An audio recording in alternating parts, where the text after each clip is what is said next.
Good evening, everyone. Is the audio and the video clear? Please let me know in the question and answer box.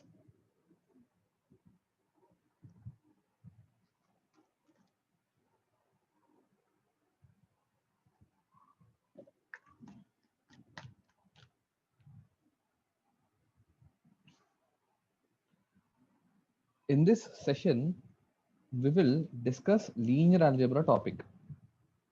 Okay, so audio is clear, audio and the video are clear, fine.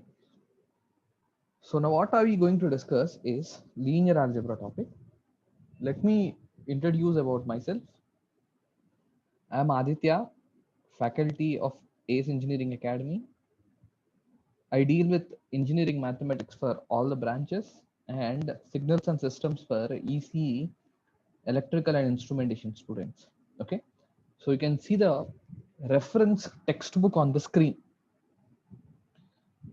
This is a reference textbook, that is Matrix Analysis and Applied Linear Algebra by Kaldi Mayer. This is my email ID. Not only, I mean, you can contact not only through this email ID, I am very much active in the Telegram channel. If you have any doubts, you can post in the Telegram channel, like ACE non-technical, ACE civil, ACE mechanical. So there are respective branches. You can post your doubts there. So we will try to clarify them as quickly as possible. What are we going to discuss in this course? These are the contents. So we'll start with system of linear equations, and then matrix algebra, and then eigenvalues and eigenvectors. This is what we have for your GATE syllabus. Okay, not only GATE, for engineering services also we have got the same syllabus. I just want to tell you an important point, that as we move from topic 1 to topic 2, topic 2 to topic 3, you will see that there is some link between the topics. So you are supposed to like link the three topics. What are the three topics? The three topics are solving system of linear equations, matrix algebra. Now when I say matrix algebra, what are the things that we deal is, we deal with matrix addition, matrix multiplication, matrix inverse, determinants. So all this come under what? Matrix algebra. So, and finally the interesting application of this is eigenvalues and eigenvectors. So we are supposed to discuss them in detail.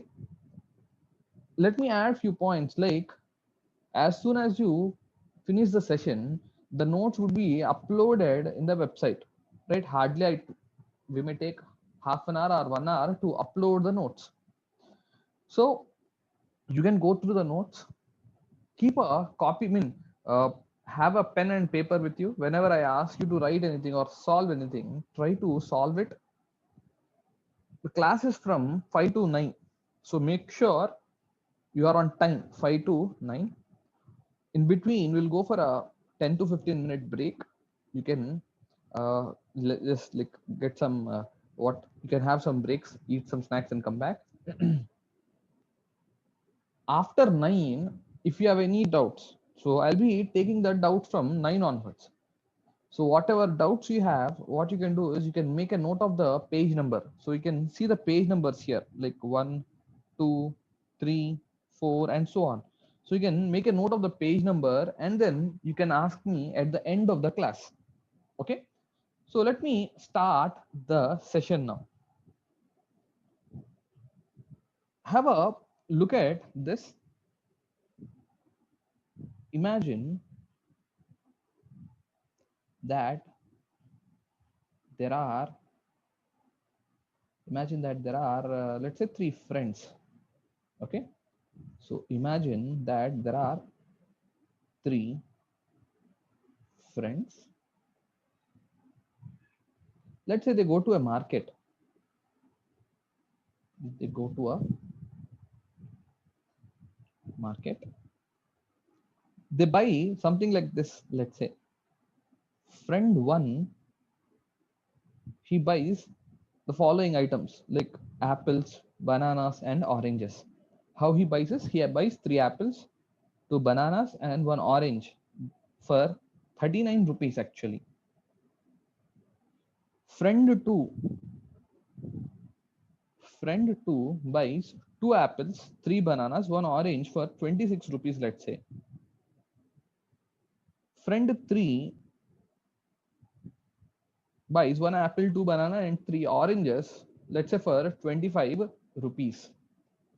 I just want to know what would be the procedure for finding cost of each fruit. I want you people to type the answer in the question and answer box. What could be the procedure that you will follow to find cost of each fruit?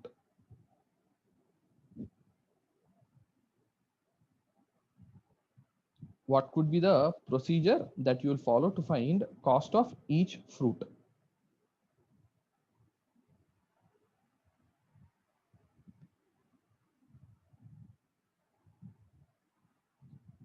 One of the students says he'll solve the equation, it seems. Solve the equation. Okay.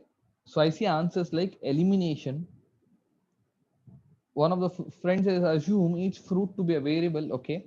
Okay. So I got the answer from you people. Amit says by solving simultaneous equations. Okay, fine. I got the answer from you people. The answer is something like this. Okay. I'll solve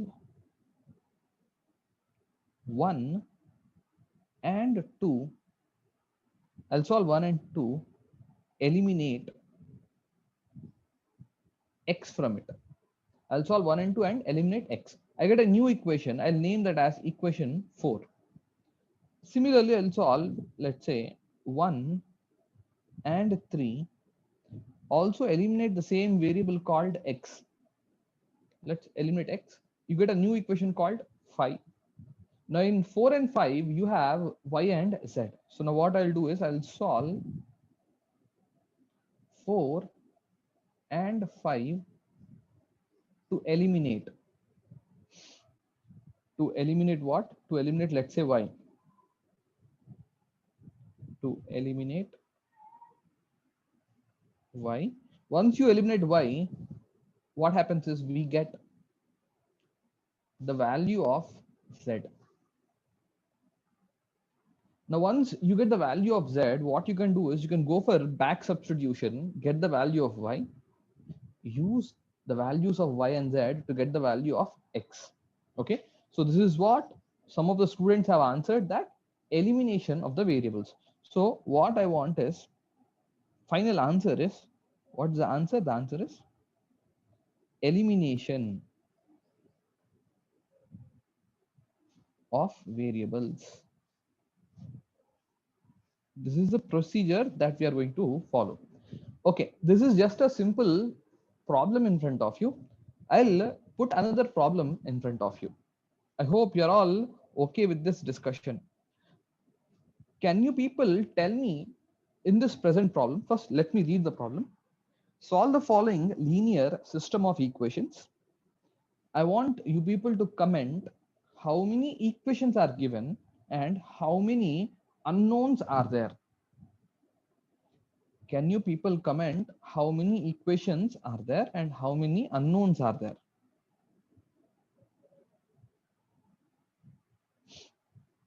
Yes. We have three equations and three unknowns. Okay. We have three equations and three unknowns. Nice. I see a good response from you students. Okay. Before I solve this, I just want to ask you people, can you people tell me how many equations are there in the second example and how many unknowns are there? Can you people answer this? Look at this question.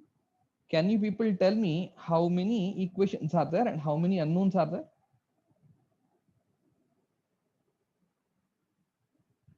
Look at the second question. How many equations are there and how many unknowns are there?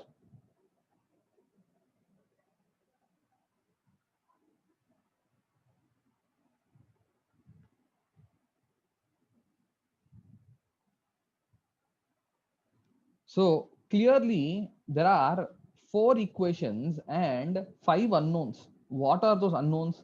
X1, X2, so on, X5. These are the unknowns. How many equations we have? We have 4 equations. I just want to know, will this kind of system have a solution or not? Will this kind of system have solution or not? Can you people answer? Will this kind of system have solution or not?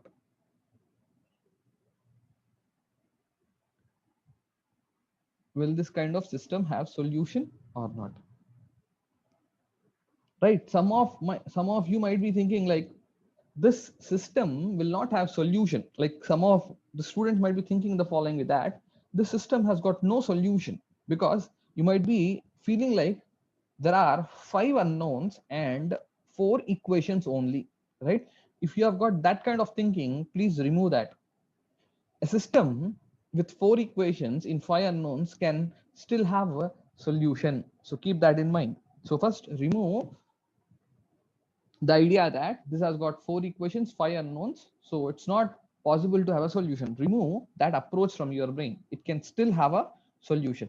We will be discussing one by one about this. Before I discuss this, let me put some simple problem in front of you, like this simple problem in front of you. After this, I'll solve this and I'll give you some generalized procedure how to handle with system with m linear equations in n unknowns. When I say m equations means there are m equations in front of us. N unknowns means each equation has n variables. So how do you handle that? That is what is going to be discussed. Let me start with this problem. So like you people said, it has got 3 equations and 3 unknowns. What I would like to do is I would like to write this in matrix form. So have a look at this.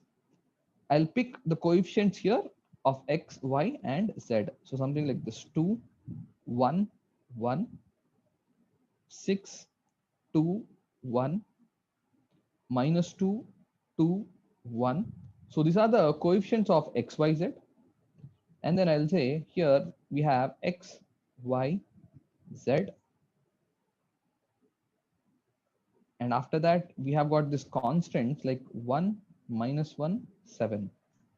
Now this looks like what, a x equal to b. This looks like ax equal to b. What I'll do is I'll drop x. I will drop x. I'm dropping x because it's like a extra luggage for us, right? So what I'll do is I'll work only with this. This is called the augmented matrix. So how do you write this? Is very simple. Write a and b together. So something like this: 2, 1, 1, 1, 6, 2, 1, minus 1, minus 2, 2, 1, 7. This is called augmented matrix. Augmented matrix. If I have to read the first row, okay, if I ask you students to read the first row, do not read it like this: 2, 1, 1, 1. Don't read like this. Instead, you read it like 2x, right? You read it as 2x plus y plus z equal to 1. If I ask you to read the third row, read it like this: minus 2x plus 2y plus z equal to 7. Read it like this. Okay, that's how this augmented matrix must be understood. What I'll do is, using this particular coefficient, I'll try to make this and this 0. Using this, I'll make this and this element 0. It is like you are solving 1 and 2, eliminating x. You are solving 1 and 3, eliminating x. Okay, so let's do that. For that, what I'll do is I'll write like this: R2 is R2 minus 3R1 R3 is R3 plus R1, right? So let's see what changes we get. We get something like 2, 1, 1, 1, and then it's like R2 is R2 minus 3R1. So it's 6 minus 6 is 0. 2 minus 3. 2 minus 3 is minus 1. 1 minus 3 is minus 2. Minus 1 minus 3 is minus 4. Next, R3 is R3 plus R1. So I just have to add this and this. So what I get is 0 here, 3 here, 2 here, 8 here. Now, the second row looks like equation 4. The third row looks like equation 5. Second row looks like equation 4 where x got eliminated. If I have to read row 2, then I'll read it in the following way. That is 0x minus y minus 2z equal to minus 4. I'll read it like this. If I have to read row 3, then I'll read it as 0x plus 3y plus 2z equal to 8. So it's like we have eliminated x. So what we will do is we will further analyze this. Let me go to the next page. We will copy this.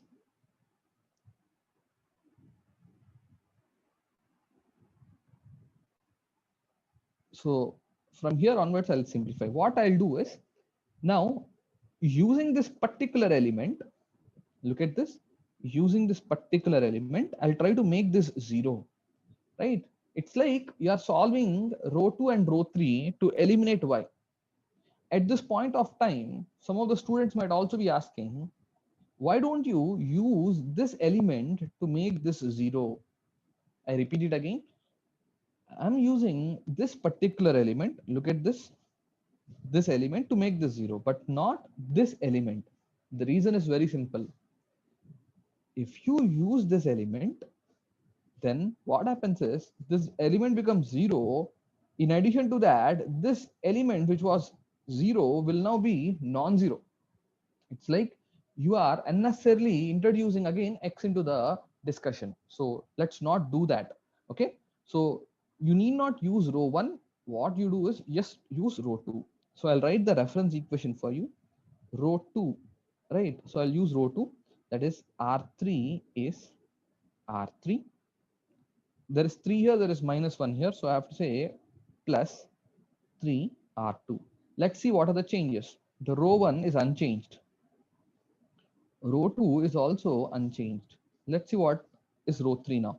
0, 3 minus 3 is 0, 2 plus minus 6.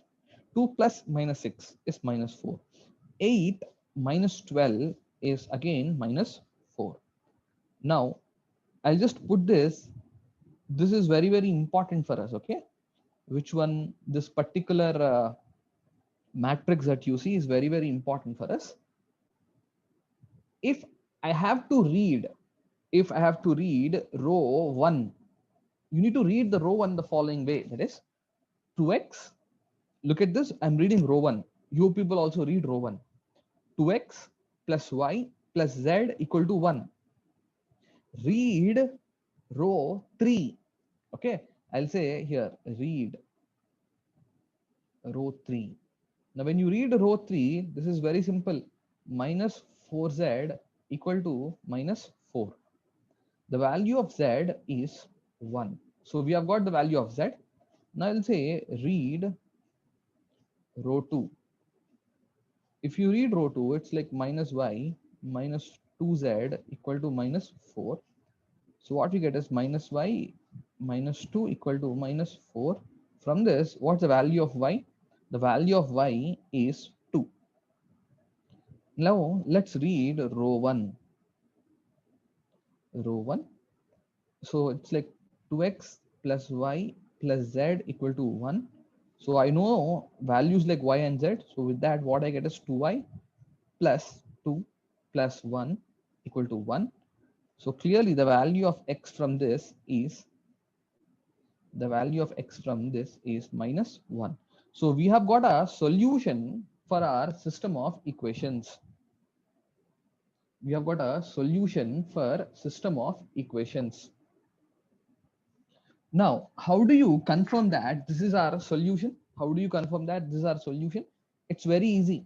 What you do is take the values of x, y, z and put this in the three equations.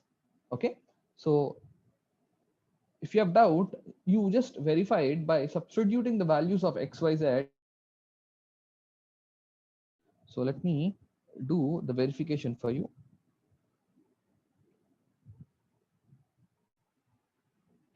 So what are the equations given to us? Let me copy those equations.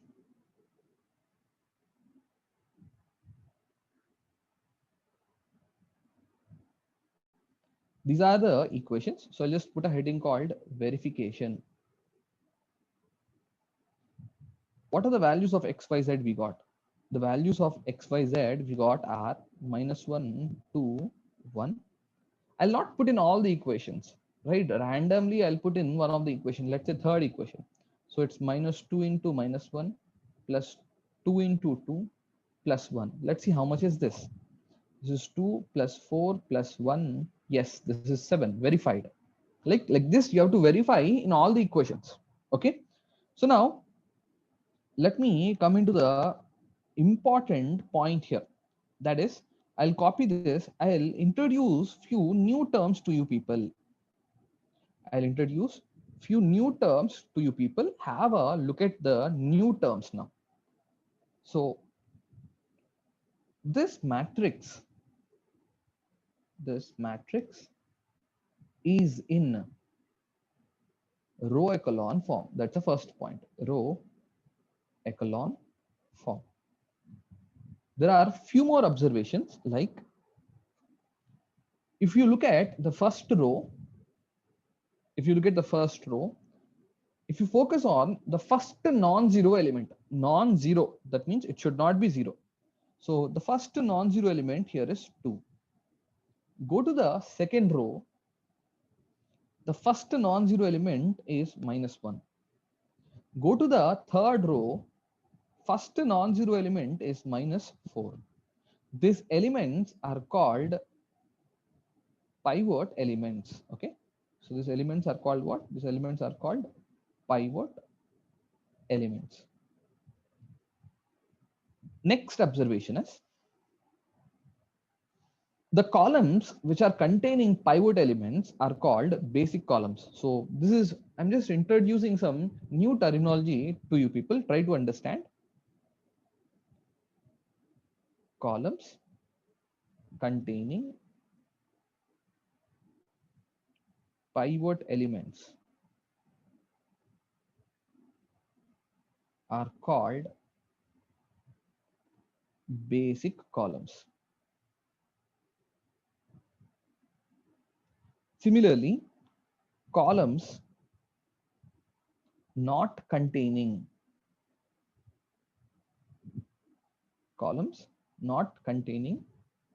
pivot elements are called non-basic columns.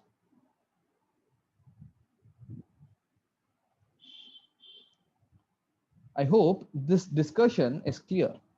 Columns which are containing pivot elements are called basic columns. Columns which are not containing pivot elements are called non-basic columns. For example, look at this. This is a basic column. This is also a basic column. This is also a basic column, whereas the last column is non-basic. Why this is non-basic is this column is not having any pivot element, whereas the remaining columns are having pivot elements. I hope the discussion is clear up to this point. I hope the discussion is clear up to this point.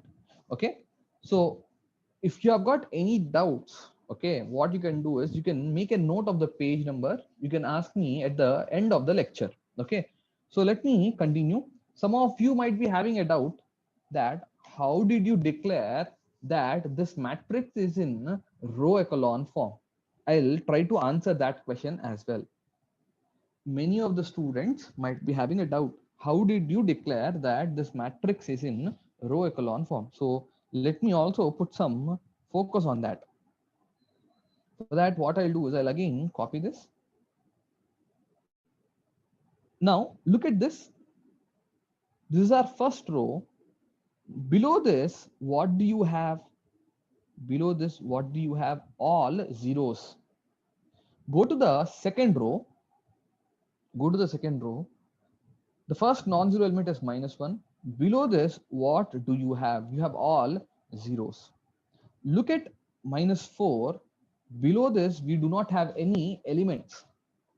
Below this, we do not have any elements, right? Whenever a matrix has got this kind of structure, then such a matrix is said to be in which form? Row echelon form.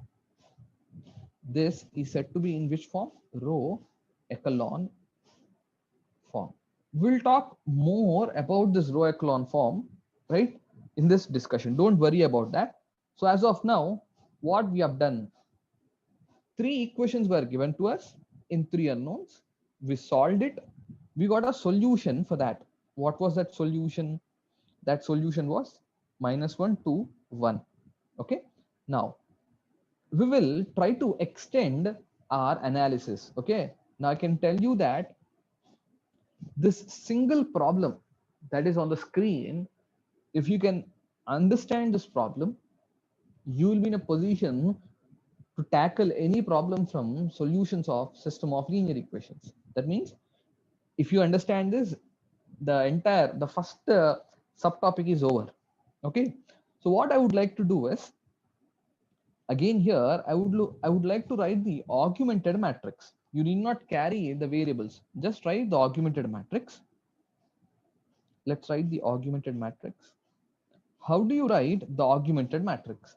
You just have to pick the coefficients of these variables. Like the coefficient of x1 is 1, coefficient of x2 is 2, like that. Pick all the coefficients. And the last constant is 5 here.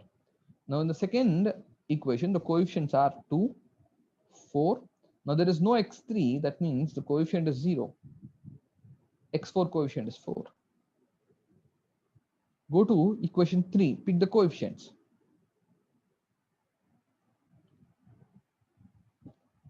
See, if anything is wrong, you inform me. If everything is okay, then it's fine. You can inform me by raising the hand. Okay, so you can utilize that opportunity. Next, the last row, 2, 4, 0, 4, 7, 9. So this is the augmented matrix. I'll not put a line like this. Okay, I'll not put a line because I already know that this is the augmented matrix. Suppose you people have to read row 1, then try to read the row 1 in the following way. x1 plus 2x2 plus x3 plus 3x4 plus 3x5 equal to 5. You people have to read it like this. Okay, so now what are we going to do? I'll try to eliminate x1. How do you eliminate x1? For that, I'll use these equations. That is, r2 is r2 minus 2r1. r3 is r3 minus r1. And finally, what is r4? r4 minus 2r1. Let's see what are the changes. The row 1 is unchanged. Let's retain row 1. 1, 2, 1, 3, 3, 5. Row 2 changes. 0, 4 minus 4 also 0. 0 minus 2 is minus 2. 4 minus 6 is minus 2. 4 minus 6 is minus 2. 6 minus 10 is minus 4. R3 is now replaced with R3 minus R1. So what we get is 1 minus 1 is 0. 2 minus 2 is 0. 3 minus 1 is 2, 5 minus 3 is 2, 5 minus 3 is 2, 9 minus 5 is 4. Let's look at R4. R4 is R4 minus 2R1. So R4 is replaced with R4 minus 2R1. So it's 2 minus 2 is 0. 4 minus 4 is 0. 0 minus 2 is minus 2. 4 minus 6 is minus 2. 7 minus 6 is 1. 9 minus 10. 9 minus 10. 9 minus 10 it is minus 1. So you can see that in the first step you have actually eliminated x1 from the remaining equations. Not only x1, luckily x2 also got eliminated. You can see that here it's all zeros, right? You should be very happy for that. You tried to eliminate x1, x1 got eliminated. At the same time, x2 also got eliminated. So nothing harm in it. Let's copy this to the next page. Let's see what we can do further.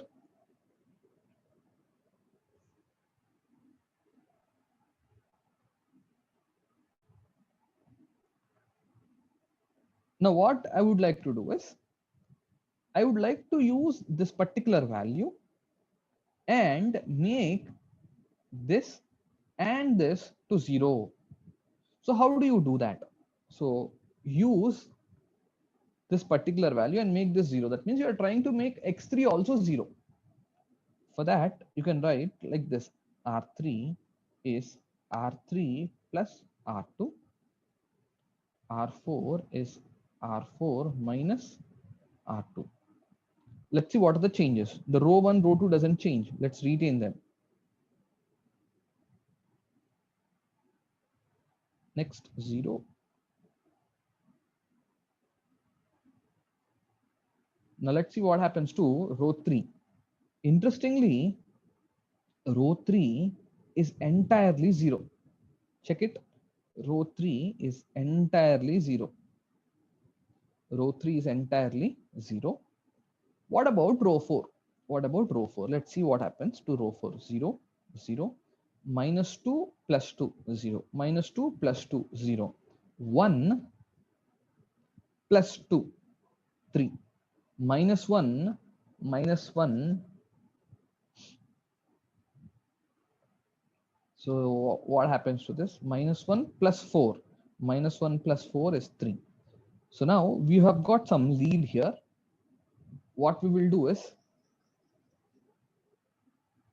now you people would be excited to read the row 4, that is 0x1 plus 0x2 plus 0x3 plus 0x4 plus 3x5 equal to 3. From that you get the value of x5 as 1.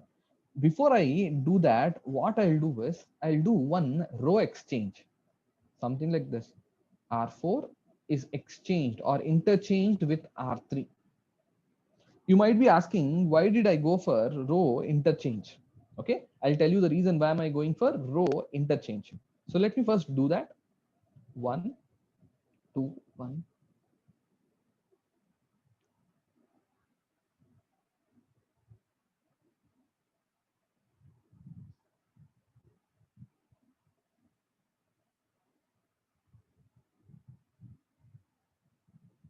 Now, why am I going for a row interchange? The reason is to convert this into row echelon form.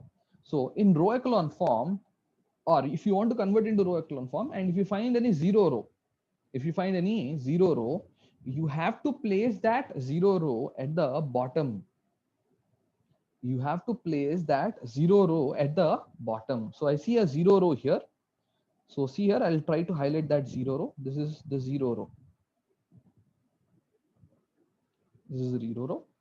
I want to put that at the bottom. So for that, I have done a row interchange. Okay. So now what are we going to do? We are going to read the third row. So let's say read row 3. If you read row 3, this is something like 3x5 equal to 3. This implies that x5 is 1. Okay. Now let us read row 2. Read row 2. We will continue on the next page. Let's read row 2.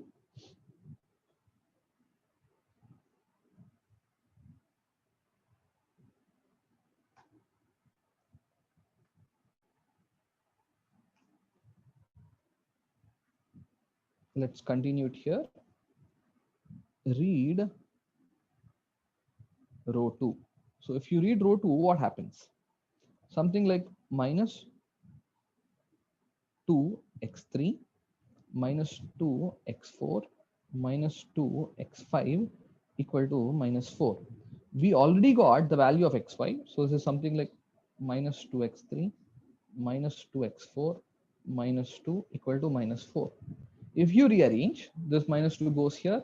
So after simplifying, this becomes x3 plus x4. 2 also cancels. This becomes 1. So after simplification, we got x3 plus x4 equal to 1. At this point, what I would like to do is again introduce some terminology to you people. Have a look at the terminology. I want to highlight the pivot elements. First of all, you people have to accept that this is in row echelon form. How do you say? Most of the students get confused, they ask this doubt again and again. Sir, how do you say that this matrix is in row echelon form? Look at my observation. Look at the first row. Try to highlight the first non-zero element. That is this. Below this, do you have all zeros? Yes. Right? Go to the next step. What is the next step? Go to the second row. Highlight the first non-zero element. That is minus 2. Below this, what do you have? All zeros. Below this, what do you have? All 0. Below this, what do you have? All zeros. Go to the third row. Highlight the first non-zero element, that is 3. Below that, what do you have? All zeros. Whenever a matrix is having this kind of or is behaving this way, then we say that that matrix is in row echelon form. So this is in row echelon form. The highlighted elements are called pivot elements. The highlighted elements are called pivot elements. Now, see the killer points here. Okay, see the killer points. So far, whatever we have done,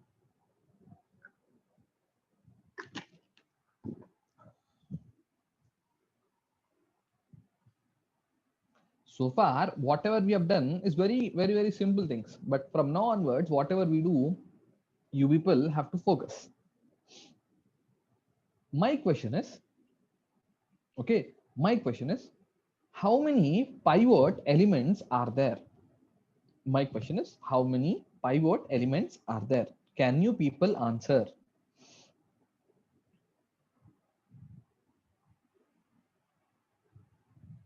How many pivot elements are there?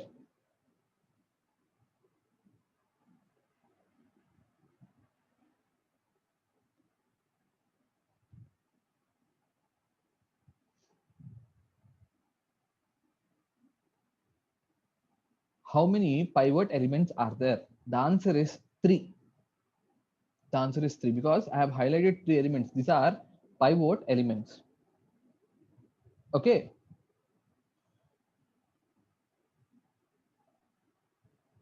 Okay.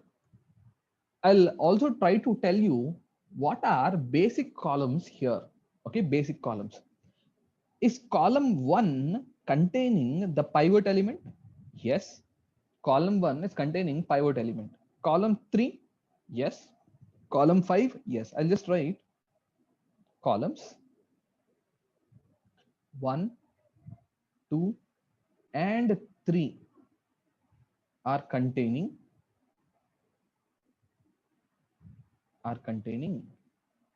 pivot elements.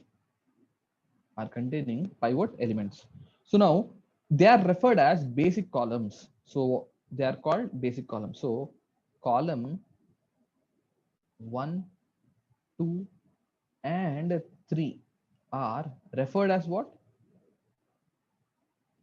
referred as basic columns. Now you can see that column 2 and column 4 of A are not containing pivot elements. I'll just write that for you.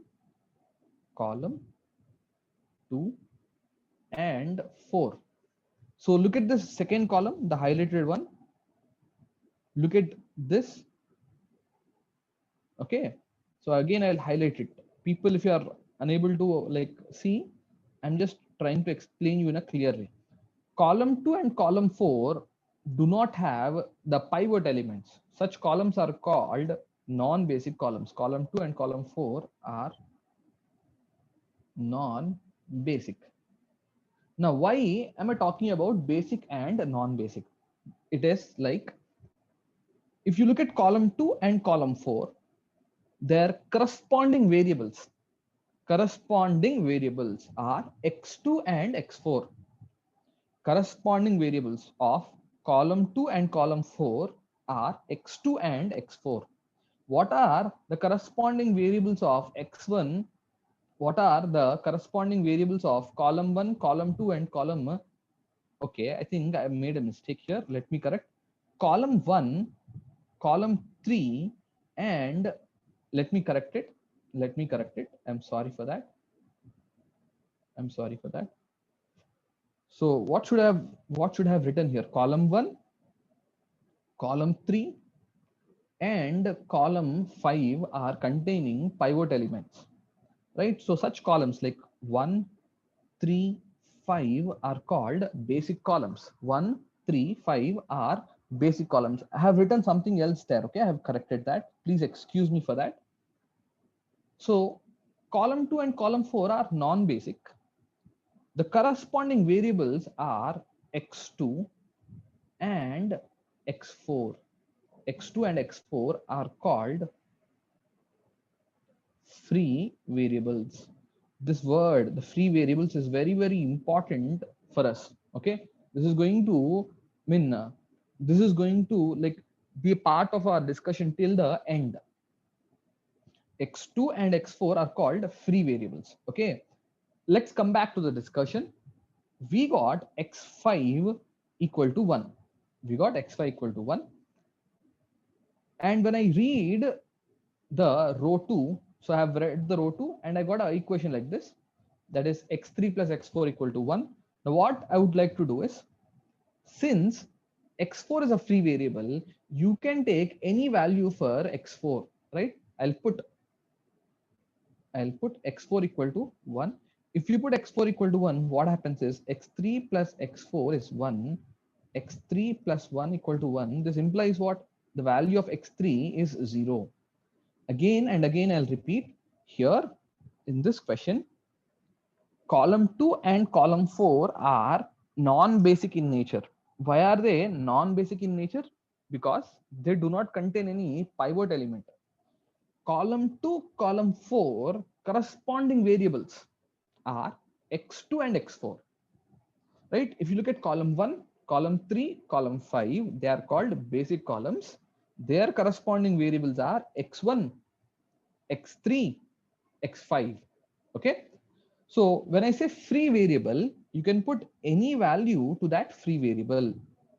So from this, I got x4 as 1, x3 as 0. So now what I'll do is, now I'll read row 1. Read row 1. So let's see, what does this row 1 tell? Read row 1, that is x1 plus 2x2, x1 plus 2x2 plus x3 plus 3x4 plus 3x5 equal to what? Equal to 5. I'll substitute whatever values I know or whatever values I got up to now. x1 plus 2x2 plus x3 value is 0. x4 I've got 1. x5 also 1. Let's simplify this. If you simplify, you get something like x1 plus 2x2 equal to this is 6. So we get minus 1. I clearly said that x2 and x4 are free variables. Free variables means you can put any value to that. So what we will do now is, let's say, put x2 as 1. If I put x2 as 1, I get x1 equal to -1 -2, which is -3. I have got a solution set now. x1, x2, x3, x4, x5. I have got a solution set. So what is that solution set? It is -3, 1, 0, 1, 1. This is the solution set. Let me again verify whether the solution set is correct or not. x1 is -3, x2 is 1, x3 is 0, x4 is 1, x5 is also 1. This is one such solution set. Now, if I ask you how many solutions are possible, the answer is very simple. The answer is infinitely many solutions are possible. Why do you think infinitely many solutions are possible? Infinitely many solutions are possible because x2 and x4 are free variables. x2 and x4 are free variables. You can put any values for x2 and x4, any real values, any value. Just for simplicity purpose, I have taken x4 and x5 as, I have taken x4 and x2 as 1. You can put -1, -2, 0.1, any value you can put. If you put different values for x4 and x2, you get different solutions. So my comment is, this system has got infinitely many solutions. So this system has got how many solutions? Infinitely many solutions. Now, what we will do is, we will try to write. So let's write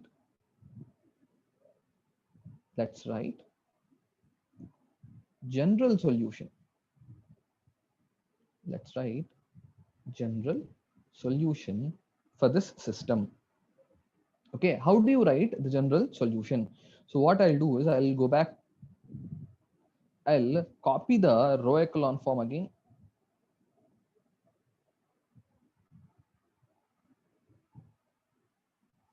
Let's copy this.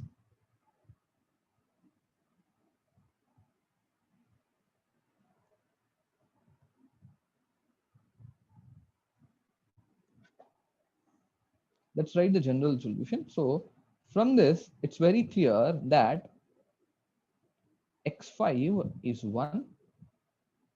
Now, when I read row 2, what I got is x1, not x1, sorry, yeah. I got something like x3 plus x4 equal to what? 1.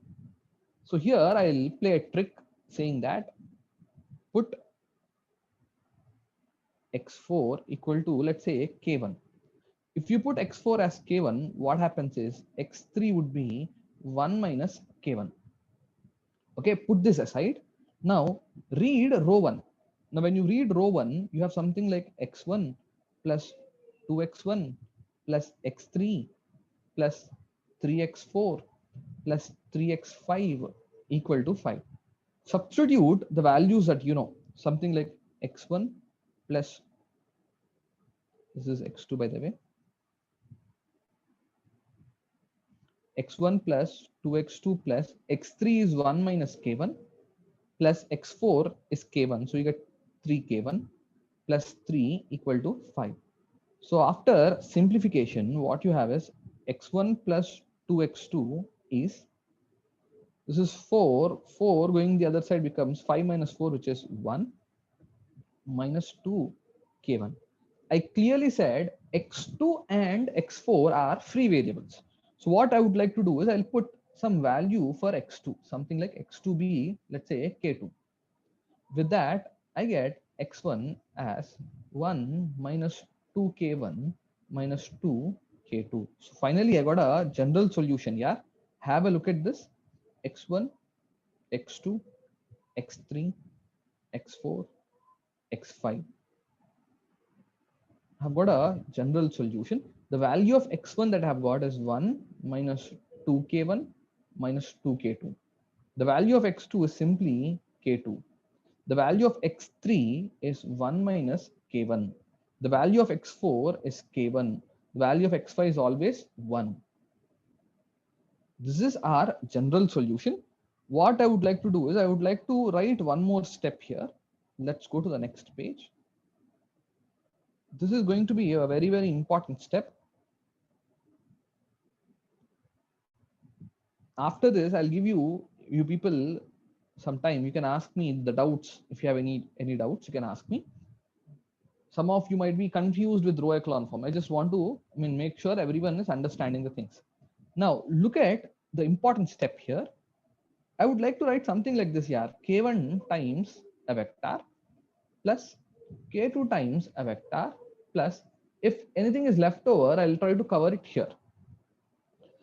When I fill these entries, most of the students ask, sir, how did you write these entries? So look at this carefully.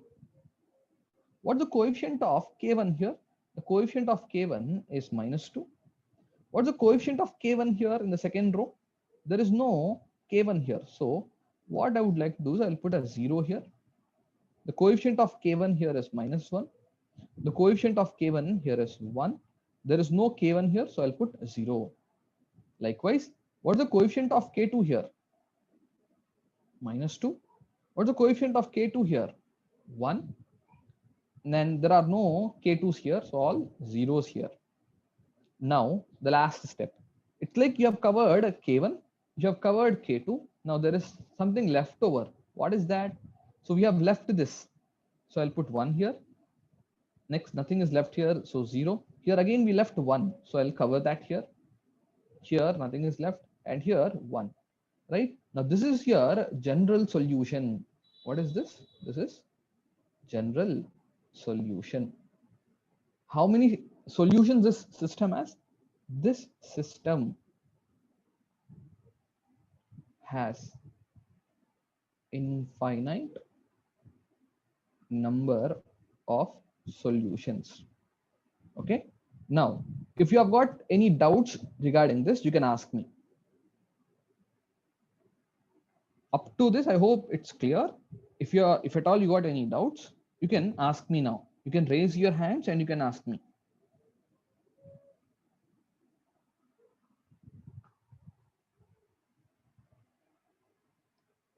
Yeah, Kapil, what is your doubt?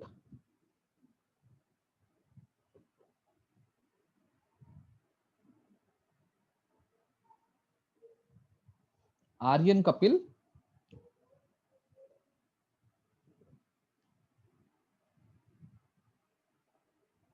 Bhuyan, what is your doubt?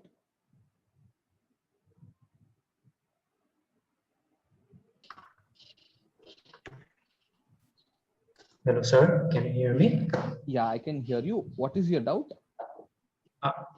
Sir, is this approach applicable for all type of linear equations? Yes. Yes. Okay.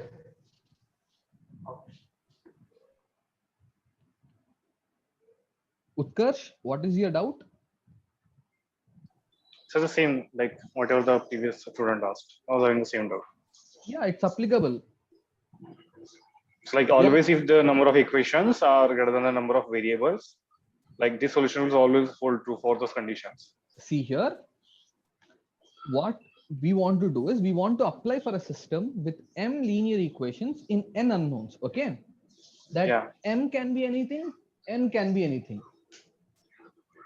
Okay. M can be anything, n can be anything. Okay, based upon the coefficients, right? Based upon the coefficients, the system will either have unique solution or infinitely many solutions or no solution. Yeah, right. Right, it can have, there are these possibilities. So now which possibility is going to be true depends on the analysis. Once you analyze, only then you can able to comment about the answer. Okay, is that clear? Yes, so sir. A system with m equations in n unknowns, okay, can have infinitely many solutions. It can have unique solution or no solution. It will depend on the coefficients. Okay. Okay, we will take few more examples. Okay, Utkarsh, I want to just check. Did you understand how to identify pivot elements? Yes, sir. Okay, you understood how to identify pivot elements. Nice. Yeah. Okay, Do you know what are basic columns? Yeah, yes, sir. What The are columns basic columns? which contain the columns which contain the pivot elements are basic columns. Okay. What And are though, free yeah. variables? How do you identify free variables? So free variables are like if the column is not having any pivot element, the corresponding variable will be called as free variable. So like in the Perfect. current example, like column x3, sorry, 1, 2, yeah, x2 and x4 were not having any pivot element. So those variables were free variables. Now, when you take the word called free variable, that means what? You know, you can put any number of values to that variable. Yeah. Okay. Now, when you say you can put any number of values to that variable, that will result in infinitely many solutions. Yes, sir. Okay, Utkarsh, I just want to verify. I mean, I just want to see whether students are able to follow the lecture or not. Yeah, yeah. Look at this. How many variables are there here? 3 variables. Okay, 3 variables are there. How many pivot elements are there? 3 pivot elements. Okay. Now, look at my question very carefully. Do you have any free variables here? No, sir. There are no free Right. variables. There are no free variables. So since there are no free variables, you had only one solution. Yeah. Okay. But here in the present example, we had how many solutions? Infinitely. Infinitely many solutions. Okay. Okay. Fine. So I'll go to the next problem. Next problem. Yeah, students, what you can do is, if you have got any doubts, you can make a note of the page number. You can ask me at the end also. Okay. Aditya Deshpande, what is your doubt? Sir, the previous first problem which you have shown, sir, can you please move back to that, sir? Sir, here you have numbered the fourth column also as non-basic. Okay, I have numbered only the fourth column as non-basic. Yes, sir. Non-basic elements are free. See, Elements. but listen. You have asked a very good question. I understood your question. Column 4 is non-basic, but column 4 is not associated with X, Y, Z. It is associated with B. There is no variable associated with column 4. Okay, sir. Is that point clear? Yes, sir. Yes. Yeah, even here also, if you look at the last column, it is not associated with any variable actually. It is related to B. So if they ask a number of non-basic columns, should we consider the B column also, sir? They'll clearly ask number of non-basic columns of A or AB. Okay, sir. Okay, they are very, I mean, in the exam, they'll be very clear about the question. Okay, sir. Okay, let's go ahead with the discussion. Guys, if you have got any doubts, you can ask me at the end. Okay, please mark the page number, because in the middle of the lecture, I can't dedicate the time for the doubts. If I dedicate time for the doubts, I'll not be able to complete the session. Okay, so understand that. We will go ahead. I just wanted to check whether you people are following this or not. Okay, nice. So I have another question in front of you now. Right. You can all mute now. I'll continue the discussion. The question says, solve the following system of linear equations. The question says, solve the following system of linear equations. Interestingly, the right side contains all zeros. The right side contains all zeros. So this is called homogeneous system. Homogeneous system. Now, if you look at all these coefficients here, I have drawn these equations from the earlier non-homogeneous system. Okay, I'll just write that. I have, right? So we have taken these equations from the earlier case. If you want, you can verify it. Right? What are the changes that I made? The only changes that I made are the right hand side is entirely 0. Okay, the difference between this system of equations and the earlier system of equations is very simple, right? Look at the earlier system of equations. In the right hand side, you had all non-zero constants. But now in the present question, we have all the constants to be 0. Okay, so the nice thing here is I'll take the general solution that I have got here. I'll take this general solution. I'm trying to put some link between this and the earlier one. Okay, I'll copy this. I'll put it here.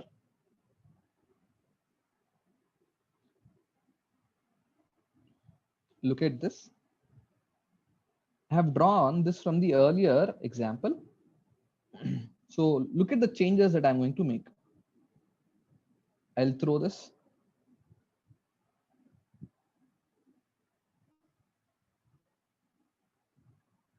If you look at this, if you simply ignore this guy, okay, throw away this particular solution, throw away this. Now, whatever is left over, that is the general solution of this homogeneous equation. Through this example, what I want to teach or what I want to convey is there is some link between a non-homogeneous system and associated homogeneous system. What do you mean by associated homogeneous system? Associated homogeneous system means, look at this example. You take all these equations, but the right hand side, you are making all the constant values equal to what? 0. If you do it that way, then this new equation that you get is said to be associated homogeneous system. My claim is whatever general solution I wrote is going to be true for this. Let's verify. Right, I'll verify it. You people can also verify it. K1 equal to K2 equal to 1. You can take any other values here. You need not take K1 as 1, K2 also as 1. You can take any values. Just for simplicity, I've taken K1 and K2 as 1. So if I take that, let's see what would be the values of this.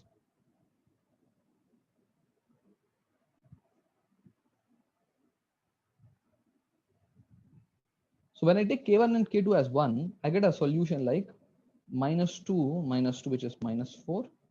You need to add these two solutions here. 1, add this to -1 and 0. Add this to 1 plus 0, 1. 0 plus 0, 0. My claim is this is a solution. Okay. You people can verify by putting these values into the equations. Okay, I'll take equation 4. 2 into -4, 4 into 1, 4 into 1 plus 7 into 0. This should give us 0. Let's check it. -8 plus 8 is 0. Verified. Okay. I'm trying to tell you that there is some link between a non-homogeneous system and associated homogeneous system. What is that link? That link is very simple. This is our general solution of non-homogeneous system. If you throw this particular solution, if you look at only this K1 times this vector plus K2 times this vector, that is this could be the general solution of the homogeneous system, right? Without much efforts, we have actually solved this, right? See here, what you people have to learn from this, you have to say that, okay, if at all a non-homogeneous system has got solutions, definitely there would be some link between the solutions of non-homogeneous system and associated homogeneous system. That's it, nothing more from this. Okay, let me go ahead with the discussion. My dear students, please, okay, at 7, I'll give you a break. Whatever doubts you have, make a note of that. You can ask me from 7 to 7:15. And from 7:15 onwards, again, we'll continue the session. Time to time, I have to take your doubts. Otherwise, you people will not be able to understand the things. I have a summary here now. summary. So what I want to include in this summary is, I'll take the 3 examples. So far we have been dealing with 3 examples. I'll try to take those 3 examples. For example, something like this. Let me copy this.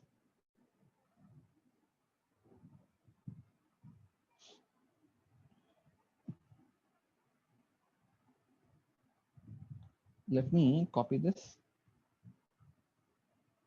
What is this? This is the row echelon form from the first problem. What are we supposed to do is, we are supposed to identify the basic variables, free variables, and comment on the solution. Okay, let's identify that. Look at the first row. Again, some of you might be still confused with identifying the pivot elements. So for those students, I'm just giving you the summary. Identify the first non-zero element in the first row, that is this. Go to the second row, first non-zero element, that is this. Go to the third row, first non-zero element is -4. Okay, this is in row echelon form. Total number of variables. How many variables are there? Total number of variables. From now onwards, we will represent total number of variables with n. Okay, total number of variables with what? N. So let's represent with n, and the present problem, it's 3. Okay, now next, rank of A. Rank of A. What I mean by rank of A? Rank of A means you just have to identify the number of non-zero rows of A. Number of non-zero rows. Non-zero rows of A. So look at how many non-zero rows of A are there. When I say A, only look at A. So this is A. I'll just try to draw it. This is A.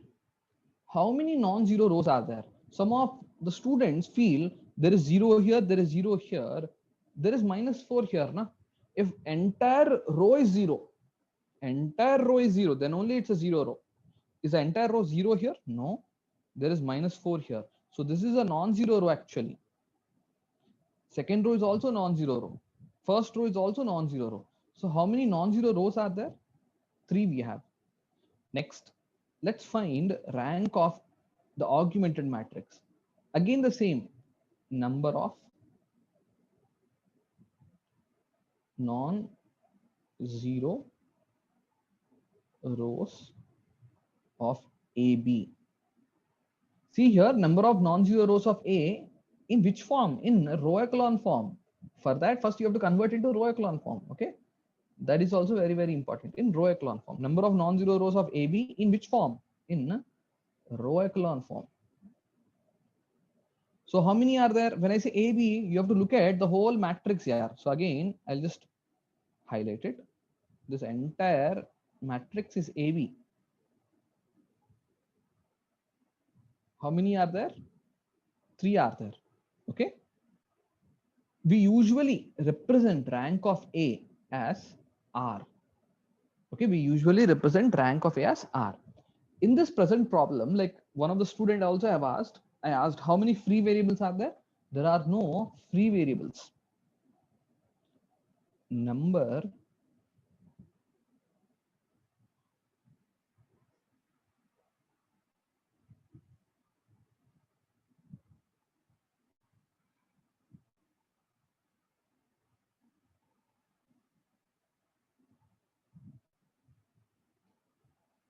of free variables here. Number of free variables is given by n minus r. N here is 3. R here is also 3. Now this gives you what? 0. There are no free variables. Okay, and the comment here is system has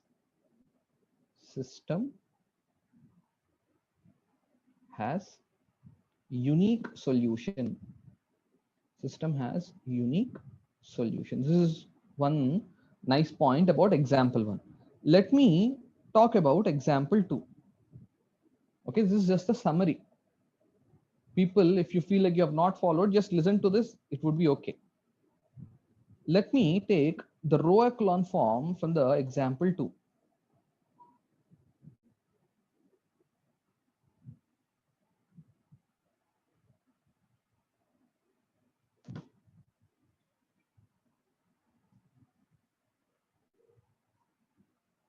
Example 2, row echelon form. What are you supposed to write here is how many variables are involved here. 5 variables are involved.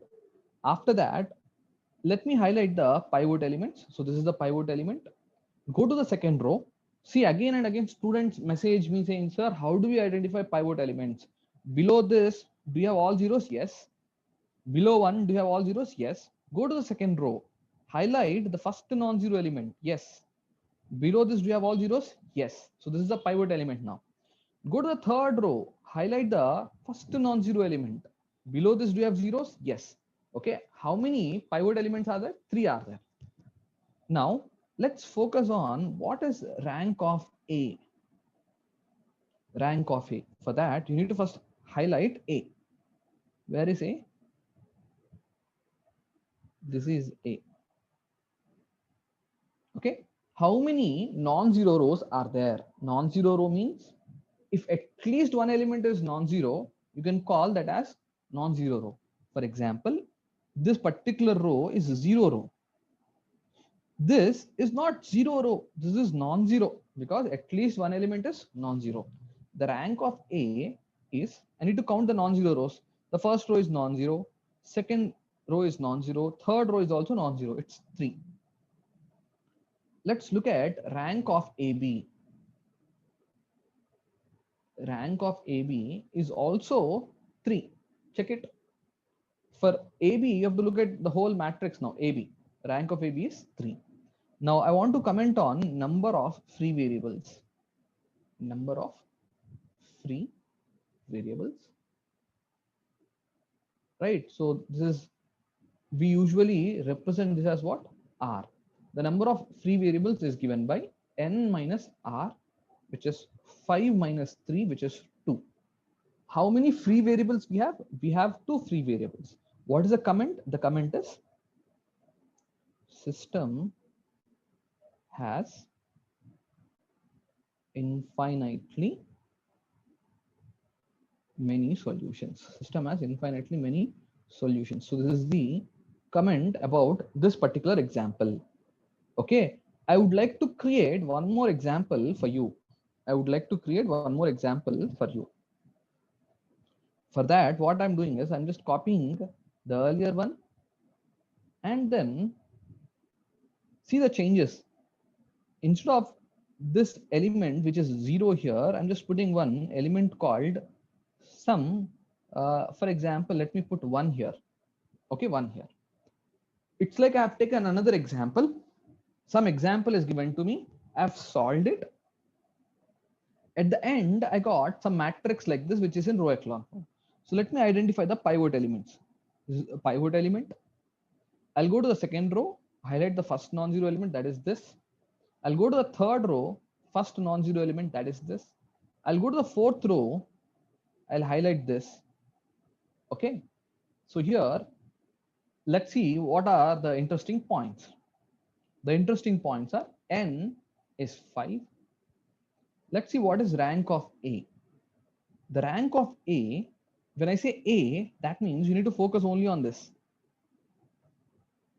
You need to focus only on this. Rank, how do you find it? It is simply the number of non-zero rows in row echelon form. So here it is 3. The rank is 3. The interesting point here is what could be rank of AB? The rank of AB means you need to first look at the whole matrix called AB. How many non-zero rows are there? AB means this is also a non-zero row because there is an element called 1. So rank of AB is 4. Now we have a conclusion that rank of A is not equal to rank of AB. Rank of A is not equal to rank of AB. The conclusion is system has no solution. System has no solution. Now, one may be asking, sir, whenever rank of A not equal to rank of AB, system has no solution. Why? The reason is very simple. If you have a row echelon form like this, try to read row 5. Sorry, not row 5, row 4. If you read row 4, it says it's 0x1 plus 0x2 plus 0x3 plus 0x4 plus 0x5 equal to what? 1.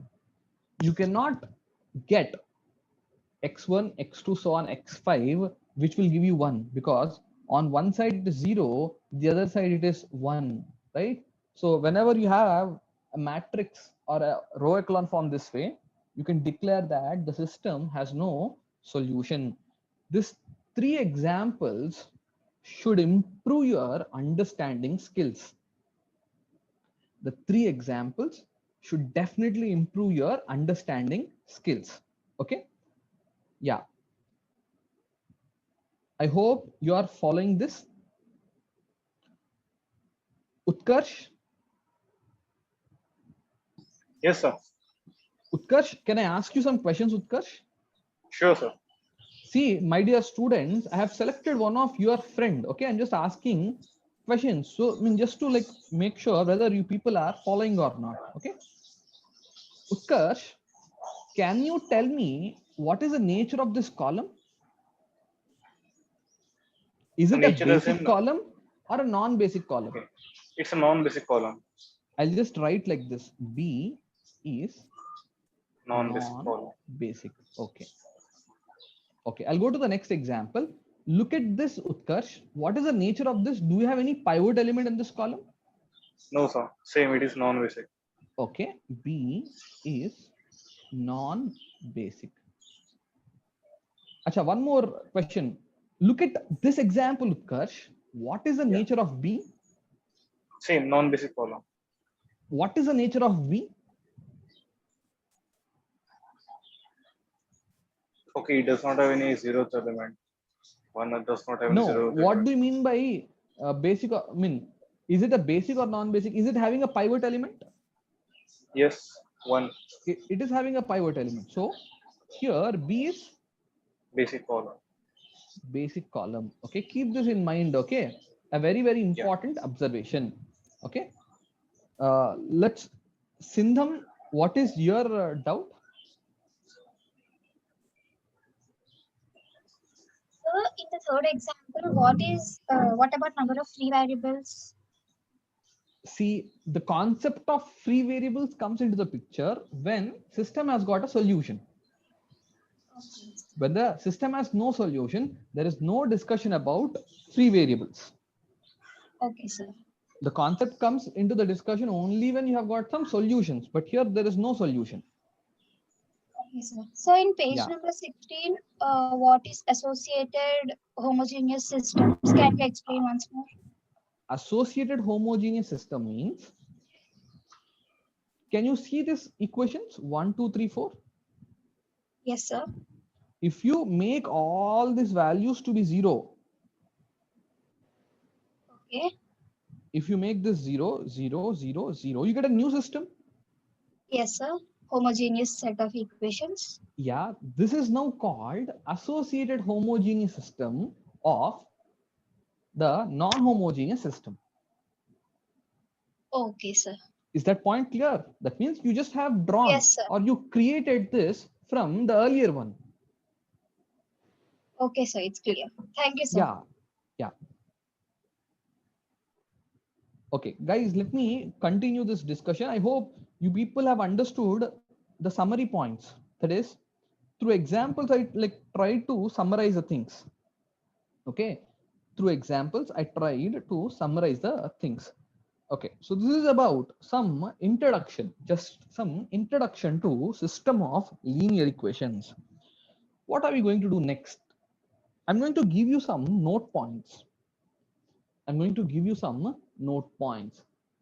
After that, we'll solve few questions. Okay, so any doubts up to now, you can clarify, because if you have doubt, then it would be a problem for you. Sanket, what is your doubt? Hello sir. Yeah, what is your doubt? Sir सारे student को mic का access नहीं है क्या? सारे students को mic access नहीं मिलता है. राइज हैंड करने के बाद फैकल्टी डिसाइड करेगा माइक एक्सेस देना या नहीं देना. एंड सर आपने मेरा तो अभी फर्स्ट डे है सर. रैंक कहाँ से आया सर? मेरे को तो कुछ समझ में नहीं आ रहा. देखिए रैंक, अभी मैं रैंक के बारे में कुछ नहीं बोला है, मैं बस पूछ रहा हूँ कि नॉन जीरो रोज कितने हैं. सर आपने लिया ना rank of A, rank of हाँ हाँ, बी. तो क्या हुआ है? तो क्या हुआ है जी? तो इससे क्या प्रॉब्लम है आपको? नॉन जीरो रोज को आइडेंटिफाई करने में कुछ प्रॉब्लम है क्या आपको? ओके. हेलो, हाँ सर. Okay okay. मतलब सर रैंक के बारे में हम डिटेल वे में डिस्कस करने वाले हैं. मैं अब मुझे क्या चाहिए? नॉन जीरो रोज चाहिए, बस काउंट करके बोलना है बस. नहीं, वो sir system has no solution, system has infinite solutions, इसका कुछ आइडिया ही नहीं था सर. देखिए आइडिया नहीं है बोल के आप क्लास को आए ना, एक बार पूरा डिस्कशन को आप पेशेंटली सुनना है, आपका डाउट्स डिस्कस करना है ना, तभी आपको समझ में आएगा. Okay sir. ओके क्या सर. अभी तक तो आपको कुछ रैंक के बारे में आपको ज्यादा जानने की जरूरत नहीं है, बस आपको नॉन जीरो रोज को आइडेंटिफाई करना है. वो आइडेंटिफाई करना आता है ना आपको? हाँ सर. हाँ, तो डिस्कशन खत्म. नेक्स्ट. देखिए मैं वही बोल रहा हूँ ना, अगर मैं बीच में अगर डाउट्स अगर मैं डिस्कस किया तो बहुत सारा टाइम वेस्ट हो जाएगा. तो मैं क्या करूंगा ना, 7 o'clock को मैं एक ब्रेक दूंगा. 7 से लेकर 7:15 तक मैं डाउट्स को डिस्कस करूंगा. जिसको डाउट्स है वो डाउट्स पूछ सकते हैं, रिमेनिंग स्टूडेंट्स ब्रेक ले सकते हैं. तो ऐसा हम करते हैं इसको.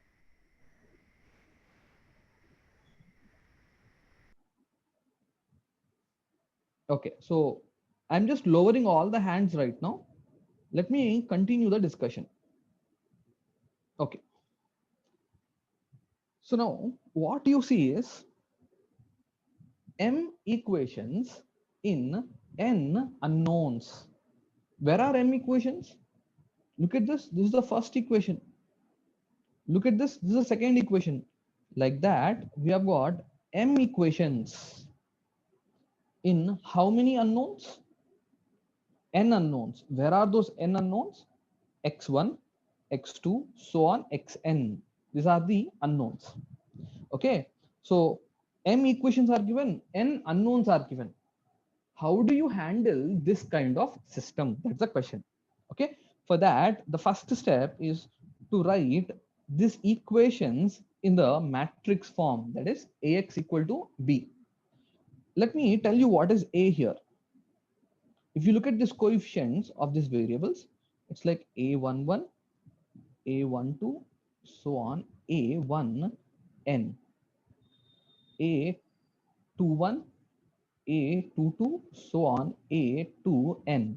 Like that, if you complete this matrix, it's like AM1, AM2, so on, AMN. What is A called? A is called coefficient matrix. A is called coefficient matrix. How does X look like? X is something like this: X1, X2, so on, Xn. Okay. What is B? B is something like B1, B2, so on, Bm. I'll just tell you one, or I highlight one point here. If you look at the order of A, if you look at the order of A, the order of A is something like this: M cross N, where M denotes the number of equations, N denotes the number of variables. Very, very important observation here. Just by looking at the order of the coefficient matrix, just by looking at the order of coefficient matrix, you people can tell how many equations are given in the question and how many unknowns are used, right? The number of rows will tell you the number of equations.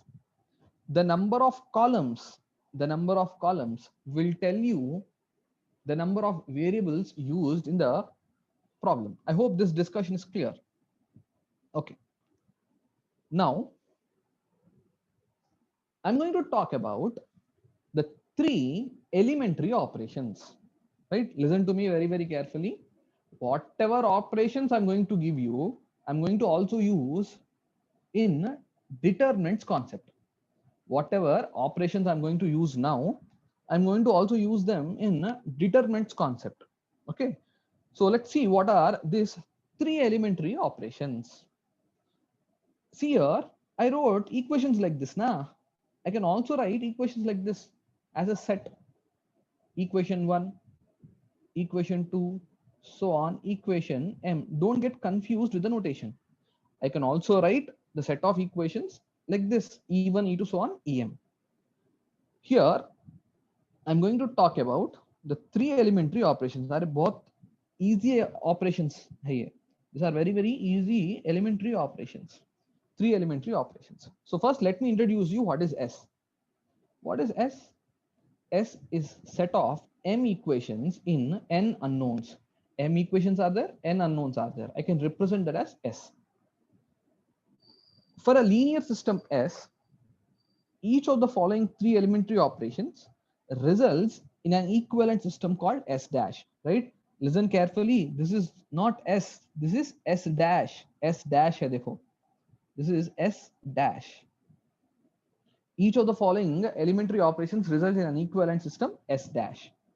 What is the first operation he says? He's saying you do interchange ith and jth equations, right? The original system was like this, you know, E1, E2, so on, EI, EJ, like that, EM. Now, once you interchange, you get a new system. What is that new system? You're interchanging now. After interchanging, you get something like E1, E2, so on, EJ, EI, and then EM. The nice thing about this is S and S dash have got same solutions. What do you mean by equivalent systems? Equivalent systems means systems having same solution, right? So whenever you are solving system of linear equations, if you want to interchange rows, you go ahead, do that. That will not change the solution. Okay. Interchange ith and jth equations. This is equivalent to saying interchange I and j rows. If you do this kind of interchange, the solution will not change. Okay. So this is the first elementary operation. I call this as type 1 operation. We'll call this as what? Type 1 operation. Will type 1 operation change the solution? The answer is no. What is type 1 operation? Interchange ith and jth equations or ith and jth rows. At this point, some of the students might be asking, sir, you said interchange the rows, no problem. But if you interchange the columns, will that create a problem? Absolutely, it will create the problem. If you interchange rows, equations will interchange. There is no problem. But if you interchange the columns, the coefficients will change, right? The coefficients of x1 will now become the coefficients of x2 and so on. Don't ever do column operations. Do row operations. Okay. Next operation is type 2. He's saying replace the ith equation by a non-zero multiple of itself. So let me first write the original system here. Original system is like E1, E2, so on.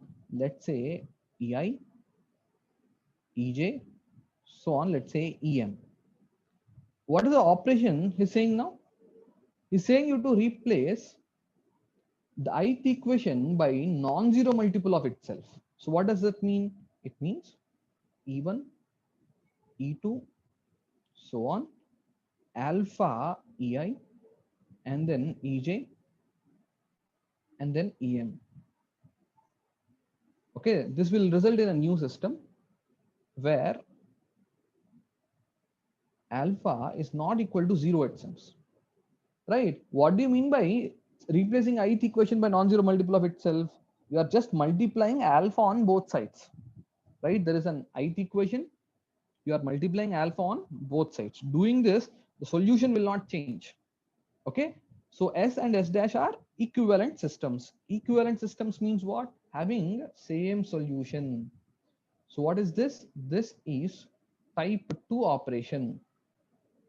Type 2 operation will not change the solution. Please remember that type 2 operation will not change the solution.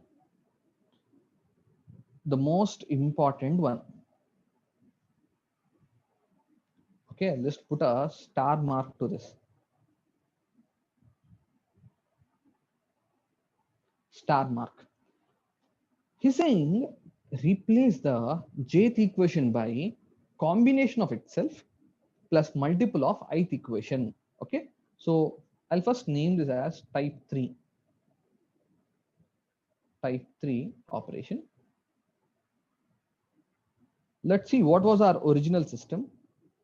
Our original system was like this: E1, E2, so on, EI, and then EJ, and then EM.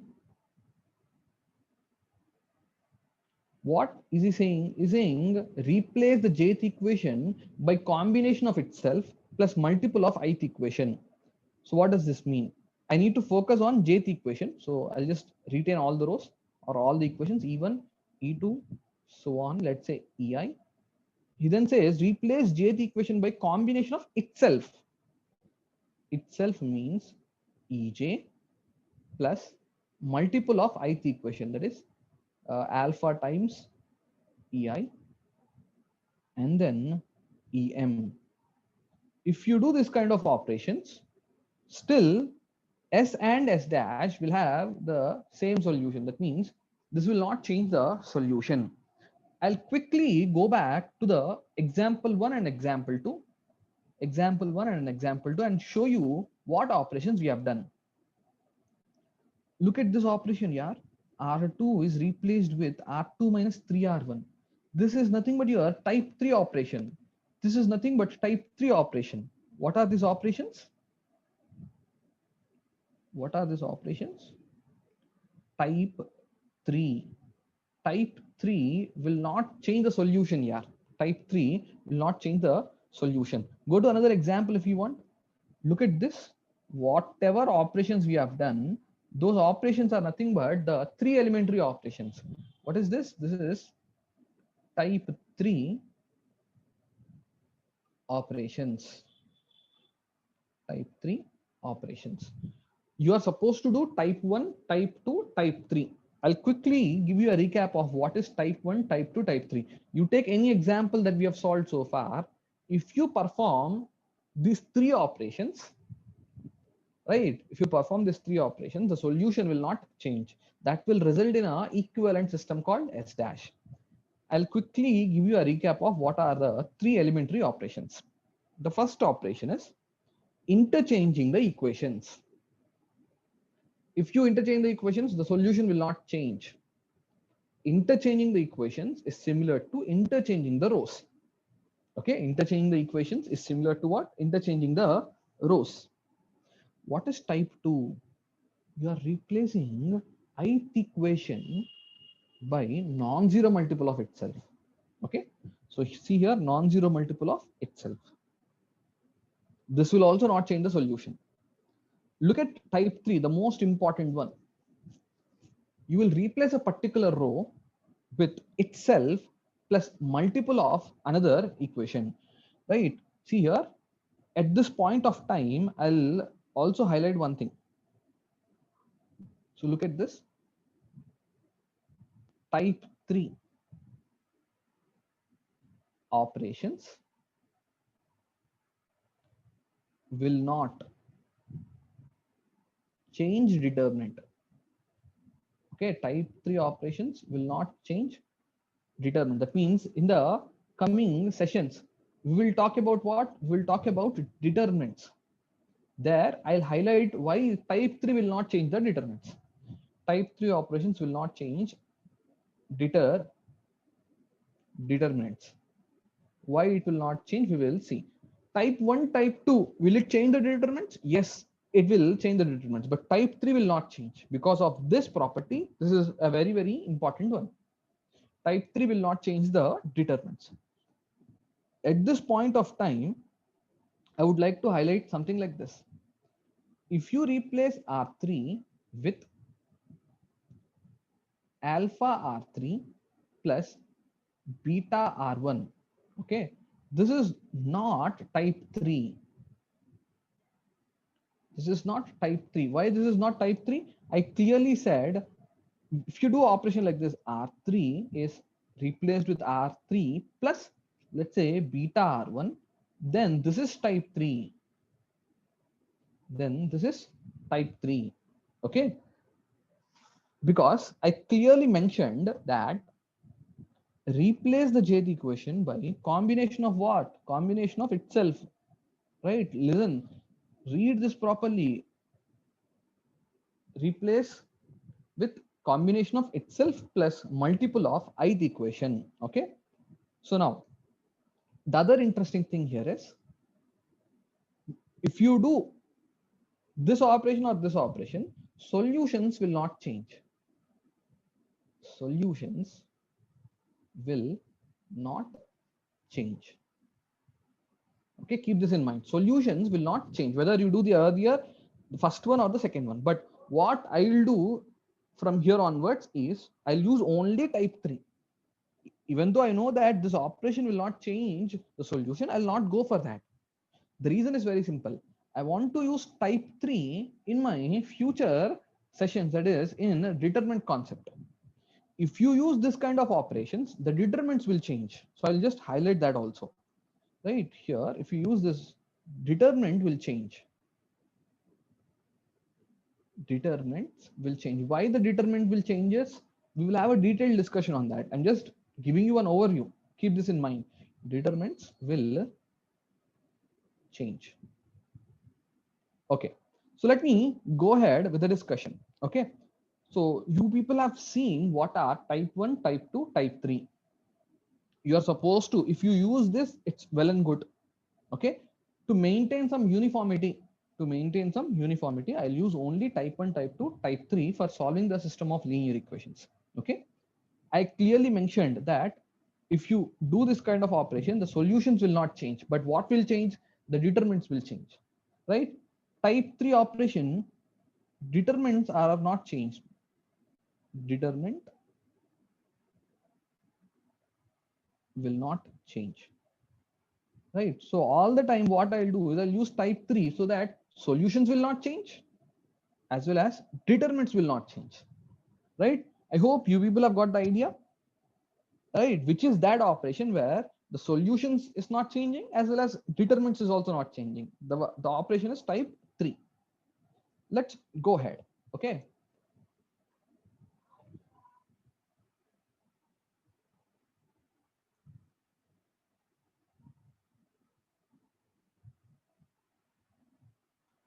Yeah, Sandhya Bhila, what is your doubt?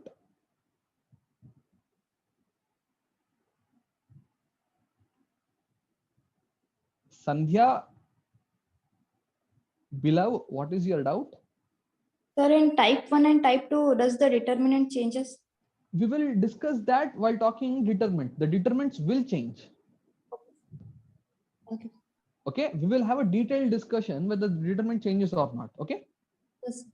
Yeah, determinants will change. Okay. Shankar.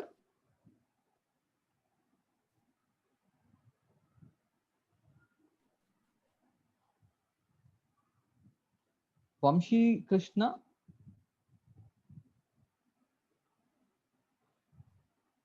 Hello. Yes, Vamshi Krishna. Sir, in the type 2, the determinants will change, no? So then why are we using the type 2? See here, the discussion is about solving the linear equations. The discussion is not about the determinants. Yes, sir, but you said in type 3, the solutions will not change, but the determinants are changing. So that is the reason you're not using the other, not type 3 equation. Like, see, again and again, I'm saying the discussion is not about the determinants. The discussion is about solutions to system of equations. I want to do those operations which will not change the solutions. Will type 2 change the solutions? No. Yes. Yes. Is the point clear? The discussion is about solving system of linear equations. Do those operations which will not change the solution. Yes, sir. But you said that the above alpha R3 plus beta R1 will not change the solution. Hmm. But you said you won't use that type because the determinants will change for that. That's what I'm saying. See, people get confused. What people will ask is, they'll say, sir, I'm doing this kind of operation. Will this change the solution or not? The answer It is won't system will not, solutions will not change. change. Yeah, that is the comment that I want to do. What's the problem with that? No, sir. Then why aren't we using that operation, sir? Which When the operation? Alpha R3 plus beta R1. When the solution is not changing, then why can't we use that operation? If you want, you use it, yaar. Arey, you are not Okay. listening to my lecture properly. I'm saying you can, if you want, you use it. I'm saying I want to use a uniform approach. Uniform approach. Okay. Sir. Is that point clear? If you want, you use it. I clearly said solutions will not change, na? Okay, sir. You just have to be aware that, okay, this will not change the solution, but the determinants will change. Why the determinants will change? We will have a detailed discussion in determinants concept, Okay, sir. right? That awareness is needed. If you do this operation, solutions will not change, but it will affect the determinant. Okay, so that care you have to take, Okay, sir. right? Now, you Okay. said type 2 will change the determinants, na? Yes or no?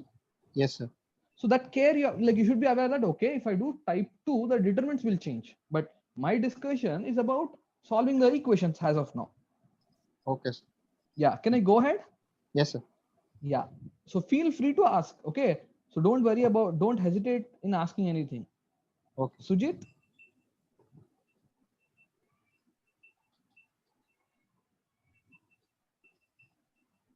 Sujit, what is your doubt?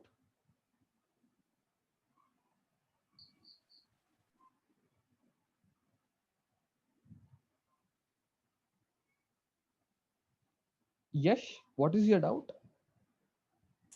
Sir, so you were explaining about associated system. So, sir, associated system is simply that system where the RHS is not zero.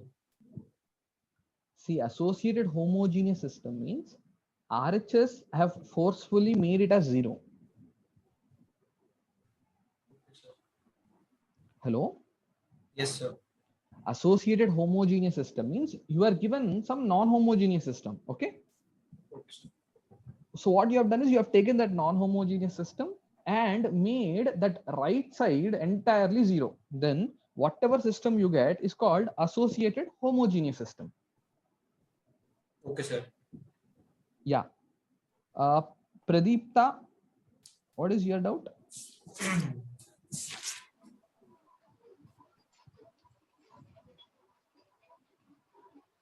Yes, what is your doubt, yaar?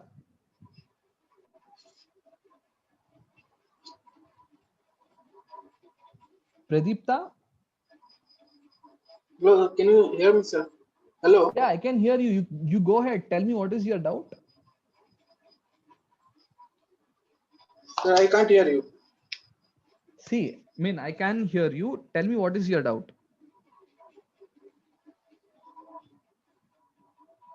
Okay. So I'll talk to you at the end. Okay. I'm just lowering your hand. So let me continue this discussion. So far, you have seen the 3 elementary operations. Now let me put some interesting thing in front of you. How does a typical matrix in row echelon form look like? This is how a matrix in row echelon form look like. See, once you are done with your doubt, you have to mute yourself. Okay. A typical structure for a matrix in row echelon form is given below with the pivot elements circled. Okay. So have a look at this observation here. Below this element, what do you have? Do you have all zeros? Yes. Below, go to the second row. Let's say this is the first non-zero element. Below this, what do you have? All zeros. Go to the third row. The first non-zero element, let's say this. Below this, what do you have? All zeros. Go to the next row. Highlight the first non-zero element. Below this, what do you have? All zeros. If at all you got 0 rows, where will you place those 0 rows? If at all you have got 0 rows, you have to place them at the bottom. See this? I have placed them at the bottom, right? Most of the students feel that this should be like a triangular form. Okay, this need not be in triangular form. Have a look at this. This looks like some staircase. How does this look like? This looks like staircase. How does this look like? This looks like what? Staircase. Row echelon form need not be like a triangular form. It has to be like what? Staircase. Staircase form. Okay. So can you tell me what is a consistent system? I have few note points here. Let me give you those note points and then bring some problems. What do you mean by a consistent system? Look at the answer I'm going to write.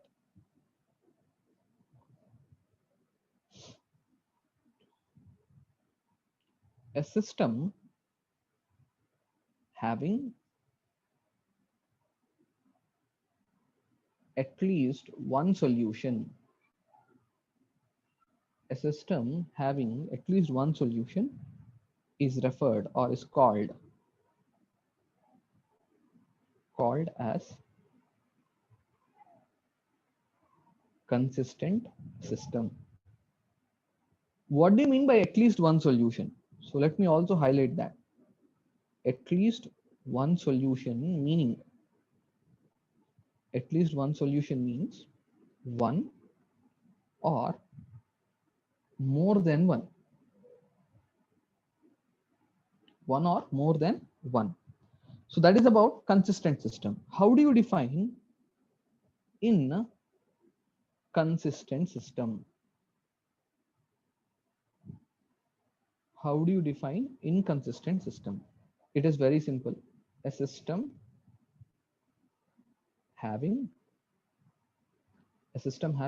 no solution. A system having no solution is called inconsistent system. Inconsistent system. I hope you are now aware of what is a consistent and inconsistent system. Okay, so now let me go ahead. I'm now going to talk about homogeneous system and non-homogeneous system in a detailed way. Okay, so I'm going to talk about homogeneous system and non-homogeneous system in a detailed way. Before that, I would like to highlight 4 points which talk about consistency. I'm going to explain you people in a detailed way. Okay, listen to this very, very carefully. Very interesting observations here. Each of the following is equivalent to saying AB is consistent. What's the first statement? In row reducing AB, a row of the following form never appears. What is this point telling you? Know? If a row like this never appears, then such a system is consistent, it seems. Right? Here, where alpha is not equal to 0. All zeros followed by alpha, where alpha is not equal to 0. If you do not find any row like this in the row echelon form, such a system is consistent, it seems. Let me verify that. So how do I verify this? I'll go to the summary. See here, do you have any row which is in the form of all zeros and then a non-zero value? No. Therefore, this is consistent system. I'll go to example 2. Look at this example. Do you have a row of the following form? All zeros and then a non-zero value? No. Therefore, this is also consistent system. Look at example 3. If you look at this example, you have the last row like this 0, 0, 0, so on, zeros, and then 1. Right? A row of the following form is appearing. Right? If you have a row like this, then it is inconsistent system. inconsistent system. If a row like this appears, then it is inconsistent. If a row like this doesn't appear, then it is consistent. That's what is mentioned there. Check it. In row reducing AB, a row of the following form never appears. It should never appear, it seems. Okay, then you can call the system to be consistent. This is first point. Look at the second point. B is non-basic column in AB. What is the nature of B? It seems it should be non-basic column. Let's verify that as well. I have already discussed this. See here, what's the nature of B? It's non-basic. Why it is non-basic? Yeah, because it is not having any pivot element here. Whenever B is non-basic, blindly you can say the system is consistent, right? Look at example 2. What is the nature of B? Non-basic in nature. Non-basic means what? In the row echelon form, B, if it is not having any pivot element, you can call B as non-basic column. If B is non-basic column, then the system is consistent, it seems. Look at example 3. What is the nature of B? B is basic column. Basic column means it is inconsistent. If B becomes basic, then it is going to be what? Inconsistent system. I tried to explain this particular point, that is consistency, the second point, using 3 examples here. Okay, so very simple observation. If B is non-basic in AB, then it's a consistent system. Look at the third one, which everyone knows. Rank of AB must be equal to rank of A. Like one of the student was saying, sir, why did you discuss rank? See, rank is very simple concept. Yeah, you have been learning that from your 11th and 12th standard. Anyway, we will have detailed discussion on that. As of now, what do you mean by rank? Rank means simply count the number of non-zero rows in row echelon form. What is this third point saying? Rank of AB is equal to rank of A, it seems. Whenever rank of AB is equal to rank of A, such system is also consistent. Okay, so I'll again go back to the 3 examples. Example 1, rank of A is 3. Rank of AB is also 3. Consistent system. Example 2, rank of A, how much? 3. Rank of AB also 3. Consistent system. Example 3, rank of A 3, rank of AB 4, not equal, inconsistent system. That means system is not having any solution. That is about the third point. Now comes the fourth point, a very, very important observation. B is combination of basic columns in A. I would like to explain this by taking some examples. What is this point saying is, if you are able to express B as combination of columns of A, then such system would be consistent, it seems. So what I would like to do is I will take some example. Let me copy this.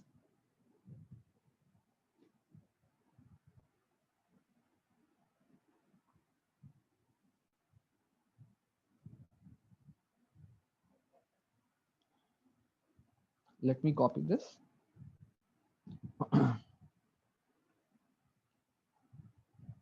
What is column 1? Column 1 here is 2, 6, minus 2. What is column 2 here? Column 2 means the coefficients of y.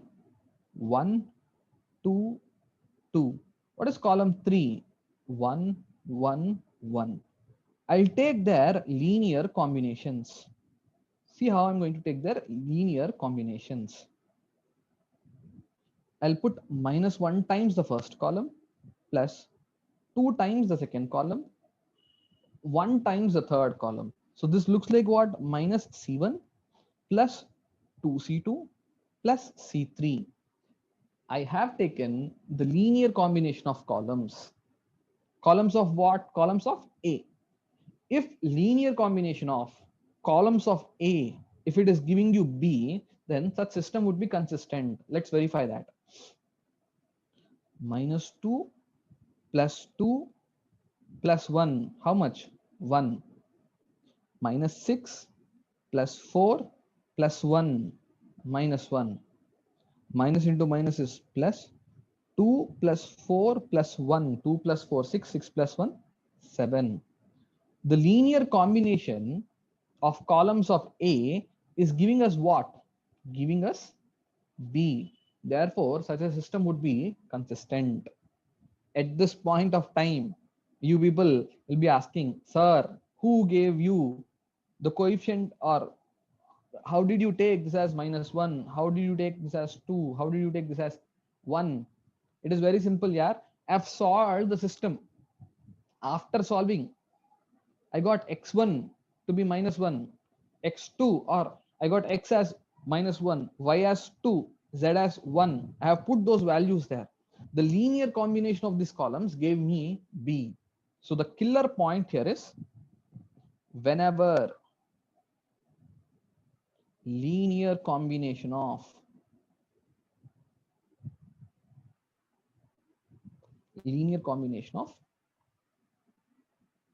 columns of A, whenever linear combination of columns of A gives B, then such a system is consistent.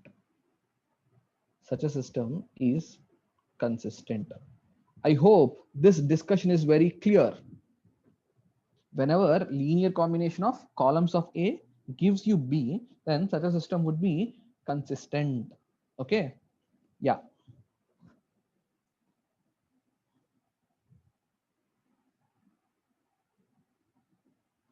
Usha, Monica, what is your doubt? Sir, how could you take the values as -1, 2, and 1 set the coefficients? My dear student, I have already mentioned how did I take that. I said I've solved this example. I got x as -1, y as 2, z as 1. You haven't, I mean, you didn't listen that or what? Hello? Heard it, sir, but sorry, sir. Thank you, sir. No, it's okay. You see, it might be doubt for many of the students. See here, Usha, are you there? Yes, sir. Please try to understand what is the point I'm going to, what's the point that I'm trying to convey. I'm saying that whenever you are able to express B as linear combination of columns of A, then such system would be what? Consistent. Sir. Is the point clear? I'll repeat this again and again because this has been asked in the GATE exam. If you are able to express B as linear combination of columns of A, then such system would represent what? A consistent system. Is that clear? Yes, sir. I would like to put some more, just want to extend it. For example, like since you have asked, look at this.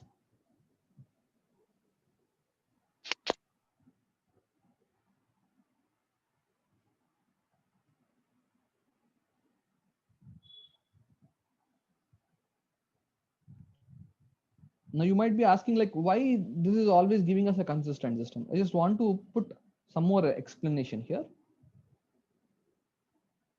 A31 x1 plus A32 x2 plus A33 x3 equal to B3, let's say. Okay, I've taken 3 equations in 3 unknowns. Can you tell me what are the coefficients of x1 here? A11, A21, and A31, sir. So if I write like this, then this is like A11, A21, A31. Okay. What are the coefficients of x2?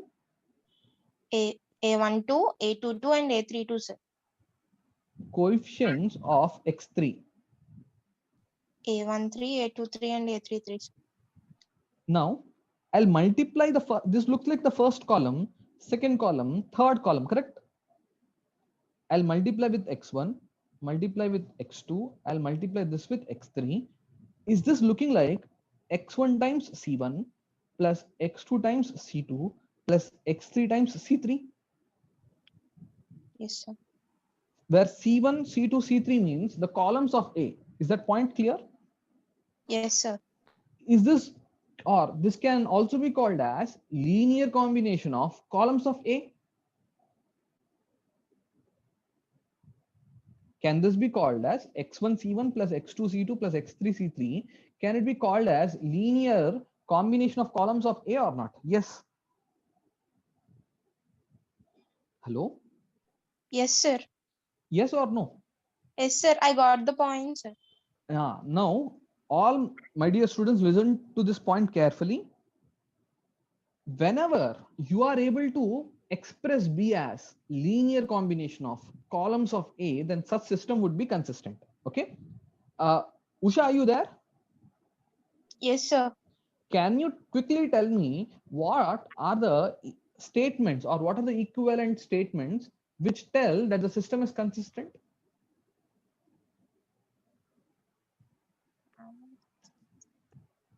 Something like I said, a row of the following form never appears. What is that row?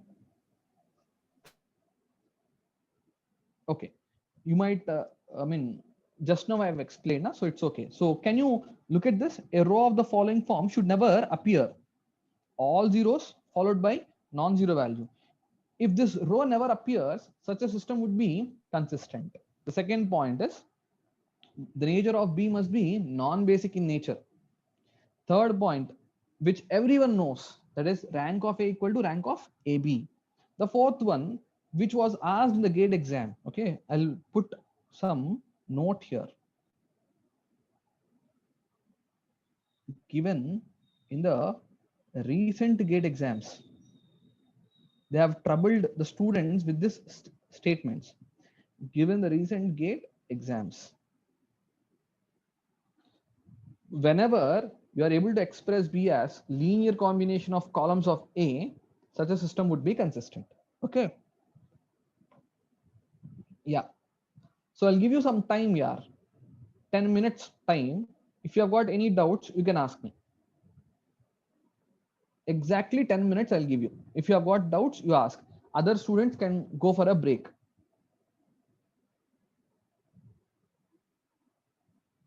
Yeah. Krishna, what is your doubt?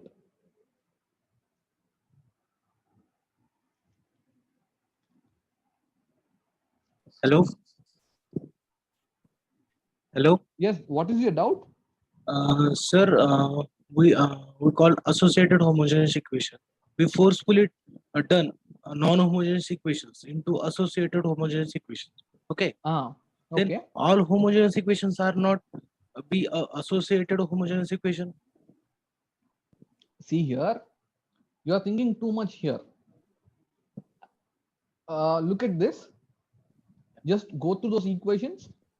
The right side values are 5, 6, 9, 9. This particular system had infinitely many solutions. Yes. The general solution has been written here, correct? Yes. Where is the general solution? Yeah, here is a general solution, correct? Yes.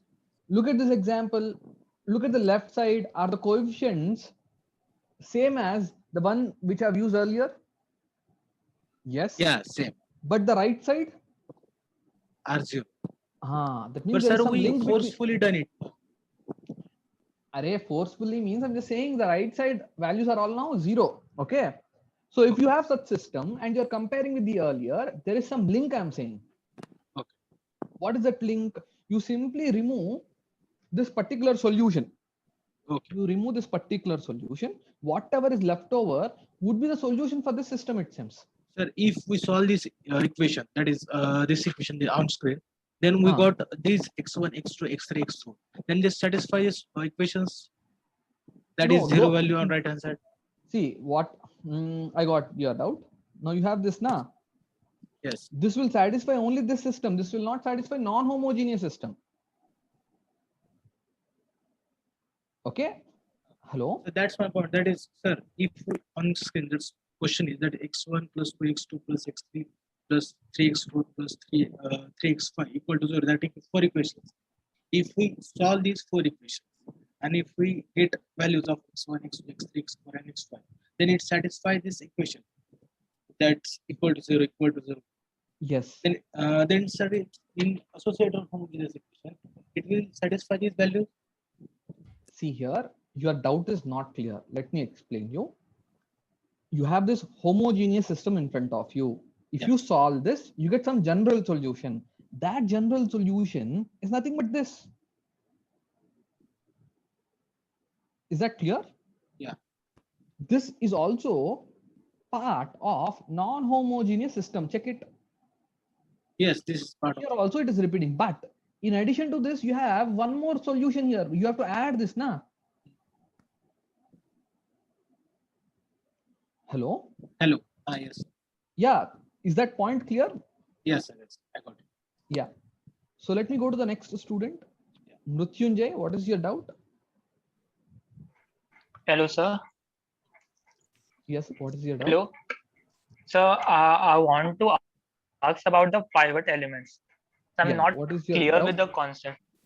So you said that the element, the first element, the first non-zero element, and the element after that should be zero. See here. Let's say in the example 2. Okay, example 2. Yeah, we are in the example 2. Look at this. Look at this element called 1. Below this, what do you have? So all the zeros. Go to the second row. Okay, now go to the second row. This is the first non-zero element, na, -2. Yes, sir. Below this, what do you have? Zeros. Go to the third row. First non-zero element. Yes, sir. Got it, Below sir. this, what do you have? That is how you Zero. identify Yes, the pivot. sir. Hmm. Yes, sir. Okay. Thank you, sir. Okay, let me go to the next student. See, if your doubt is clarified, don't raise your hand. Okay, some of you might be having common doubts. Okay, don't. If you got a new doubt, then only you raise the hand. Sachin, what is your doubt? Sir, going by the meaning, that is homogeneous equation means it should have the right hand part as 0, or something which is similar is homogeneous, something which is different is heterogeneous. Sir, if the equations RHS side also have, suppose instead of zeros, if we have all the values are same, for example, all the values are 7 in the RHS, then will it be considered as homogeneous or not? See, at least one value non-zero, that is non-homogeneous. Okay. At least one value non-zero means non-homogeneous only. Okay. In all those equations, at least if one value is 0, then it is homogeneous. Listen to me. At least one value non-zero, I'm saying. Okay. Right? At least one value non-zero means it's non-homogeneous. Okay.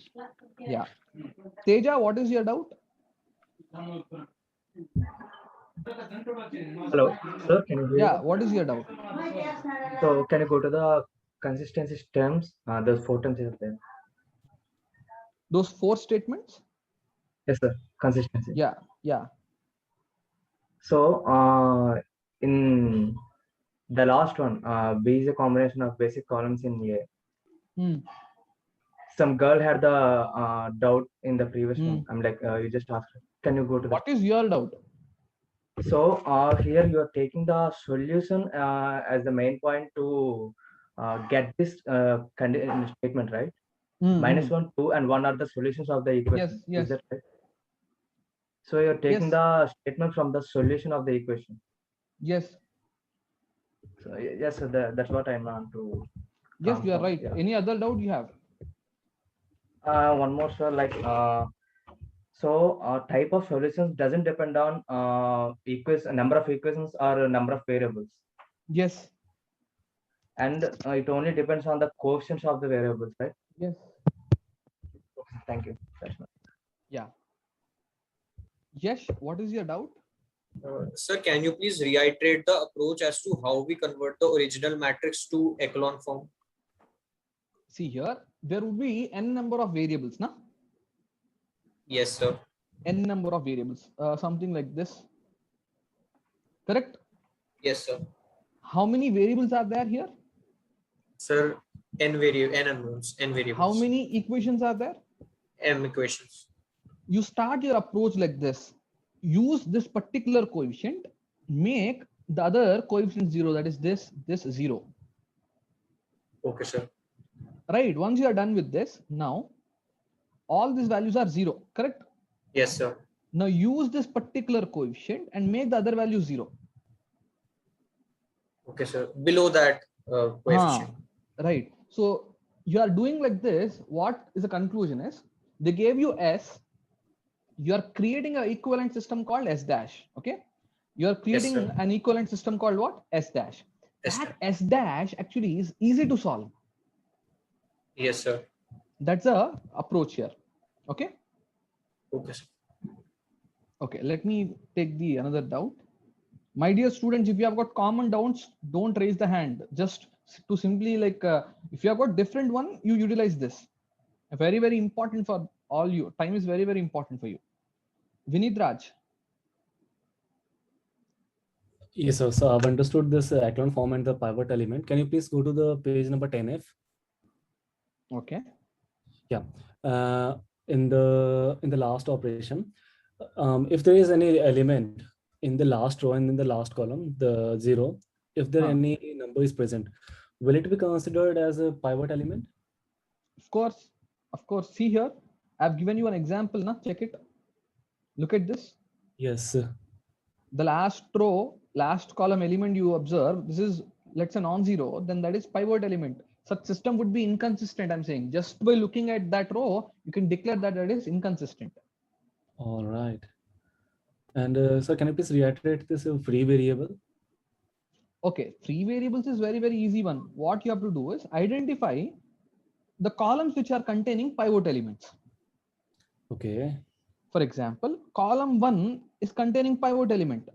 Yes, sir. Column 3 is also containing pivot element. Column 5 is also containing pivot element. Correct. So C1, C3, C5 are basic columns. Okay. C2, C4 are non-basic. Okay. Corresponding variables are X2 and X4. Yes, sir. So those are free variables. Okay. So basically, non-basic columns are those free variables. Non-basic columns, associated variables are free variables. Yeah, correct. Exactly. Yeah. All right. Thank you so much. I'll take 2 more doubts and after that I'll go for a break and again continue the session. Don't worry. After 9 also you can ask me the doubts. Okay. Don't feel like we are supposed to like ask the doubts here right now itself. Okay. Ramesh. Sir. Yeah. What is your doubt?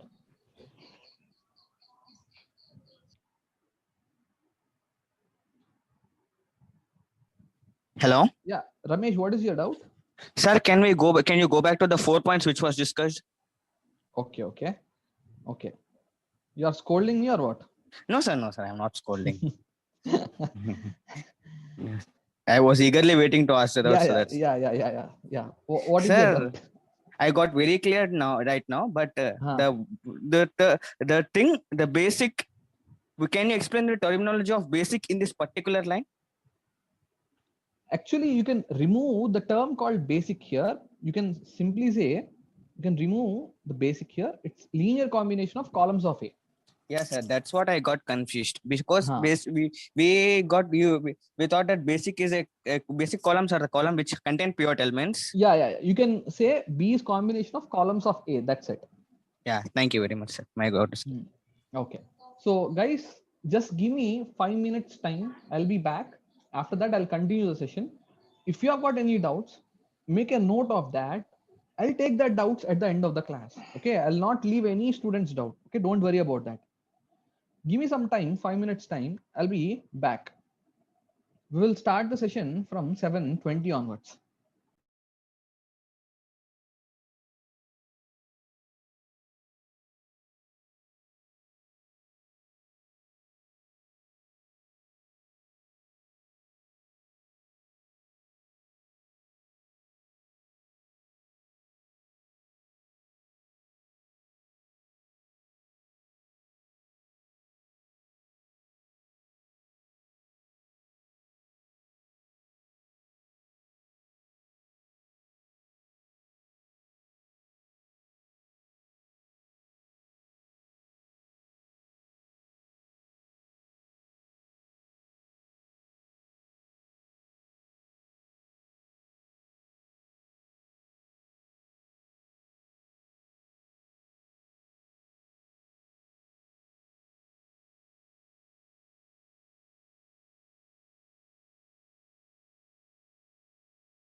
Guys, no doubts now? After 9, once I finish the class, you can ask your doubts. Okay, write all your doubts at one place.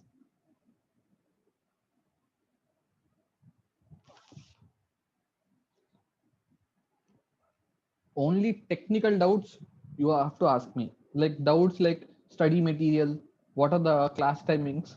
I'm not going to tell all these things. Only technical part I'll be dealing. Please understand me.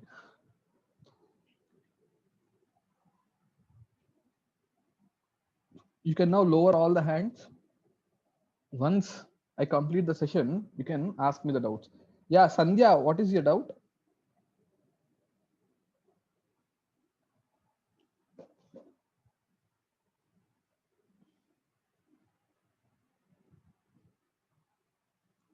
Okay.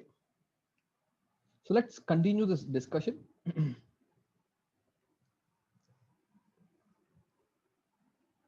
How does a homogeneous system look like? How does a homogeneous system look like? Look at this. You can ask me the doubts at the end, yeah. Don't raise the hand. Listen to me. How does a homogeneous system look like? If you have all zeros in the right hand side, then such a system is called homogeneous system. Okay. Now I like to highlight few points. First point is homogeneous systems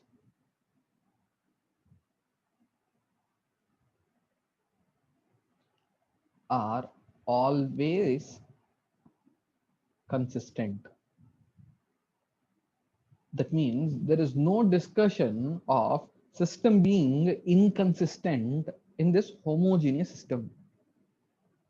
Homogeneous systems are always consistent. Why?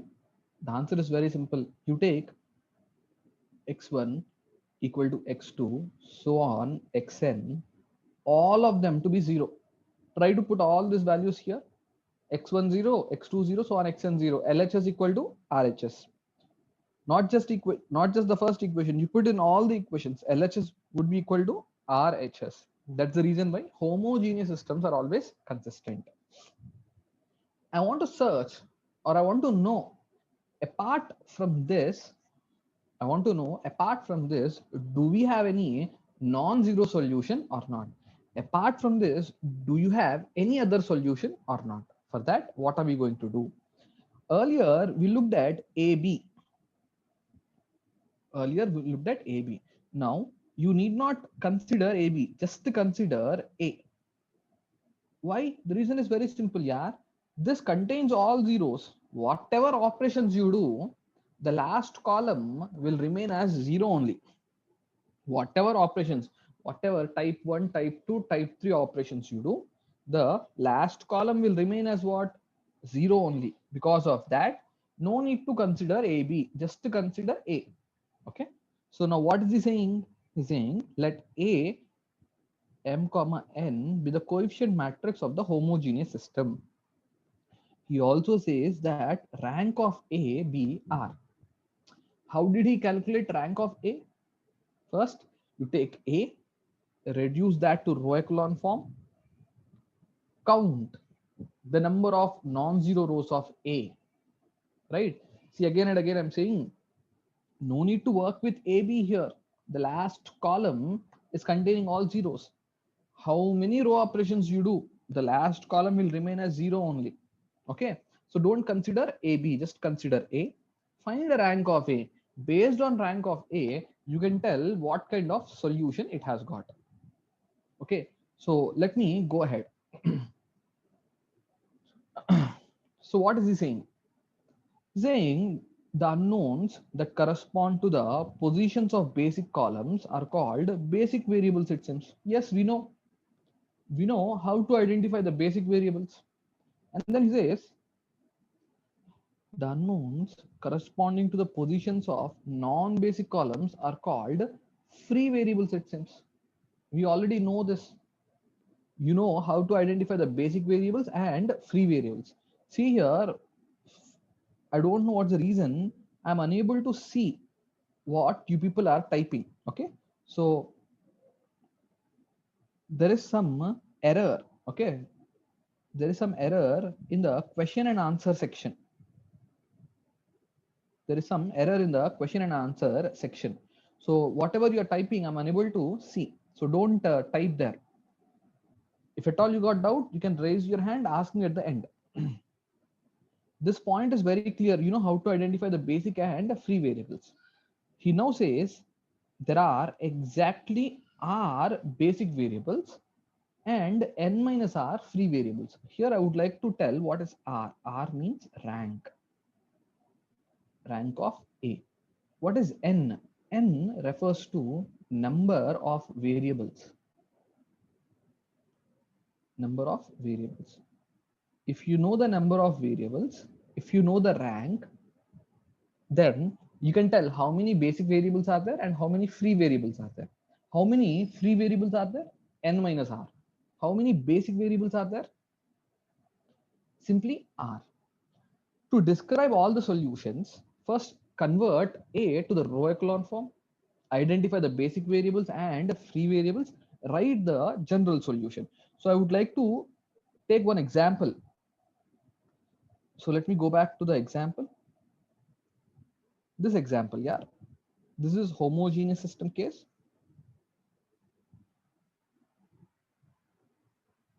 He's saying write the general solution in this form, it seems. Write general solution in this form. Already we have taken one example. So the general solution was like what? xf1 h1, xf2 h2, so on, xfn minus r, hn minus r. So let's understand what is f1, xf1, xf2, so on, xfn minus r. What are xf1, xf2, so on, xfn minus r? They are the free variables. How many free variables we have? Exactly n minus r. What are h1, h2, so on, hn minus r? They are simply the columns, okay, n cross 1 columns. So to make your understanding better, look at this example. We have solved one homogeneous case. The general solution was written like k1 times a vector plus k2 times a vector. Here k1, k2 are like free variables. This vector and this vector is like h1, h2. Okay. This n minus r solutions are linearly independent. Okay, I would like to ask a few questions. This Sandhya, can you talk? There is no response from this fellow. Okay, Utkarsh, are you there? Yes, sir. Utkarsh, look at this.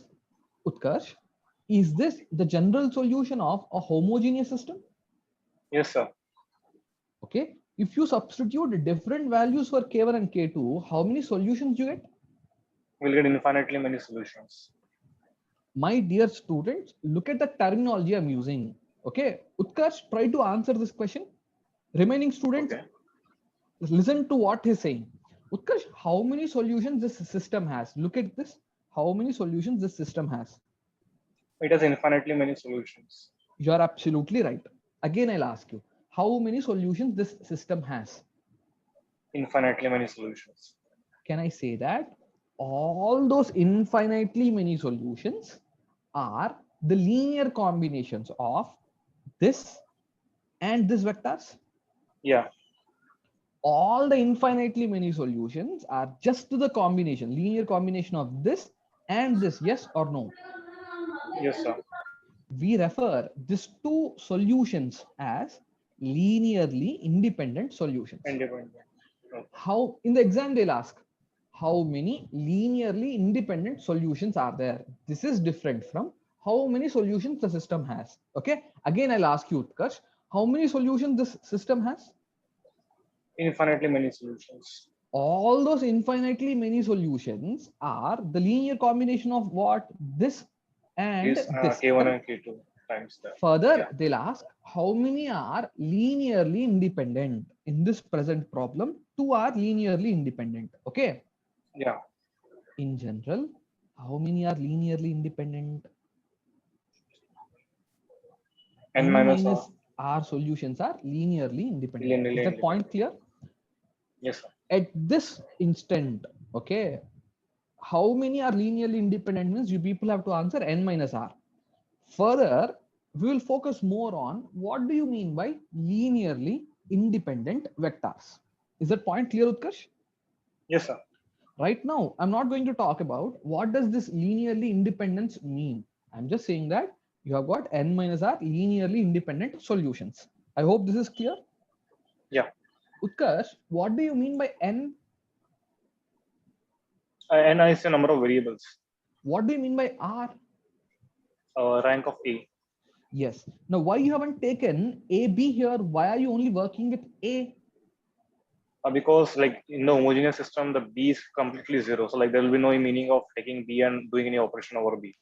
Even if you do the operations, for example, yeah, if you do something like R2 is R2 minus R1, what will be the nature of this? 0 minus it will what? be 0 only. That's what. So 0 times like some values. Yeah. So don't consider AB, just work with A. A. Yeah. Is that clear? First point is homogeneous systems are always what? Consistent. Consistent. Okay. Because all the variables set to 0 will always be a solution. Yes or no? Yes, sir. In addition to that, I want to know any other solution possible or not. So what's the first step? Reduce A to row echelon form. Identify the basic variables, free variables, write the general solution. Correct? Yeah. Yes or no? Right. Can you read Yes, the sir. last statement? A homogeneous system possesses a unique solution or trivial solution if and only if rank of A is equal to the number of variables. That is, if and only if there are no free variables. What is rank of A in this point? Like it is equal to the number of variables, basically. So like there will be no number of, there will be no zero row. Okay, number of free variables. What is the expression for number of free variables? N minus R. What is R in this present point? Rank of A. Is N only, na? Sorry, yeah, here it is. So when you N have minus 0, yeah. 0 free variables, that will result in what? Unique Solution, yeah. Or trivial solution. Okay. How does that trivial solution look like?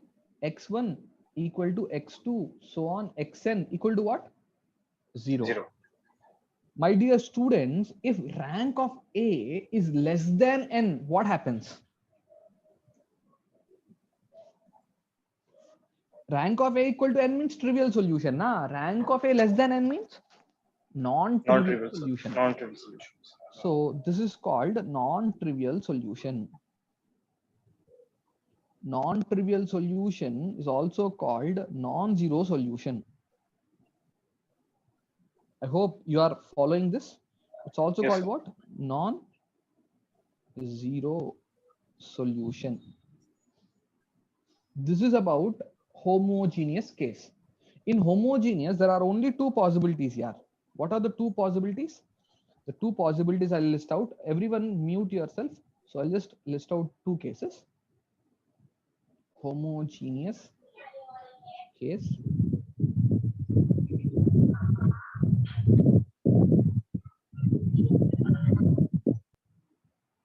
Homogeneous case, there are only two possibilities. One is trivial solution. The other is non-trivial solution. Now for trivial solution, the condition is rank of A equals N.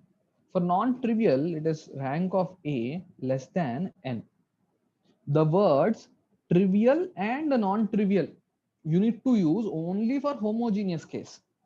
The words trivial and non-trivial, you are supposed to use only for what cases? Only for homogeneous cases. So this is about homogeneous case. Let's now go ahead with non-homogeneous systems. Look at the definition here. The definition is very simple. What do you mean by non-homogeneous? You see these constants now. If at least one of them is non-zero, such a system would be non-homogeneous. At least one or more than one, if they are non-zero, such system would be called a non-homogeneous system, right? earlier for homogeneous system, there were only two cases. One is trivial solution, the other is non-trivial solution. But for non-homogeneous, right, what happens is there is a case where the system can have no solution also. So that point is mentioned here. Unlike homogeneous systems, a non-homogeneous system may be inconsistent. So there is a chance for the non-homogeneous system to be inconsistent as well. So how do you figure out that? So we will see that in detail now. What is he saying? Listen to this carefully. What is he saying? To describe the set of all possible solutions of a consistent, okay, we are now talking about a consistent non-homogeneous system. So what are the steps that you have to follow? The first step is reduce AB to row echelon form. You already know how to do that. First step is what? Reduce AB to row echelon form. Second step, identify the basic variables and free variables. We also know that. Once you identify that, apply the back substitution. What do you mean by back substitution? First, find the value of x5, find the value of x4, x3, x2, x1. Do this way, right? So get the values of x5, x4, x3, x2, x1. This is called back substitution. Sometimes what happens is you get an equation like x3 plus x4 equal to 1. x3 plus x4 equal to 1, like we have got in our one of the example. Then you write x3 is 1 minus x4. That means you are expressing basic variable in terms of free variable. Substitute some value for that free variable. Okay, so that you'll get the value of the basic variable. So that is point 3. Once you do this, you get some general solution. So this is the general solution. So to make you people understand in a better way, I'll go back to one of the example, copy the general solution here. Let's go back. Let's copy one of the general solution that we have got. Okay, so let's copy this.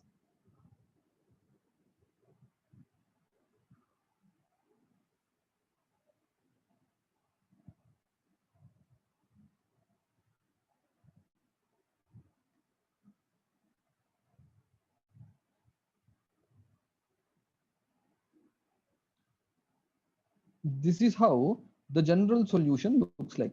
So see here, this is like xf1 h1 plus xf2 h2 plus this p is called particular solution. So in general, how does the general solution look like? It looks like p plus xf1 h1 plus xf2 h2 so on xfn minus r hn minus r. And you know what is xf1, xf2 so on xfn minus r? Those are the free variables. You know what is h1, h2 so on hn minus r? They are the n cross 1 columns. P is also n cross 1 columns. Okay, so now I'll just tell you one interesting point. If you are writing the general solution, it looks like this now. xf1 h1 plus xf2 h2 plus so on xf n minus r h n minus r plus p. If you look at this, this is something like, if you look at this, this is general solution of associated homogeneous system.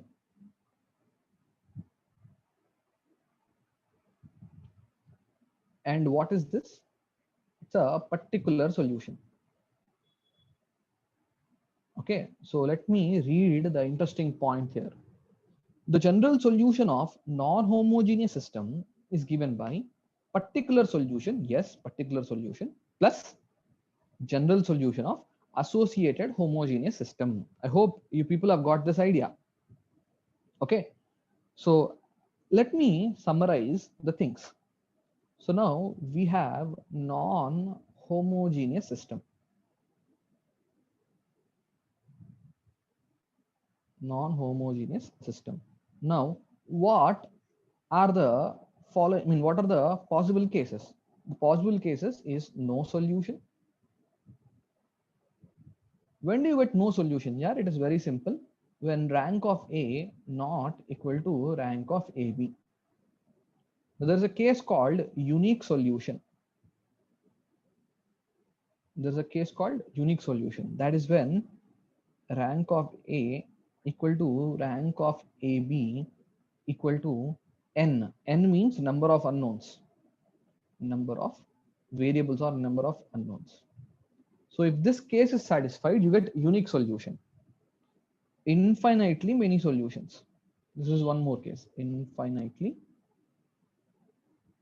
many solutions. When do you get this? When rank of A equals rank of AB less than number of variables. Now, when you have this case, what happens is you'll get free variables, and this will lead to infinitely many solutions. So far, we have been talking about the theory.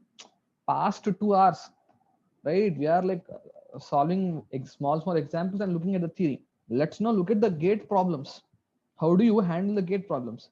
In the exam, no one will ask you a question like this, you know. They'll not give you a complicated question like this, right? So how do you handle the problems now? That is what is going to be discussed. The notes would be uploaded. Don't worry about the notes. Exactly all these notes would be given to you. Let's have a discussion on these problems now. Have a reading. Just read this problem. Consider the linear equations. How many equations are there? 3 equations are there. 1, 2, 3. What is he asking? In order to have unique solution, the value of alpha should not be equal to. He's asking to have unique solution, what should not be the value of alpha? Okay, I'll give you some hints. First, write the augmented matrix. Reduce that to row echelon form. Observing the row echelon form, comment about alpha. Okay, unique solution means what? Rank of A should be equal to rank of AB should be equal to the number of variables. So let's do this problem.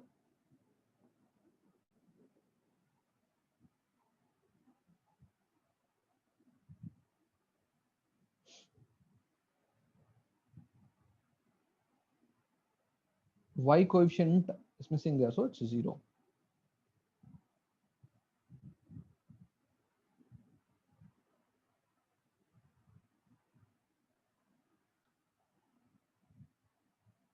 I would like to reduce this to row echelon form.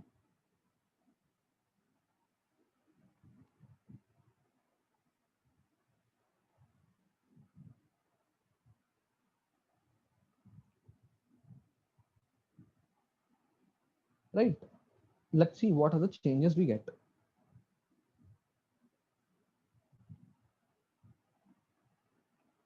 Two minus 2, 0, 0 minus of minus 2. I mean 2 into 2, that is 4. Alpha minus 2. Minus 2 minus 6 minus 8. Let's look at row 3. 0. 2 minus 4 minus 2. Alpha plus 2. 1 plus 6, 7. Using this element, make this 0.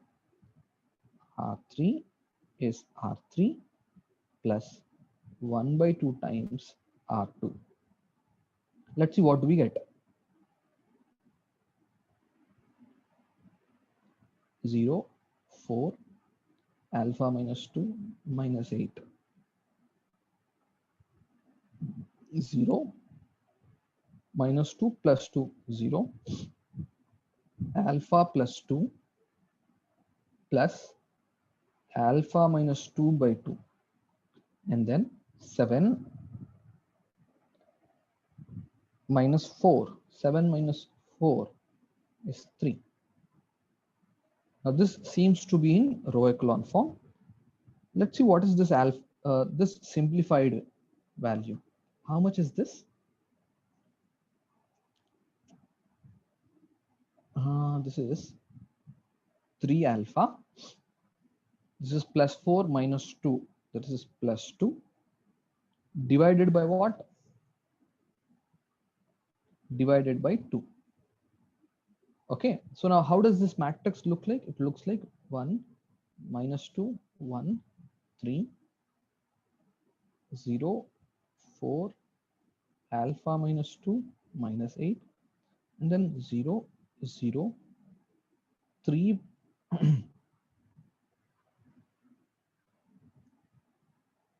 3 alpha plus 2 by 2 and then 3. This is very simple, yeah. If you want a unique solution, this value, that is 3 alpha plus 2 by 2, cannot be 0. 3 alpha plus 2 by 2 cannot be what? 0. So I'll just write a note point here. For unique solution,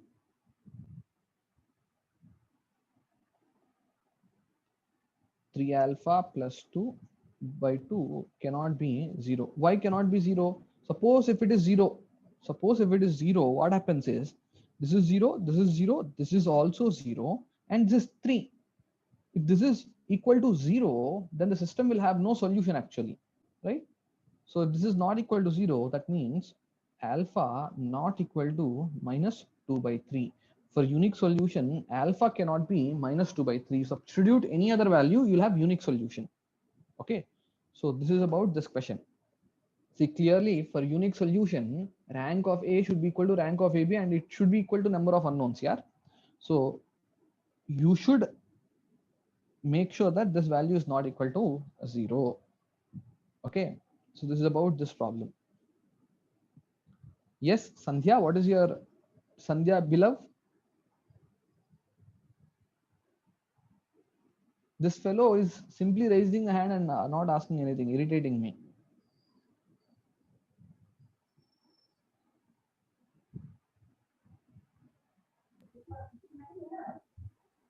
Sandhya, what is your doubt here? Sir, the trivial solutions of homogeneous, I'm not getting it clearly. Okay. Yes, that's one. Which one? This one? Yes, sir, trivial solution. Yeah, that part I'm not getting. Yeah, so what does, whenever rank of A is n, how many free variables you will have? Hello? The number of free variables is given by n minus r. Is that okay? Yeah. Yes, sir. Free variables. Yes, sir. N minus r. Now, when free variables, see, listen to me. Yes, sir. Number of free variables is equal to n minus r. But what is the rank here? N. N. So there are no free variables. No free variables. No free variables. And is it a homogeneous system? Yes, sir. Homogeneous system are always consistent because all the variables set to 0 will always be a solution. Na? Yes. So that means there is only one solution, and that solution is referred as what? Trivial solution. Trivial solution. So how does that look? X1 equal to x2, so on, xn equal to what? 0. 0. Yes. Is that clear? Trivial solution means this. Okay. Thank you. Yeah.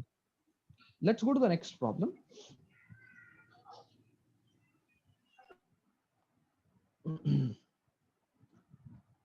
Which of the following is not true? Not true, it seems.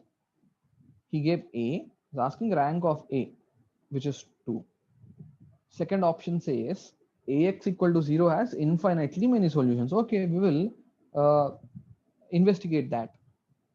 The system AX equal to B has unique solution. We will investigate that also. A inverse does not exist. Okay, we will investigate all these things. For that, I need to find rank of A. So what I'll do is, I'll say R2 is R2 minus 2R1. R3 is R3 minus 4R1. So what happens here? What do we get? 1, 2, 3, We get 0 here. -1 -4. -1 -4 is -5. 4 -6 -2. Let's look at third row. 4 minus 4 is 0. 3 minus 8. 3 minus 8 is -5. 10 minus 12 is -2. Now, you see that R2 and R3 are identical. That means if you do an operation like this, R3 is R3 minus R2. What happens is entire R3 will go to 0. So 1, 2, 3, 0 minus 5 minus 2. Next 0, 0, 0. How many non-zero rows are there? There are 2 non-zero rows. Implies rank of A is 2. The question says which of the following is not true. Okay, so rank of A is 2. The system AX equal to 0 has infinitely many solutions. Yes. Since rank of A is 2, how many free variables you have? You have 3 minus 2, which is 1. You have one free variable. One free variable means infinitely many solutions. One free variable implies what? Infinitely many solutions.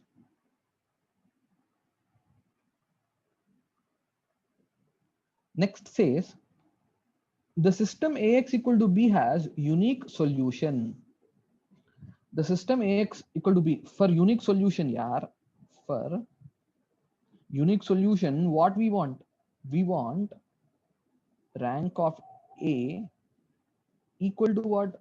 Number of variables.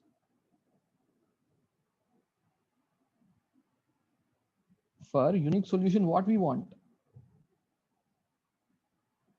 Unique solution, what we want is rank of A to be equal to number of variables. Is that happening here? No, this is not happening. Okay, this is not happening. So C is false. C is false. So this is true. This is also true. This is not true. So the answer for this question is option C. Okay, option C. It's a multiple choice question. Multiple choice question. If it's a multiple choice question, you need not read option D. If it's a multiple select question, then you can analyze D. Okay, so let me go with another problem. So what are they saying?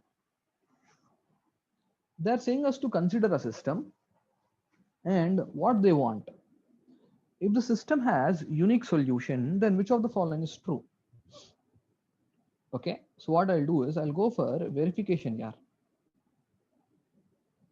What do you mean by verification is? I'll take K as 1. 3 equations are given to me. 3 unknowns are there. Okay, so what should be the value of K so that the system has got unique solution, it seems. So I'll take K equal to 1. Then the augmented matrix, how does that look like?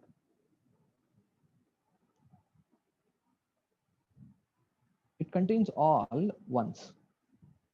Now, without further calculations here, without further calculations, I'll say rank of A equals rank of AB equals 1. How do you say that? How do I say that? Is using the first row, I'll make row 2 and row 3 entirely 0.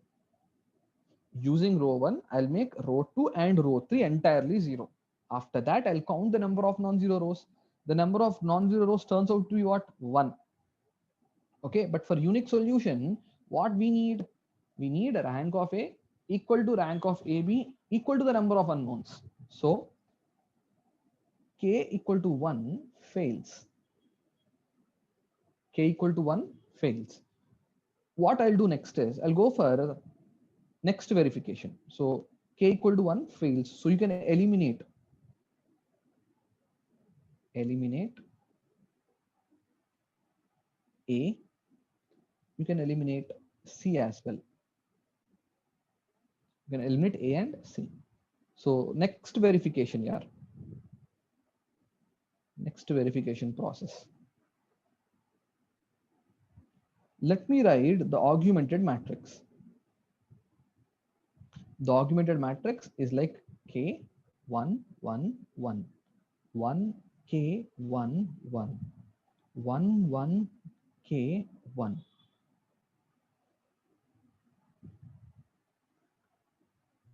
Now I'll do something like this. R3 is R3 plus R1 plus R2. Even an operation like this will not change the solution. If you replace R3 with R3 plus R1 plus R2, the solution will not change. So what are we going to get? K 1 1 1 1 K 1 1. If you read the elements of the third row, then this is something like 1 plus K, that is K plus 2. 1 plus K plus 1, again K plus 2. K plus 1 plus 1, again K plus 2. 1 plus 1 plus 1 is 3. Now, if you look at this element, if K is equal to minus 2, K, so if K is equal to minus 2, then system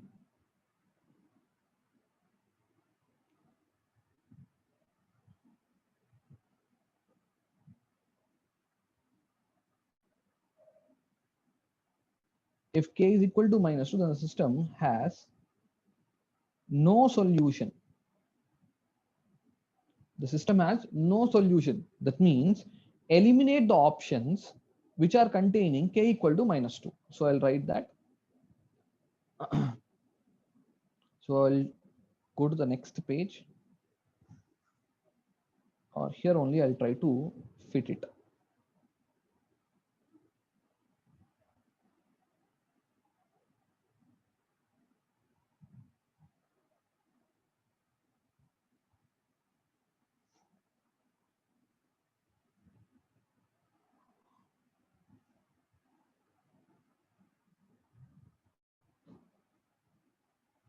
Eliminate the options which contain K equal to minus 2. Eliminate the options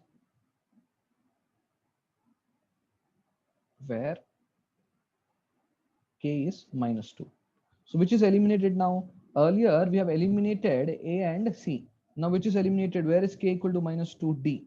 So D is eliminated. D is eliminated. So now what's the answer? D is eliminated. What is the answer? A, C, D are eliminated. That means B is the correct answer. Okay, so this is how you need to solve in a competitive exam. Okay, once again, I'll tell you what is this question about. This question is about, he gives us 3 equations. What should be the, says which of the following is true. Okay, and he clearly specifies that the system has got unique solution. So I have done verification for K equal to 1. I see that rank of A, rank of AB are equal to 1, but for having unique solution, the rank of A equal to rank of AB should be equal to the number of unknowns. So K equal to 1 fails. Eliminate the options which contain K equal to 1. A and C are eliminated. And I'll go for verification. That is, I'll consider the augmented matrix. I have performed an operation called R3 is R3 plus R1 plus R2. Even this kind of operation will not change the solution. I see that here in the last row, K plus 2, K plus 2, K plus 2 is there.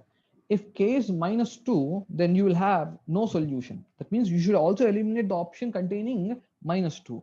So if I eliminate that, D is eliminated. The only option that survives is option B. Okay, so this is how you need to tackle the problem. Let me go ahead with the discussion. Yeah. Let me read this problem for you. Guys, I'll give you enough time for doubt clarification. If you have got any doubts, write it there itself. Okay, we will have a detailed discussion, doubt session. Okay, don't worry about that. Let me read this problem. Let Ax equal to B be a system of three equations in three variables. Okay, he gave us three equations, three variable systems. The augmented matrix is also given to us.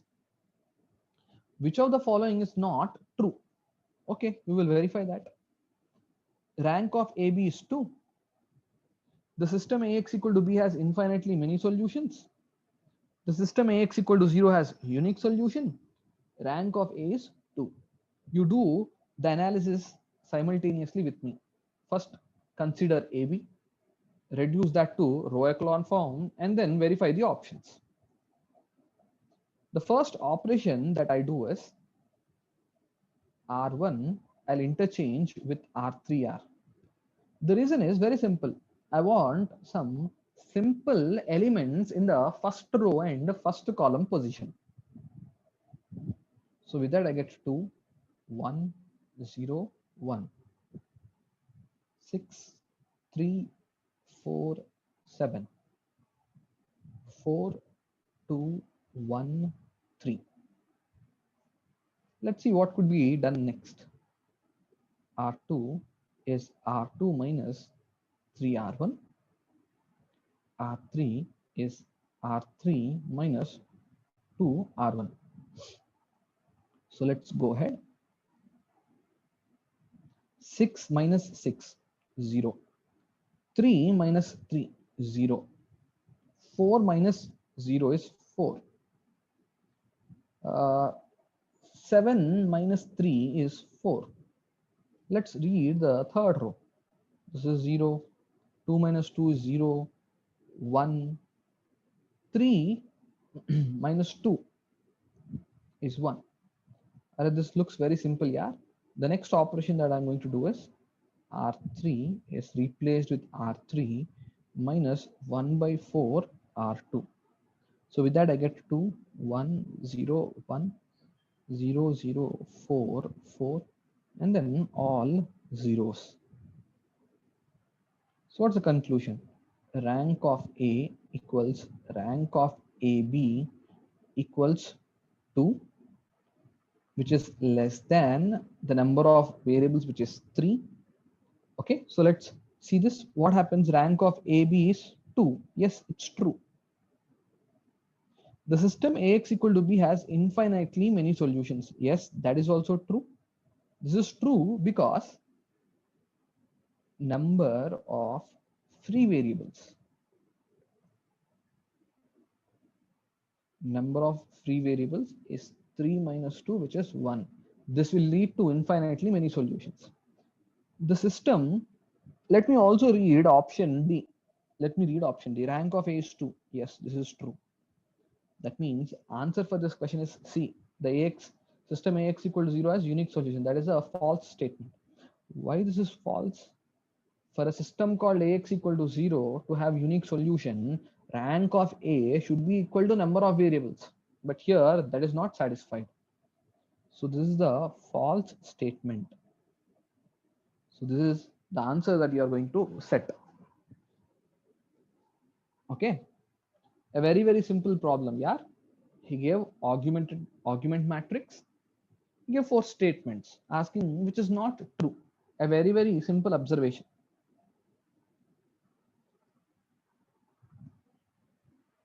See how a gate problem can come from this topic.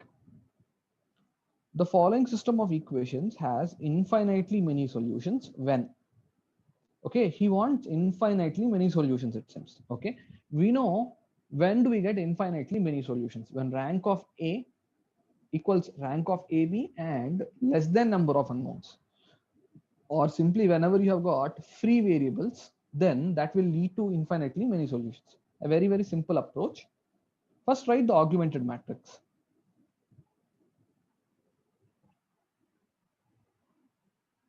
Reduce that augmented matrix to row echelon form. You people do it simultaneously with me. See whether your approach is correct or not. Your calculations are correct or not.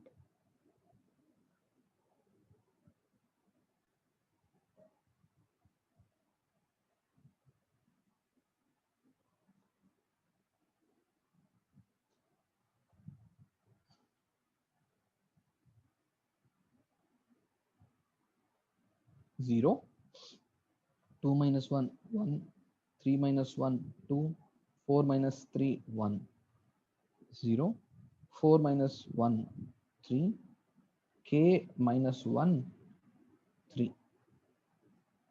What next? R3 is R3 minus 3R2. 1, 1, 1, 3, 0, 1, 2, 1. Let's see what next. 0 here, 0 here, k minus 1 minus 6. So this means k minus 7. 3 minus 3 is 0. What he wants infinitely many solutions. If you want infinitely many solutions, you need free variables here. Okay, so clearly if k is equal to 7, you know what happens? Rank of A equals rank of AB equals 2, which is less than 3. You also have number of free variables. How many free variables you have? You have 3 minus 2, which is 1. So yes, infinitely many solutions possible for k equal to 7. So which is that answer? Which is option C. So infinitely many solutions possible when k is 7. So this is how the questions would be asked in the GATE exam. I'll put few more questions in front of you. Yeah, I'll give you few minutes here, 3 minutes time. Try to solve this.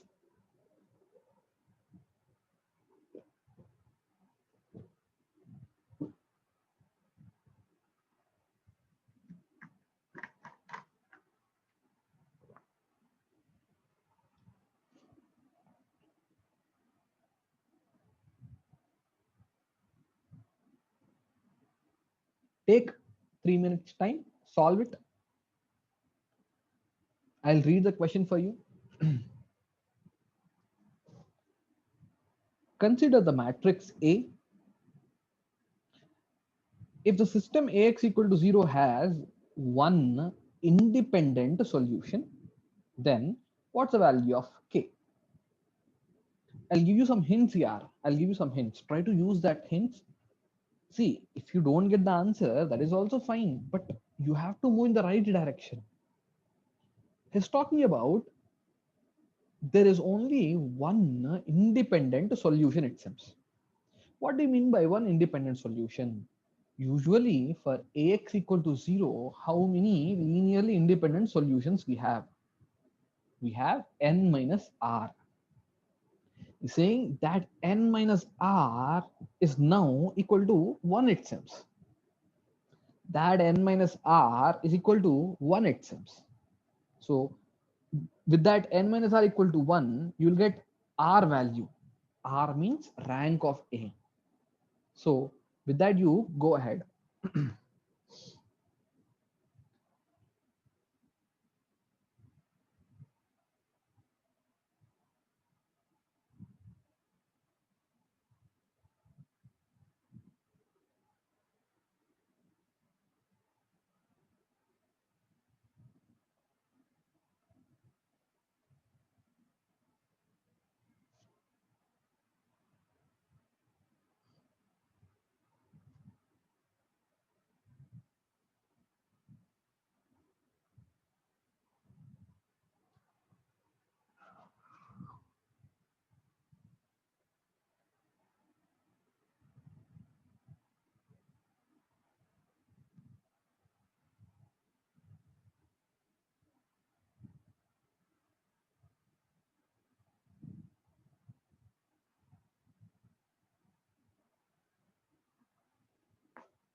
Okay, your time is up. I'm going to provide the solution. You please verify.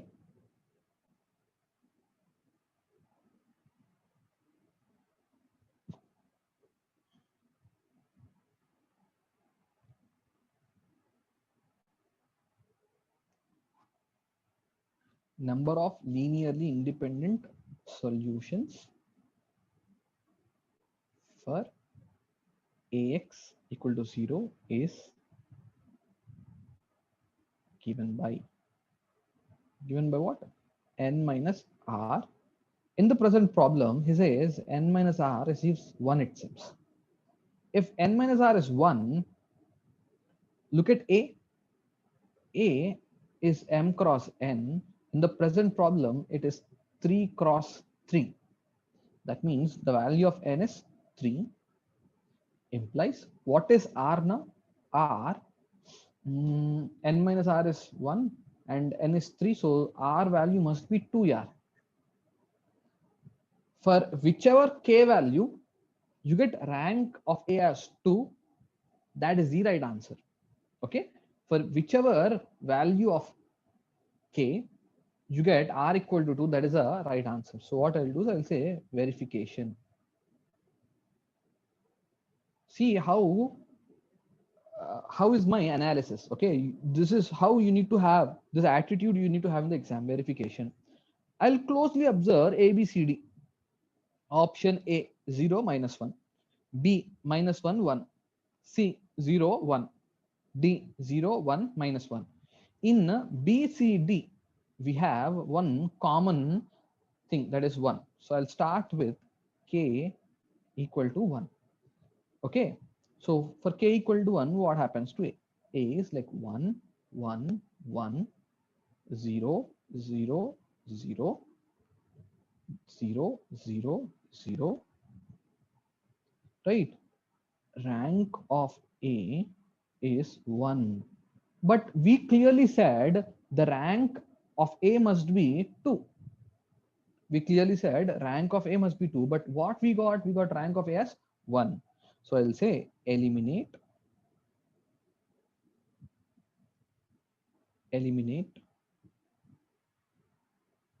options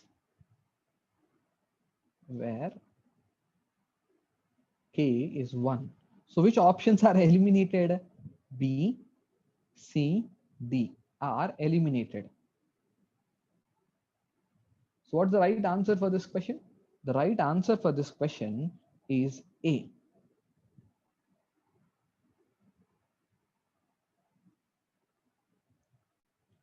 Most of the students get confused, right? So I'll explain it again. He clearly gave, don't raise the hands, yaar. After 9, I'll give you the time. Don't get excited. Listen to the explanation first. Okay, I care for you.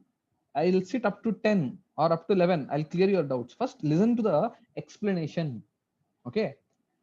He clearly said only one independent solution. What does this mean? It means N minus R is 1. N. Okay. Find R value. That means rank of A must be 2. To have only one independent solution in the present problem, rank of A must be 2. Whichever K value gives rank as 2, that is the right answer. So for that, what I'm doing is I'm doing verification. If for K equal to 1, if I get rank as 2, then that is the right answer. Okay, so let me put K equal to 1. I have put K equal to 1. Rank of A is 1. If rank of A is 1 and number of variables are 3, then N minus R is 3 minus 1, which is 2. So it will have 2 linearly independent solutions. But how many linearly independent solutions I want? Only 1. So K equal to 1 is eliminated. If K equal to 1 is eliminated, B, C, D are eliminated. The only option that survives is A. Okay. So please go through this. If you have got doubts, at the end we will discuss. I've explained you in a clear way. Okay. I'll read this question. Okay. Let Ax equal to B be a system of three equations in three unknowns. Okay. If A has three linearly independent columns and B is linear combination of columns of A. So I'll just write one point here. He says B is linear combination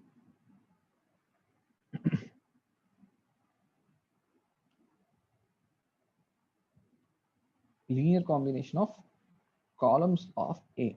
This is given data. Okay, given B is linear combination of columns of A. That means what? This system Ax equal to B is consistent. I clearly mentioned you earlier also, whenever B is expressed as linear combination of columns of A, such a system would be consistent. Okay, here what the problem is, I have not discussed what are linearly independent vectors. We will solve this problem once we complete linearly independent vectors concept. Okay, so I'll leave this as of now, I'll leave it here. We'll come back to this question. Don't worry at all. What is given to us? B is linear combination of columns of A. So Ax equal to B will always be a consistent system. You can eliminate the option called the system has no solution. As of now, you can eliminate the option called system has no solution. Once we discuss linearly independent vectors, we'll come back to this. I'll write that note point.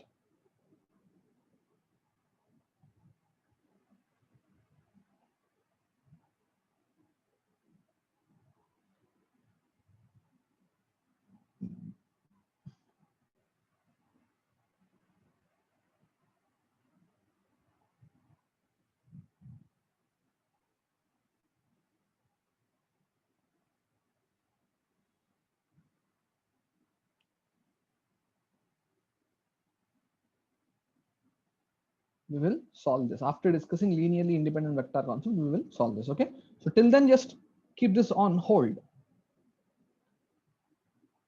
Okay, there is one more question that appeared in 2014. This is like a trap. Okay, I just want to highlight that this is like a trap. So what is that trap? How do you get out of the trap? Let's analyze. How many equations are there? 4 equations are there. How many unknowns are there? X, Y, X, Z, X, Y, Z. That means there are 3 unknowns. What are the X, Y, Z? 3 unknowns are there, or 3 variables are there. What is he asking? Which of the following is true? System has no solution, system has infinitely many solutions, system has unique solution, rank of augmented matrix is 2. We will verify that. For that, you need to write the augmented matrix. So how does the augmented matrix look? 3, 2, 0, 1. Directly what I'll do is, directly I'll write row 3 as the first one. Okay, because here 3 will create a trouble here. So I'll just interchange the rows. I'll write row 3 as the first row. 1, 1, 1, 3. Next, second equation I'll write 4, 0, 7, 1. The first equation I'll write 3, 2, 0, 1. And the last equation 1 minus 2, 7, 0. Now, why did I interchange the rows? Just to make sure that this particular element is 1, which is going to help in the simplification process. So in the exam, you should be that sharp, right? Wherever you can avoid the steps, you have to avoid. So I have directly written this. Now I'll say R2 is R2 minus 4 R1. R3 is R3 minus 3 R1. R4 is R4 minus R1. Let's see what are the changes that we get. 1, 1, 1, 3. 4 minus 4 is 0. 0 minus 4 is minus 4. 7 minus 4 is 3. 1 minus 12 minus 11. If I'm wrong, if my calculations are wrong, someone raise the hand and alert me. 3 minus 3 is 0. 2 minus 3 is minus 1. 0 minus 3 is minus 3. 1 minus 9 is minus 8. Next, 0 minus 2 minus 1 minus 3. 7 minus 1, 6. 0 minus 3 is minus 3. Let's copy this to the next page, simplify it further.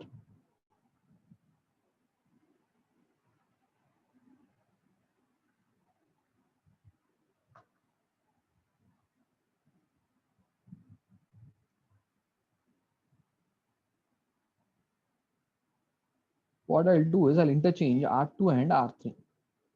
Just to get some simple element there, R2 and R3 are interchanged.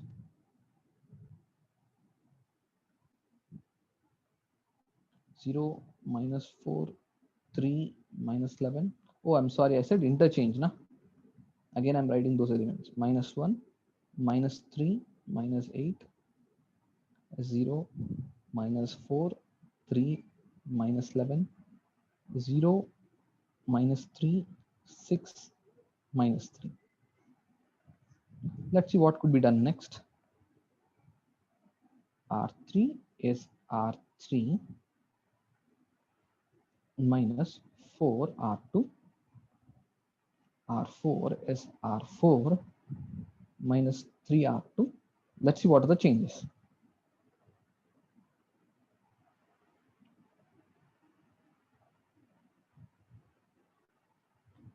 Zero. Minus 4 plus 4 is 0. 3 plus 12, 15. Minus 11 plus 32, which is 21. 0, 0. 6 plus 9. Okay. 6 plus 9, which is 15. Minus 3 plus 24. Minus 3 plus 24 is 21. Now I see that row 3 and row 4 are identical. I'll simply say R4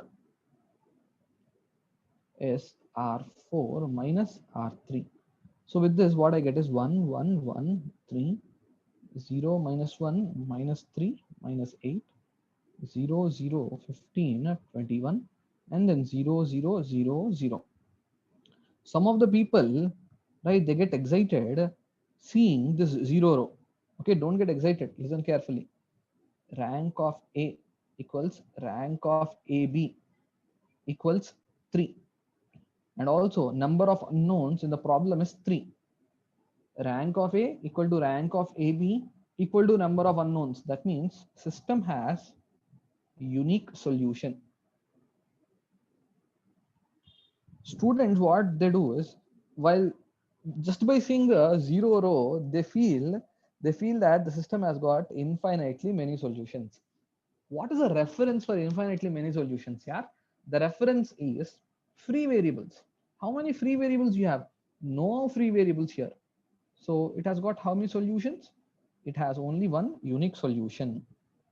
Okay, the trap here is, if you get a 0 row, don't say that the system has got infinitely many solutions. So let's see whether we have got in option. The system has unique solution. This is the right answer. So this appeared in 2014. Okay. I would like to give this particular problem as homework, not homework. Okay, I'll do it for you. Yeah, I'll do it for you. I look at this problem here. This appeared in 15 gate. A very, very simple problem. Very simple problem. Which of the following, sorry, not which of the following. If the following system has non-trivial solution, then which of the following options is true? Okay.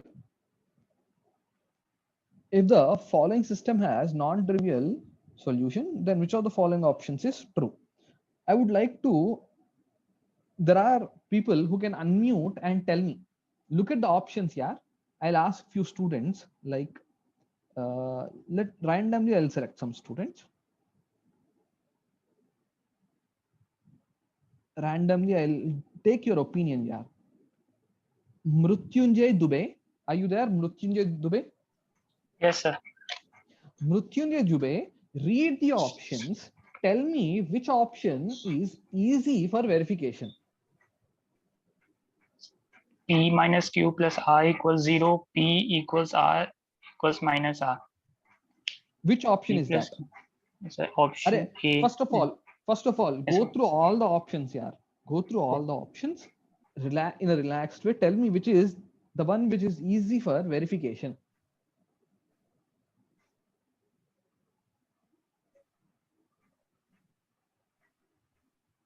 So option number C. Yes. Why? So here the P is equals to Q is equals to R. See here, this is how your attitude should be in the exam. Okay. So we'll go for verification here. Which option you say it's easy? So option number C. Okay. So I'll start the verification with option C, where P equal to Q equal to R. Correct? Can you give me A, the matrix A?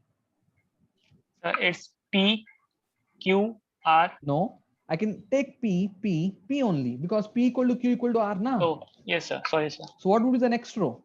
So it's again P. Next. The P and P. Yes, sir. Can you tell me what could be the rank of A? So 1. Very good. Rank of A is 1. Can you tell me how many free variables are there? So 2. N minus R is 3 minus 1, which is 2. How many solutions it will have?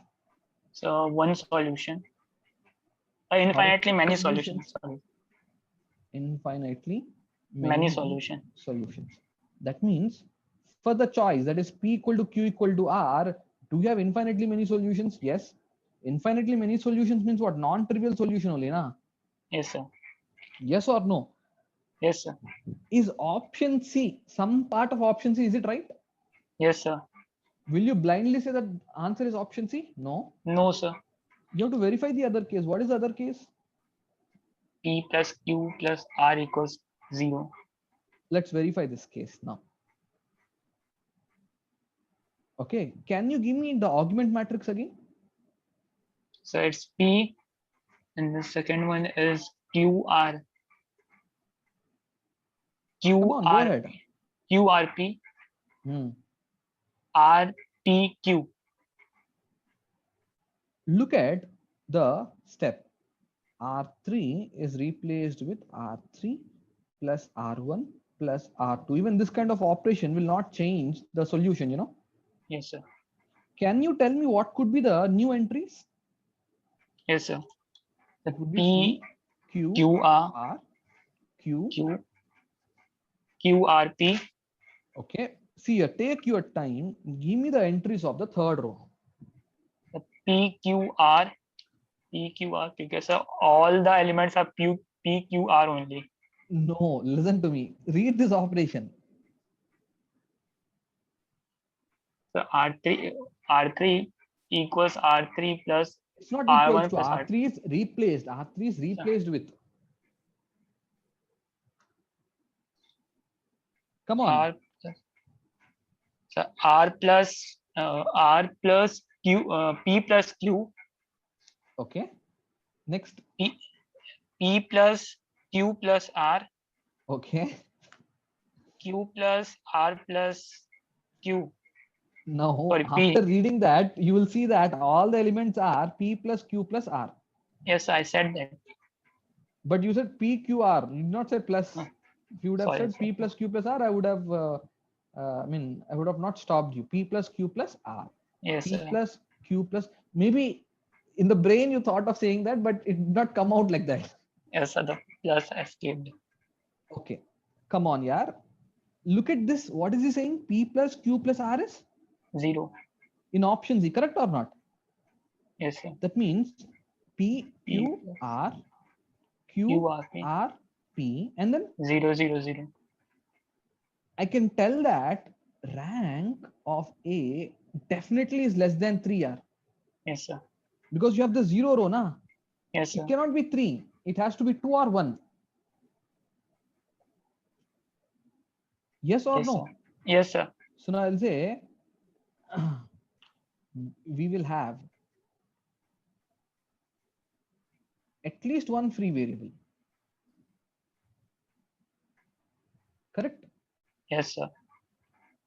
At least one free variable leads to what? Infinitely many solutions.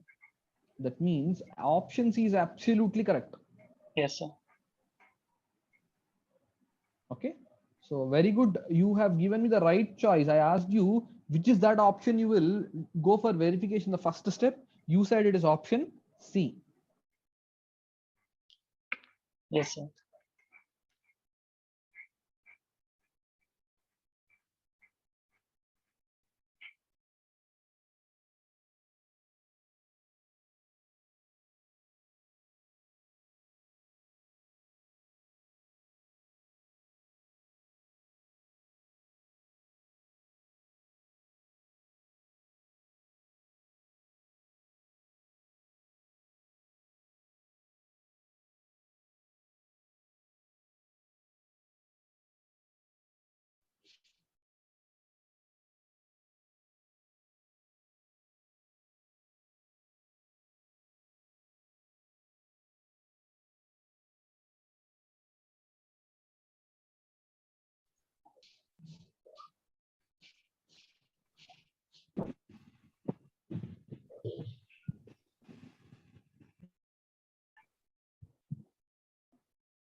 So your screen is not visible.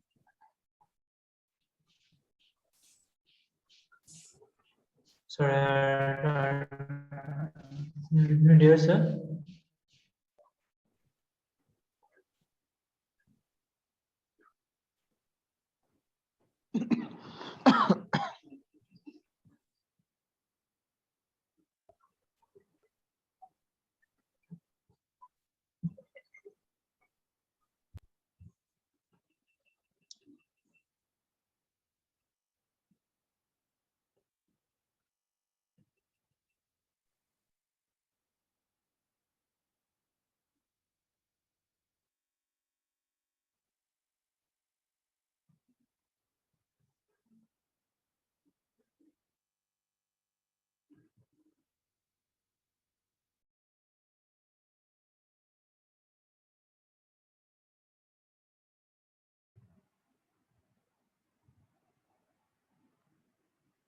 Sorry guys, there was some network interruption. Can you hear me? Can someone unmute and talk to me? Mrutyunjay, are you there? Yes, sir. Yes, sir. Can you hear me? Yes, sir. Yeah. So I think we almost completed that problem, na? Yes, sir. So which option do you think is the right? So option C. Yeah, option C is the right one. So you people need this kind of approach to solve the questions in the game. Not just the theory, but you should be so sharp to analyze the situation. So option C is the right answer. Okay. Now we will discuss this particular 268 problem after discussing linearly independent vectors. So I'll just say we'll solve after discussing linearly independent vectors. Okay, so this is also a gate problem. This is one of the what should I say, the beautiful problem from linear algebra topic. This is one of the beautiful problem from the linear algebra topic. Now if you have a question like this is actually this question, problem 17. Some material would also be given to you. This question is from the new material. This year we have included. This question is actually wrong. Okay, so don't try this. So there is a mistake in the question. So question framing is not correct.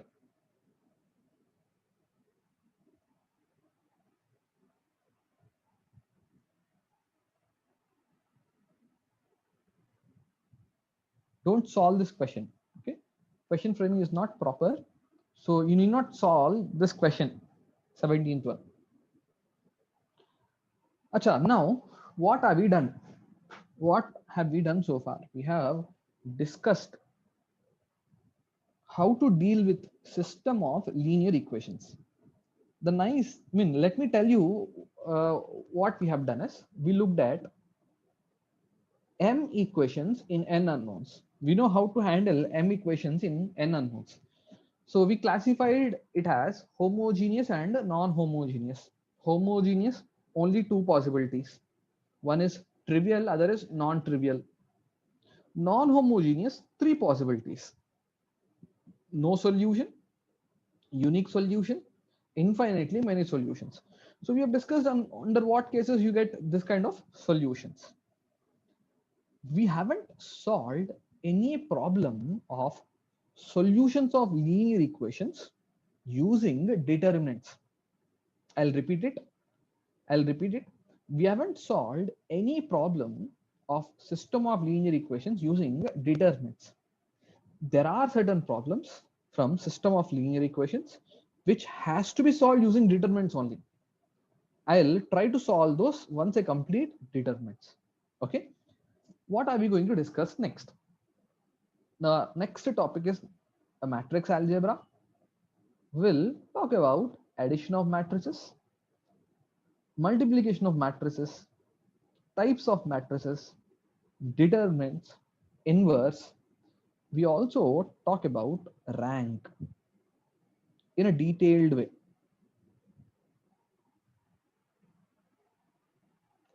We will talk about all this in a detailed way.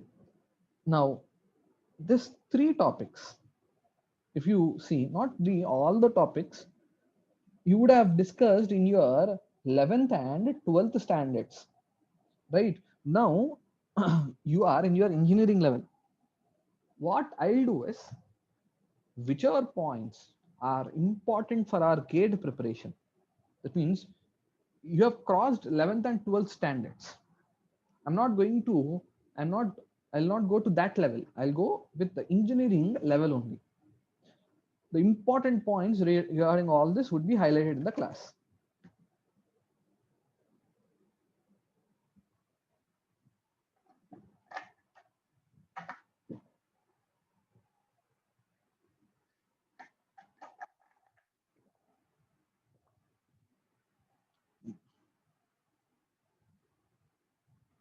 Okay. Let's go ahead with our discussion. Addition of matrices. It's a very simple thing, yeah. You can add two matrices only when they are of same order. That means you cannot add a matrix of 2 cross 2 matrix with a 3 cross 3 matrix, right? Same order matrices can only be added. That's what is written. Addition of matrices is possible only when the matrices are of same order. And how do you add them? Element wise addition is used to add two matrices of same order. Okay, even 10th class student, 9th class student will also tell this. Let's look at multiplication of two matrices, a very, very interesting one. The product AB is defined only when the number of columns of matrix A is equal to the number of rows of matrix B. Suppose A is M cross N. Let's say B is P cross Q. You can multiply A into B only when N is equal to P. That's the logic here.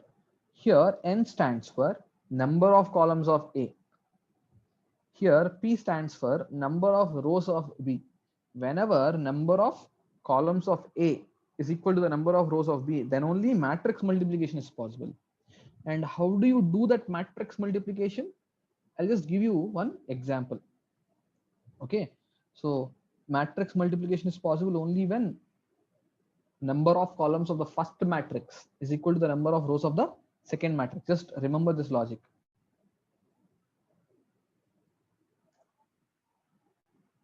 Matrix multiplication is possible only when N equals P. That means if two matrices are of different order, that is also fine.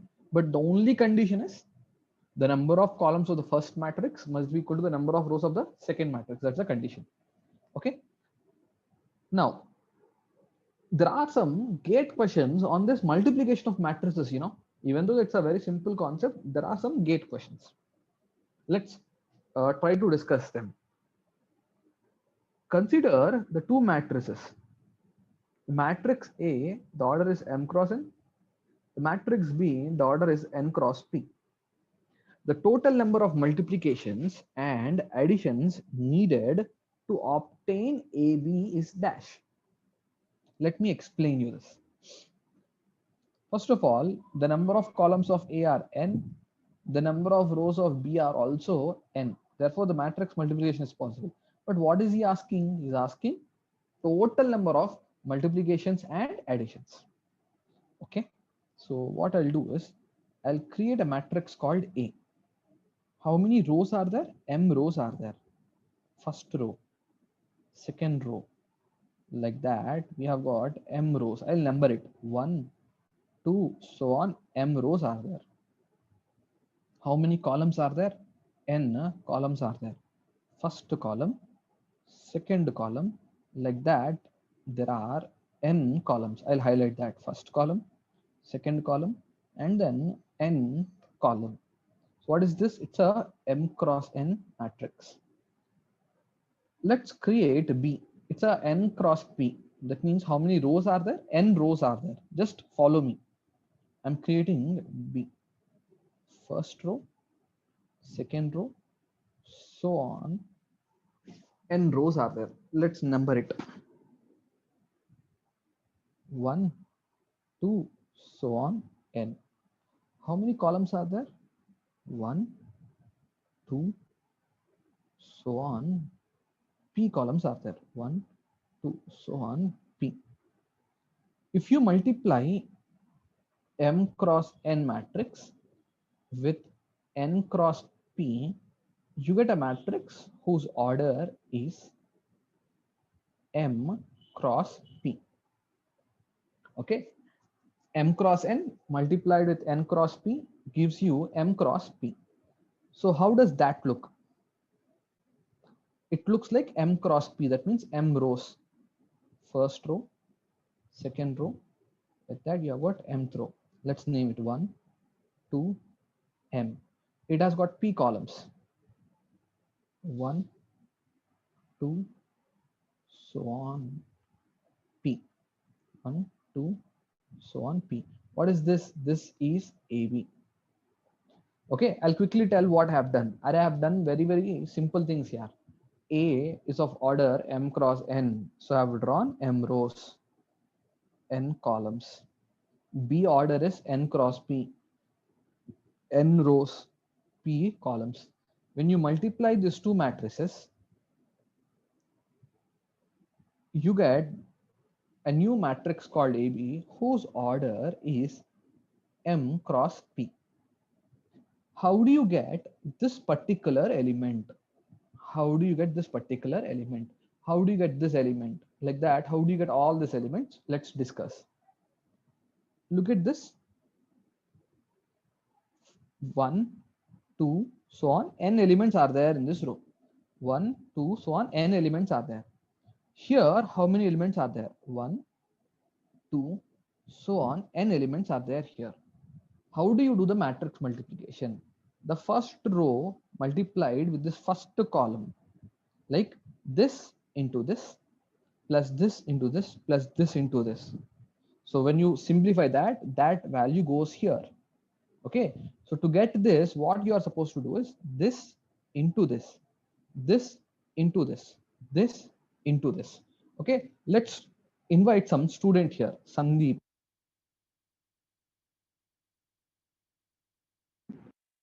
Sandhya, are you there? Sandhya, beloved? Yes, sir. How many elements are there here? 3, sir. See here, N elements are there. I have put some dots in between. Na? Yes, sir. N and M. N elements. Here, N elements are there, correct? So yes, this sir. is multiplied with this. This is multiplied with this. So on, this is multiplied with this. Am I right? Yes, sir. This into this means one multiplication, correct? Yes, sir. This into this means one more multiplication. This into this means one more multiplication. Yes or no? Yes, sir. To get this particular element here, I need n multiplications. Do you agree or not? N times, sir. Yeah, like, yes, sir. Listen to me carefully. This into this means you have taken one multiplication up to now, correct? Yes, sir. This into this means you have used one more multiplication. Yes, sir. This into this means you have used another multiplication, right? Yes, sir. Yes, sir. So to get this particular element, Yes, I sir. need n multiplications. Yes or no? Yes, sir. We need. Correct? We need Yes, sir. n We need. multiplications. Am I right or not? How do you get this element here? This element means this first row into the second column. Okay, sir. I'm talking about this element now. Look at Yes, the sir. cursor. Okay, sir. This row into Into this second. column. Yes, sir. For that also I need n multiplications. Yes, sir. Every element here, it needs n multiplications, correct? Yes, sir. How many elements are there in the matrix AB? For example, in a 2 cross 2 matrix, how many elements are there? 2 elements are there. In 4. 2 cross 2, 4 are there. Yes, sir. 4. 3 cross 3, 9 are there. 9 are there. In 2 cross 3, 6 are there. 6 are there. In M cross P, MP are there. Yes, sir. Correct? MP. Yes, sir. MP are there. Yes, sir. One element needs how many multiplications? How many elements are there? That No. much Listen. Okay, listen to me. To get this particular element, we need n multiplications. To Yes, get sir. this also, we need n multiplications. That means Yes, sir. we have MP elements and each element needs n multiplications. So total sir. multiplications are MP into n. MP into N. Okay, sir. Number of elements. Yes, sir. See here. I'll Yes. explain you again and again. Don't worry about that. To get this particular element, we need n multiplications. आपको हिंदी समझ में आता है? हाँ, yes, sir. इस element को find करने के लिए हमको n मल्टीप्लिकेशंस चाहिए. Yes, sir. इसको भी फाइंड करने के लिए n मल्टीप्लिकेशंस चाहिए. इसको भी n. सारे एलिमेंट्स को फाइंड करने के लिए n मल्टीप्लिकेशंस चाहिए. एक एक एलिमेंट फाइंड करने के लिए n मल्टीप्लिकेशंस चाहिए. कितने एलिमेंट्स है पूरे? M into P. एक एलिमेंट फाइंड करने के लिए तो पूरा मल्टीप्लिकेशन कितना हो गया? इनटू उसके साथ n करने का है सर टोटल. टोटल मल्टीप्लिकेशंस कितने हो गए अभी? MP into n. Very good. Sorry yaar, others I'll repeat in Hindi or English also. So to find one element we need n multiplications here. Like that we have MP elements. So MP into n total multiplications. Okay. I hope you have understood. Yes, sir. Sandhya, you have understood now? Yes, sir. Yes, sir. I understood. Total multiplications. Total multiplication करने के लिए उसके साथ n we have to for. Yes, sir. I got it. Sir. Okay. Yes. Now let me invite another student here. You can relax now. So एक simple question पूछता हूँ. Very simple. Let's talk to Usha Monica. Let's give girls the choice now. Usha, are you there? Sir, yes, sir. Okay. To add two numbers, how many additions I need? 1, sir. To add three numbers, for example, A, B, and C, how many additions I need? 2, sir. Because A plus B is one addition. A plus B plus C is one more addition, correct? Yes, sir. Yes. To add n numbers, how many additions I need? N minus 1, sir. Okay, n minus 1, very good. Now, how do you get this element? This into this plus this into this plus so on, this into this, na? Yes, sir. Yes or no? Yes, sir. That means, are you adding n elements? Yes, sir. How many additions you need to get this particular element? n-1 additions for one element. Okay, for one element. Total elements are? M into P, sir. MP. So total additions would be? MP into n-1, sir. Okay. Total additions is MP into n-1. So this is how you solve the question. Okay. So if you people still have a doubt, you can ask me at the doubt session. Okay. So within a couple of minutes, I'll handle the doubts. I hope this is clear. Let me solve a GATE problem based on this, which was asked in the 2013 GATE. What are they asking?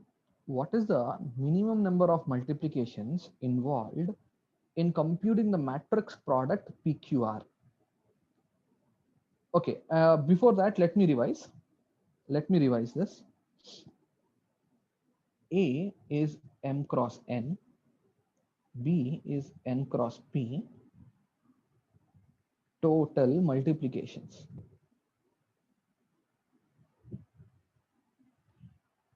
You people said it's MP into N. What I'll do is I'll write MNP, which is easy to remember. MNP. Total additions.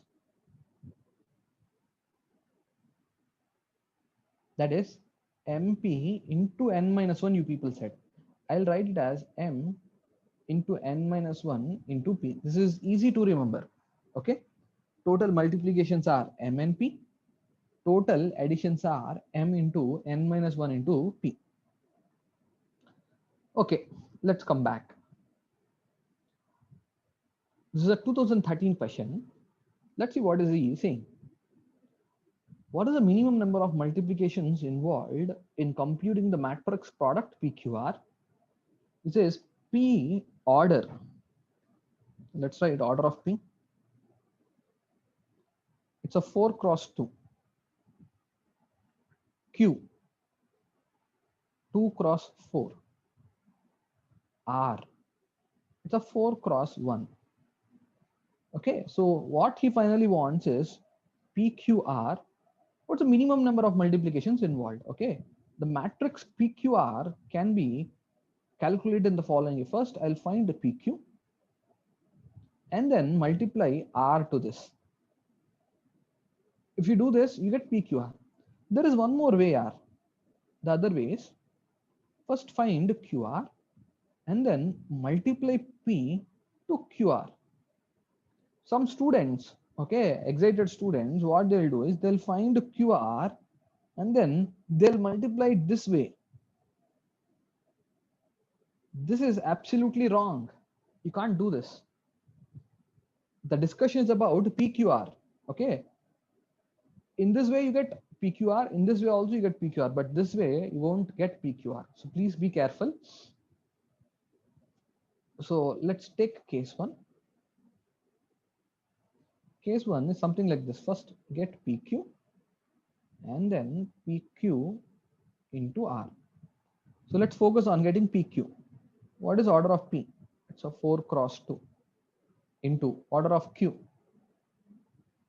It's a 2 cross 4. Now when you multiply, you get PQ, whose order is 4 cross 4. And how many multiplications needed? The multiplications needed are 4 into 2 into 4. So how much is that? 4 2s are 8, 8 4s are 32.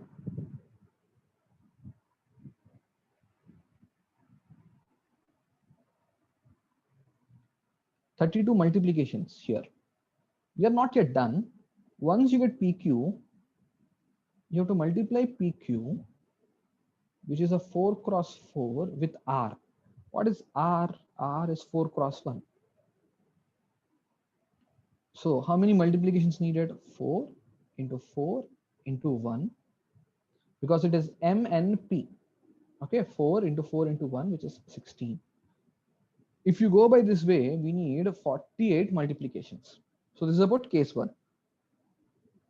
Let's look at case 2. in case 2, the way we get PQR is first get QR and then P into QR. So let's find QR first. Order of Q is 2 cross 4. Order of R is 4 cross 1.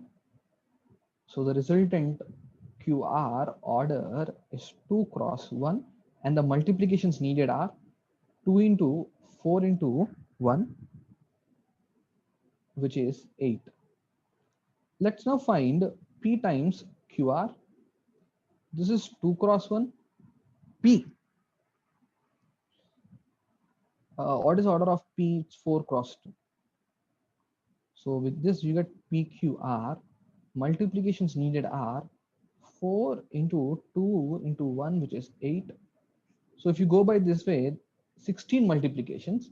If you go by this way, 48. What we want is minimum number of multiplications. So the answer for this question is 16, because we need to choose the minimum number of multiplications needed. Okay, so this is about the gate question. So there are few more gate questions related to this kind of concepts, that is related to matrix multiplication. So once you know this logic, total multiplications, total additions, then your analysis would be so easy. Okay, so what I would like to do is, I would like to define few matrices here. Okay, I'll stop the class here. I'll stop the class. Now, whoever has got the doubt can raise the hand. Okay, one by one you can ask me the things. I'll upload the notes. Tomorrow, when the class is going to start from 5, I'll be starting the session at 4:50. 4:50 to 5, you can actually start the session. 4:50 to 5, also I'll be handling the doubts. 4:50 to 5, I'll be handling the doubts. Whoever has got the doubts, they can ask me at that slot or after the class. Okay, so let me take the doubts now. Aditya Deshpande. Hello, sir. My doubt is about consistent system, in which there is a statement: if B is combination of basic column of A, then it is consistent. Yes. Sir, in one of the problem, we did not, we had some free variables. The second problem, sir. In second problem, we had multiple solutions, infinite solutions. Okay. So now, for that, how should we approach, you want yes, sir. For that problem also B to be expressed as linear combination of columns of A? Yes, sir. Okay, we can do that. Did you try? Yes, sir, but I was not able to get it, sir. Okay, okay. I'll help you with that. You have asked a very good doubt. It's like a very good observation from your side. Okay, so where is my pen? Thank you, sir. You're talking about this, na? Yes, sir.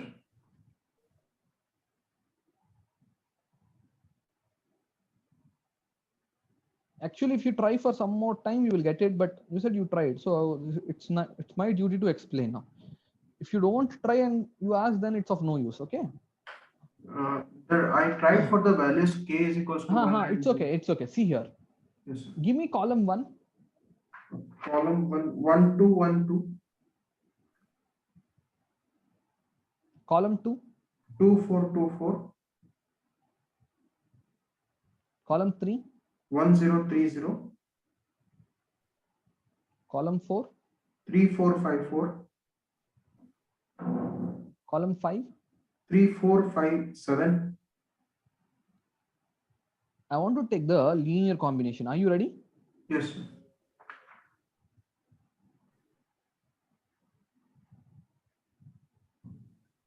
Are you ready?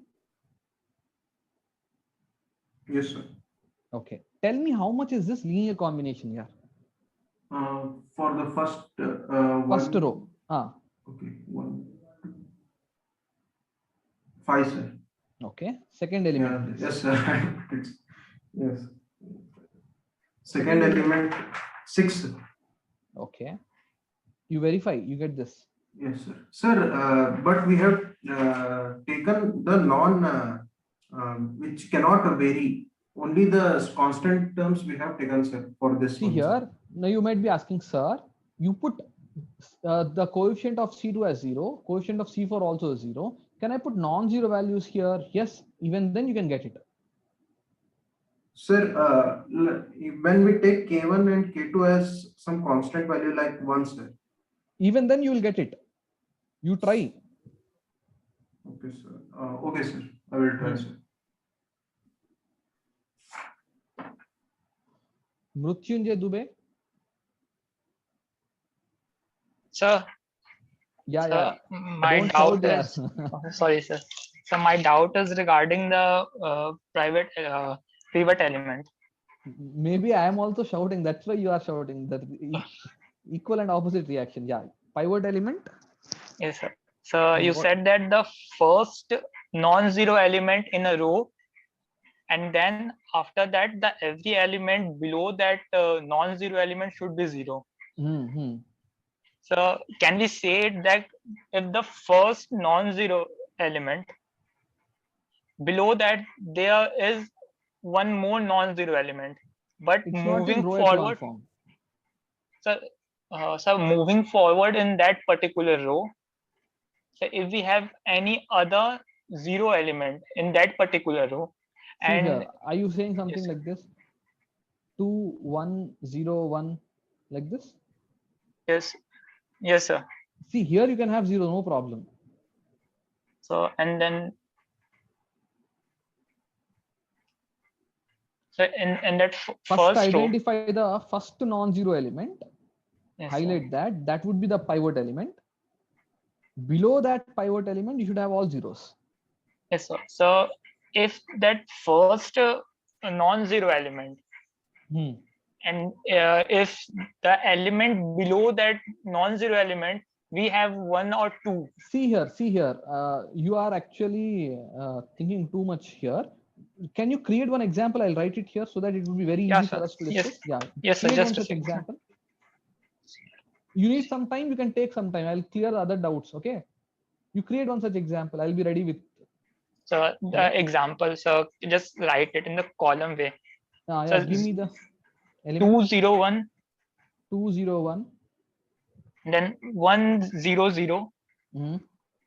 Then 011. And then 101. See, firstly, this is not in row echelon form. Yes, sir. You have to make this element 0.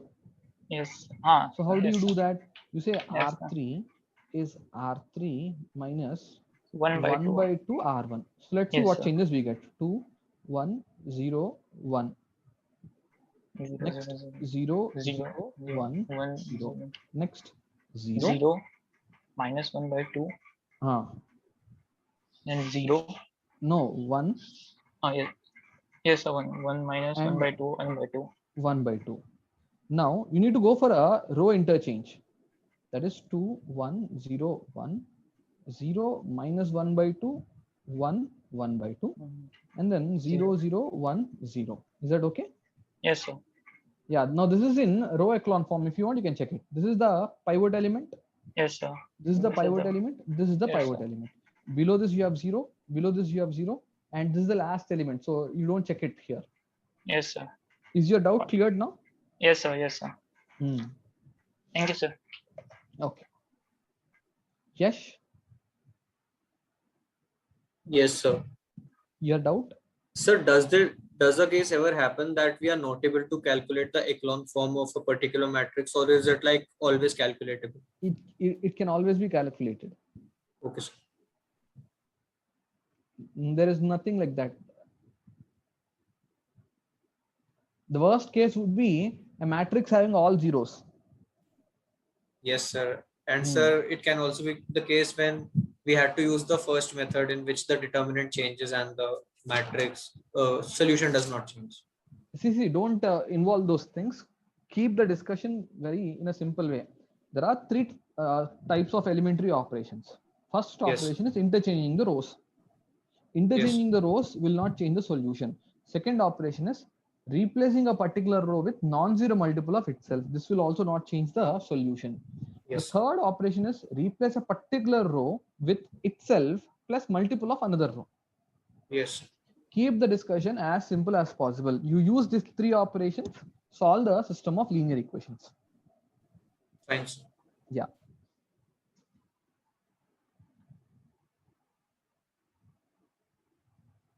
Pavitra.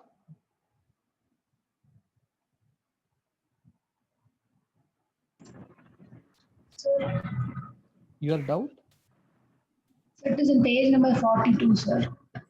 Question number 16. Okay. If A is equal to 0, then the first row becomes 0 itself, sir. Can the first element of the first row be 0 in the row echelon form? No, you want to analyze when k is 0. This is what you are saying?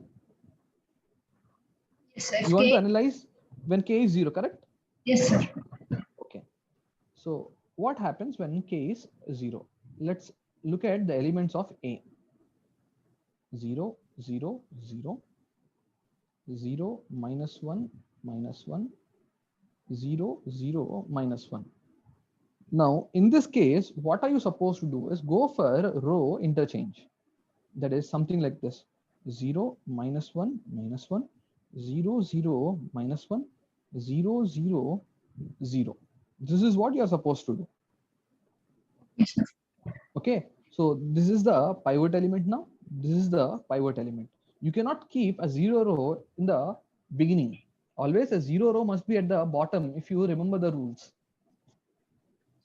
So is it necessary that the first element of the first row? No, it's not necessary. See here, I said this is the pivot element. There is no need of like this element being 0. Okay, sir. There is no condition that, I mean, even if that is 0 or if it's not 0, it doesn't matter. Okay, sir. Yeah. Okay, sir. Thank you. Okay, let's go to the next student, Kiran Kumar.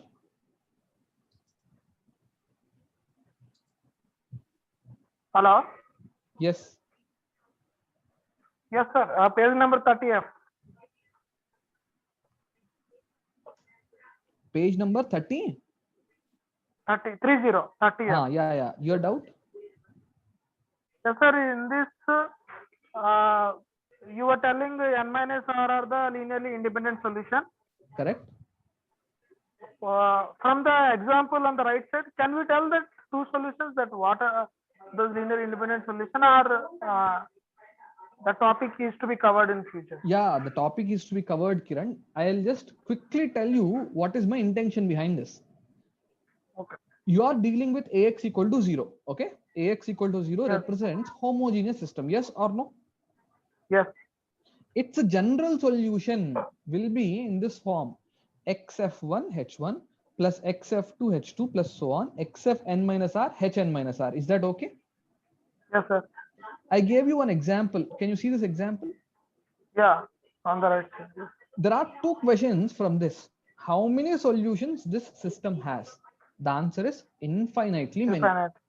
Look at this. How many solutions this system has? Infinitely many. Many solutions. All those infinitely many solutions is just the linear combination of these two vectors. Do you agree or not? Yes, sir. In such case, we say there are two linearly independent solutions, right? So as far as today's class, you just stick to this. Yes. Maybe yes, that's what my question. Day after I tomorrow. thought I missed this.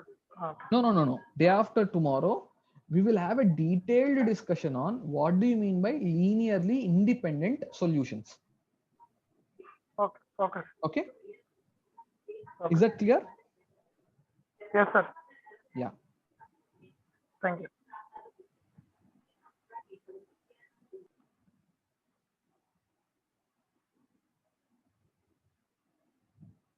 Mahati.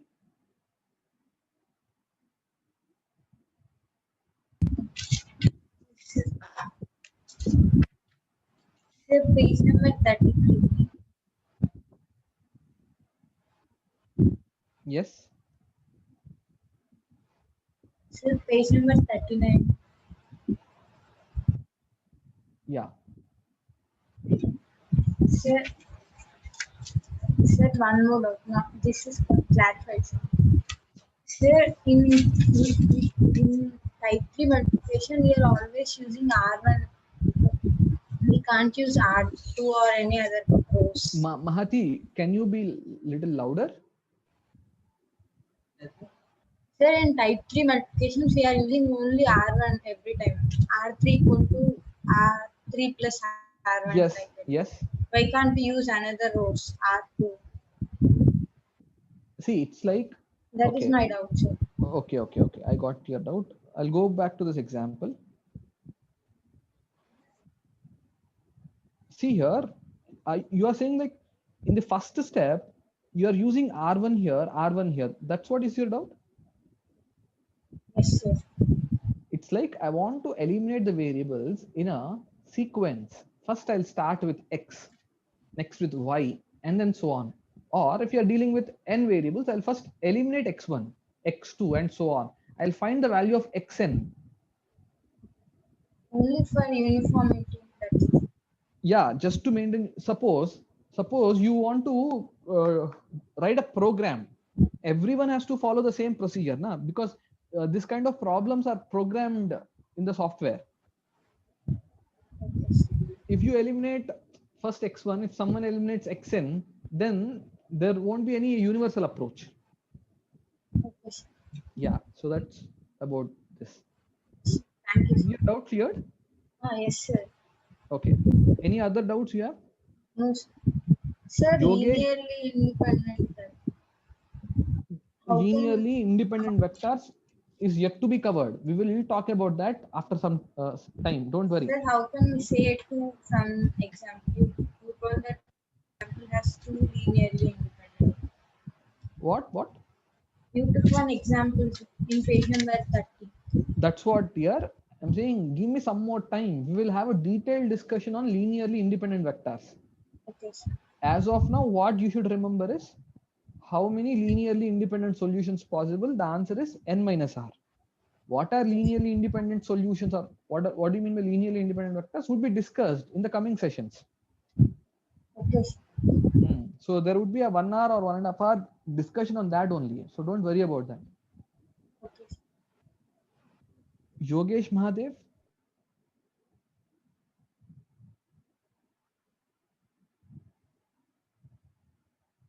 Yogesh.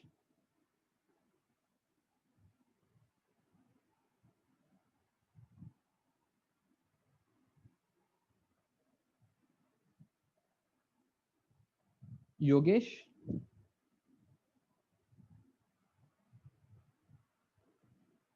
Okay, we'll go to the next student. Krishna Vamsi. Yes, sir. What is your doubt? Sir, it's I haven't recognized that question number, but after it's 18th question in problem solving. Okay. It is related to what? Can you give me some more information? Yes, sir. One of our students has done that. We have to choose an option P plus Q plus R equal to 0. Okay, got it. Let me Sir, put that question in front of you. Okay. Yes, what is your doubt? Sir, in this case, we have considered the option C as our primary thing. Actually, the question has asked non-trivial. That means it's basically a homogeneous system. It's correct. Based on two cases. Sir, simply we can't we find rank of a matrix if it is less than 10, less than number of variables which we have considered. Okay, your concept is clear, but you don't know what is PQR. Nah, you can't. How do you cancel Q? Yes, sir. Actually, in that we have considered only infinitely many solutions for each of the consideration in that option. P equal to Q equal to R, P plus Q plus R equal to 0. Sir, why can't we consider in any other option if there is a chance only unique solution, not infinitely many solutions? Non-zero solution, no, sir. See here, if you analyze A, B, D, yes, sir. With that kind of choice, what happens is you'll get unique solution. So for that, you have to analyze it. Yes, sir. So have you done the analysis? No. Yeah, one option I have done, sir, but then the case arises. I have one thing got unique solution. Why can't it be? It's a non-zero solution, right? Non-trivial thing. In that way, I thought it's. See, maybe I'm not getting your doubt clearly. Yes. A, B, D. If you choose PQR from A, B, D, what happens is you don't get a non-trivial solution. That means you'll have only trivial solution. Yes, sir. Or it may happen that in A, there are two cases now. Yes, sir. In one case, you may have trivial solution. In another case, you might have non-trivial solution. Yes, sir. Is that clear? So you have to analyze it. Yes, sir. Actually, in option C, we got infinitely many solutions now, sir. For both P plus Q plus R equal to 0 as well as P equal to Q equal to R. Yes, sir. For both. If it is only unique solution, then also it can be considered, now, sir. See, suppose if the question is which of the following has trivial solution, then C is not the answer. Yes, sir. Is that clear? Yeah, yes, sir. It looks like there is some miscommunication between us. So you can actually go through this. I'll wait till the end. I'll give you some more time. Try to ask me in a better way. Okay, sir. I don't think your doubt is cleared. It's not cleared because there is some communication gap. So try to frame it properly so that I can help you. Okay, sir. Yeah, you take some time. I'll be there. Don't worry. Okay, sir.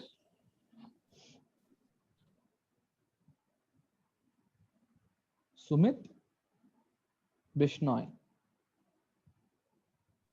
Yes, sir. Sir, actually, in next class, can you provide us the link of your Telegram channel? Telegram channel link you want? I can provide it right now. Okay, sir. In the Telegram channel, are you in ACE Technical? No, sir. Okay, you are not in the ACE Technical. You are none of the channels you are in, correct? No, sir. Okay, so in the chat box. Yes, sir. I'll try to reply. So you try to copy that, okay? Okay, sir. Give me just a second.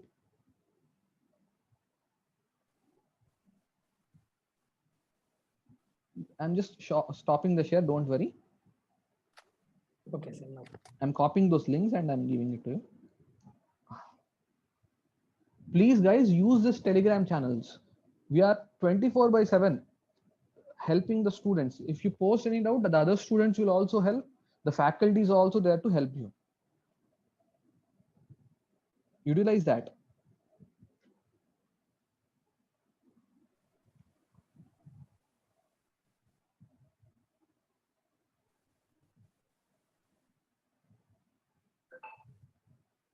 Bishnu, are you there? Yes. Yes, sir.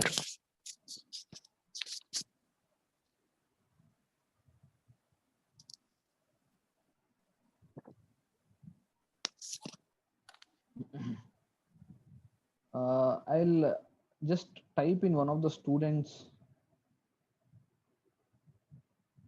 Actually, sir, can you present it on screen? We'll take screenshot. No. Screenshot will not help you because with the screenshot, you can't select that link. Actually, we'll type somewhere. See here, can you see some message from me? Wait a minute. No, sir. You don't see anything? No, sir. Yes, sir, it is. Okay, sir, it's visible. I got it. So mech civil, non-tech, ECE, electrical, CSC, instrumentation. You are from which branch, Bishnu? EC. Yeah, electronics and communication. So what you do is click ECE. Okay, sir. And non-technical is there, na? Click that also. Okay. Join ECE as well as non-technical. Okay, sir. You are from which branches? Students, are you from all the branches or only one branch?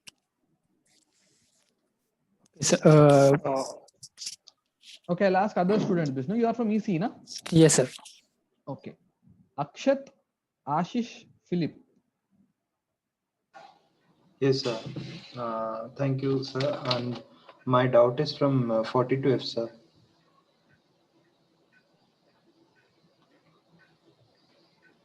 Yes. Sir, you chose solutions for AX is equal to 0 is given by n minus r equal to 1. So I didn't Wait. exactly Wait. understand the come theory. again. I didn't understand that part where you wrote solutions for AX equal to 0 is given by n minus r equal to 1.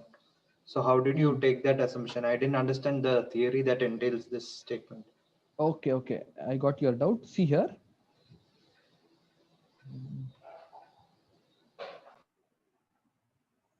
See, usually whenever you have a homogeneous system, AX equal to 0, the general solution will look like this, Ashish. Can you see this? Yes, sir. X equal to xf1 h1 plus xf2 h2 plus so on, xf n minus r hn minus r. Is that Sir, okay? xf is xf1 means it's a free variable like k1. Oh, okay. So homogeneous. Okay. Yes, sir. Is that Understood. okay? Yeah. Now, listen. We have solved this example? The general solution looks like k1 times this vector plus k2 times this vector, correct?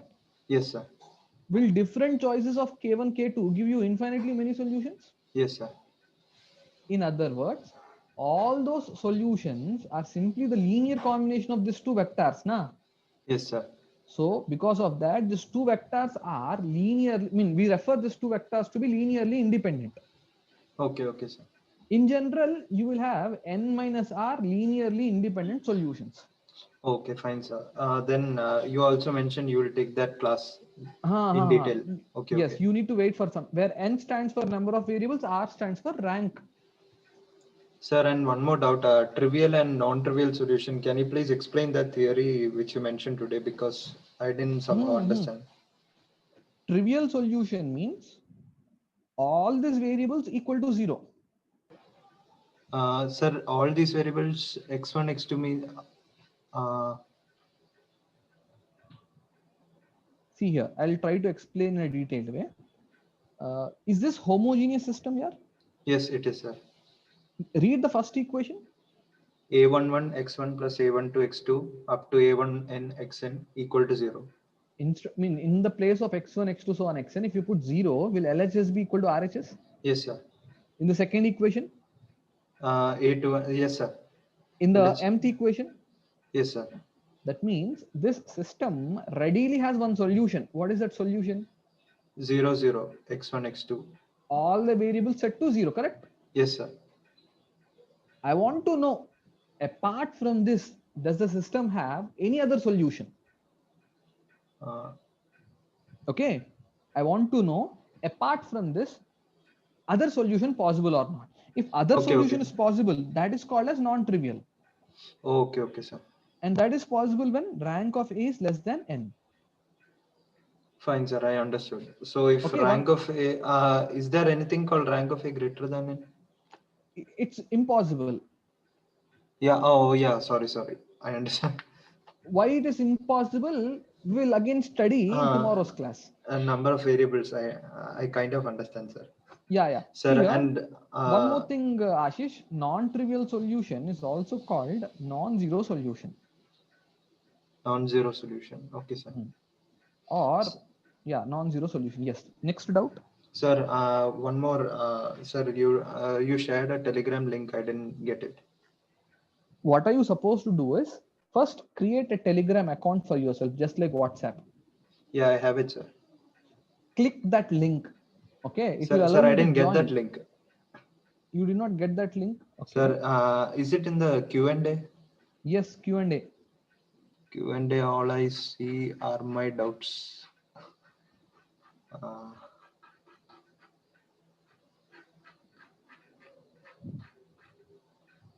Somehow I can't see it in my Q&A. All questions, my questions, all questions. Wait a second. All questions, there are 16 and my questions, there are 14. Okay, just a second. I'll share with you also. Can you type Okay. I got it, sir. Sorry. Sorry for the inconvenience. Okay. Thank you, sir. Let's talk to Pawan Kumar.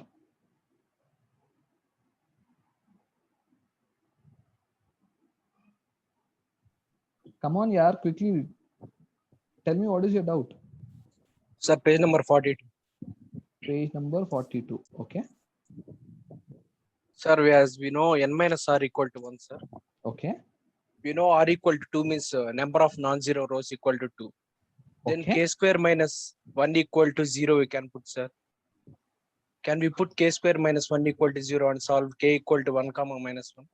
See here, it's a trap, Pavan. If you say k square minus 1 equal to 0, k equal to plus or minus 1, na?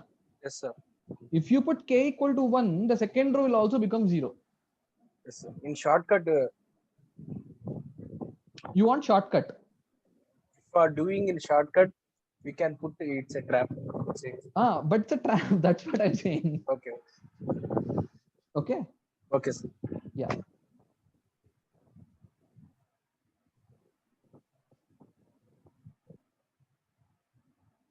Sumit,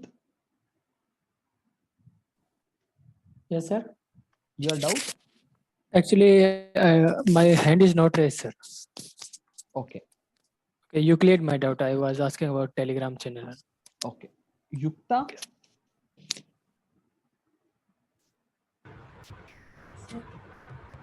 Sir, Yes, your doubt? does in the case of heterogeneous equations, and many possible solutions case, sir, does it have n minus r independent solutions, sir? Yukta, can you speak louder? Heterogeneous, infinite. In the homogeneous system, are you talking? No, sir, heterogeneous. Does Okay, it also have n non-homogeneous. minus r? Yes. Does See, it also have n minus r? no. I understood your doubt. You are asking, in the case of non-homogeneous system, is there any notion of n minus r linearly independent solutions? Is this your doubt? Yes. There is no notion of n minus r linearly independent solutions in non-homogeneous case. Only for homogeneous case, we have this kind of discussion. And like here they have more, in fact, a many number of solutions. So like the example we wrote at the right side, k1 times of. But like we are saying, two linear independent solutions. Okay, see here, most of the students are not getting this point. Again, I'll repeat it for you. You understood that infinitely many solutions are possible, correct? Yes or no? Yes, sir. Yes, sir. How are you generating those two solutions? I mean, how are you generating those infinitely many solutions? By taking some values of k1 and k2. Is it like k1 times the first vector plus k2 times the second vector? Correct or not? Hello? Yes, sir. Yes, sir. All the time you are generating a solution using the two vectors, correct? Yes, sir. Such two vectors in this discussion are referred as linearly independent solutions. But there are infinitely many solutions. See here, there are two different questions. You are mixing it. First question is, how many solutions this system has? The answer is infinitely many. Second question is, how many independent solutions the system has?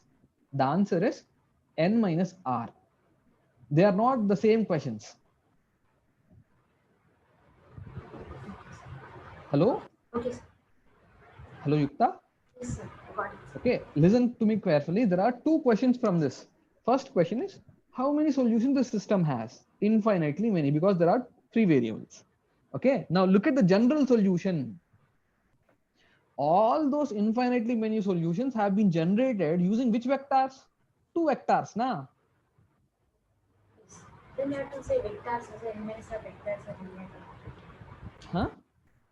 You can say n minus r vectors or constants are linearly independent. Okay, your voice is not clear.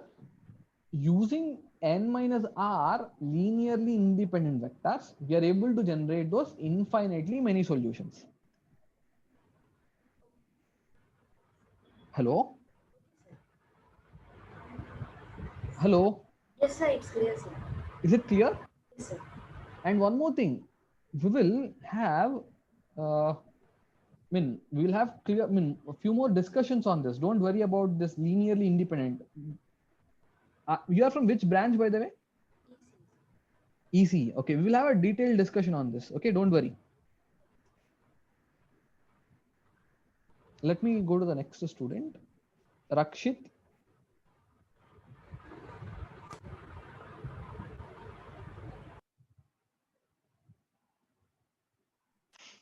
Hello. Yes, what is your doubt?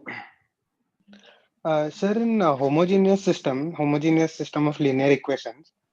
So if we have non-trivial solution, does it mean it is always infinitely many solutions, or can we Yes. have one unique non-trivial Yes. solution?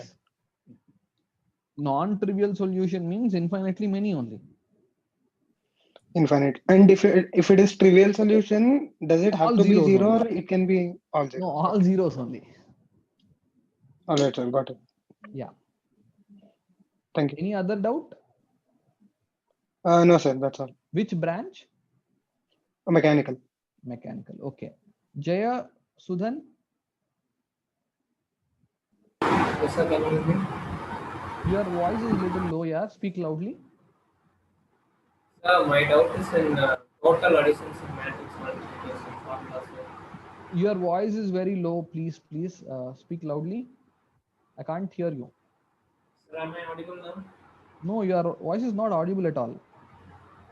I heard something about addition of matrices. What is your doubt? Speak loudly. Total addition formula in matrix multiplication, sir. Is m into p into n minus 1. Yes, sir. Could you please explain it once more? Okay. To add two numbers, we need one addition here. Yes, sir.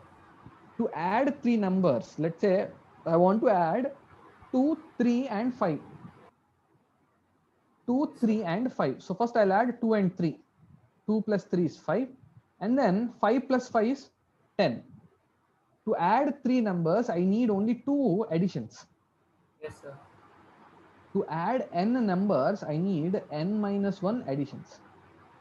Okay, sir. Okay. So to get this particular element, you know how do you get this particular element?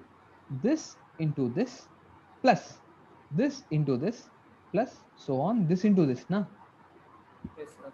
So you are actually adding n numbers there. Yes, sir. To add n numbers, we need n minus 1 additions. So to get this one element, we need n minus 1. Like that, how many are there? MP are there. So it's MP into n minus 1. Okay, sir. Yes. Thank you. Okay. Hello? Yes, sir. Yes, sir. Yeah. Okay. Sai Kalyan? Hi, sir. Yes. Hello. Tell me your doubt. Yes, sir. Am I audible? You are audible. Okay, sir. I am just having a doubt of 16th problem here. 16th problem. 15th problem? 16. That's something like K is K, solving K, plus or minus 1. This one, sir. Why can't we keep K is equal to minus 1, sir? Why can't we take K equal to? Minus 1. Okay, what is the answer? Kalyan, what is the answer in this question? Okay, sorry. A. Okay. Option A. Option A means K can take 0 and minus 1. Minus 1. Okay. If you keep K is equal to 1, then second row will be 0. So n minus r is not equal to 1. That's why we are doing keep K is equal to 1. That's it. If you put K equal to 1, n minus r second row and third row are zeros actually. So it won't equal to n minus r equal to 2. I mean like that. Like that only, no? Yeah. See here. Suppose K equal to 1 here. What is rank of A?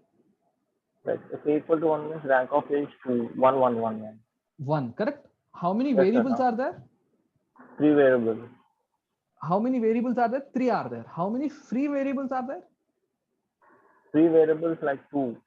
N minus R. So it's 3 minus 1, which is 2. That means two Okay. free It's variables means two linearly independent solutions. But what we want in the question, only one independent solution. No? Okay, sir. I got it. Yeah. Okay, sir. Thank you. Okay, thank you.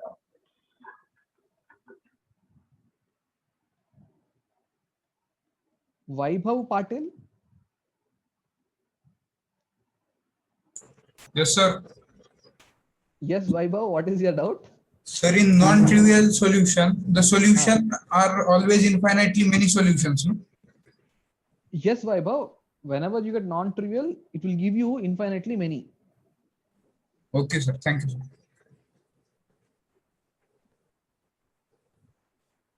Okay, I'll lower all the hands.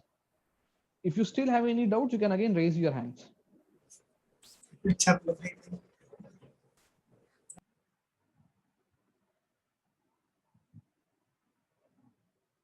Okay, Aditya Deshpande, what is your doubt? Hello, sir. About the earlier question, sir, if we the consistency to meet the consistency, sir.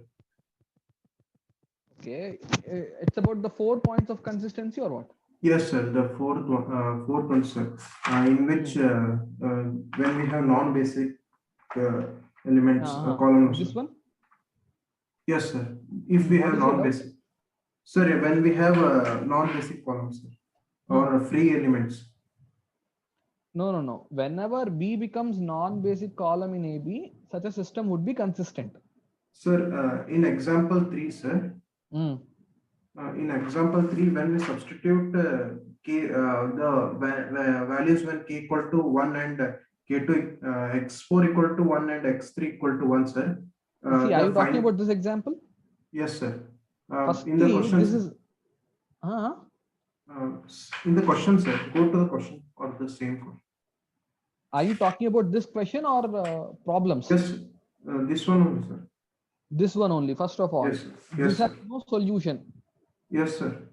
Sir, when this has no solution, there is no discussion on free variables. Sir, sorry, sir. I was asking about if B is combination of basic column of A, then it is consistent. Simultaneously, here, Yes, I mean, since B is basic column here, you Yes, cannot sir. express B as linear combination of columns of A. Sir, in second problem, sir. What is your doubt? Sir, when we substitute the answer by taking k equal to 1 and k2 equal to 1, so the answer we get as 3 minus 3 1 0 1 1. Okay. And when we multiply it with the question to get the answer as 5, sir. Okay, you are saying that you want to take, you got some solution. Yes, sir. You want to take that solution's linear combination of columns, correct? Yes, sir. And that is not giving you B? Yes, no, sir, I am not getting it, sir. Okay, that may not give you B, but if you Yes, take sir. the basic columns combination, that will give you B. Basic columns combination, that would be, okay, sir. Try with basic So- columns only. So the variable columns we won't get, sir. Don't take with free variables, just take with basic columns. Okay, sir. Sir, because you erased that basic word. Yeah, I erased it, but still, okay, give me some time. I'll work out that example. Whatever you said, I'll try to work out. Give me some Okay, time. sir. I'll verify whatever you said. Yes, sir. Please, sir. I understood your doubt. Give me some time. Tomorrow, Yes, sir. will you meet me by 4:50? Yes, sir. 4:50 to 5 also we'll have a doubt session. We will discuss at that time. Yes, sir. Yeah. Thank you, sir. Krishna Vamsi. Sir. Yes, your doubt? Actually, initially you said for non-trivial solutions there are infinite. The question, sir, P plus Q plus R equal to 0. Okay, let me open that question.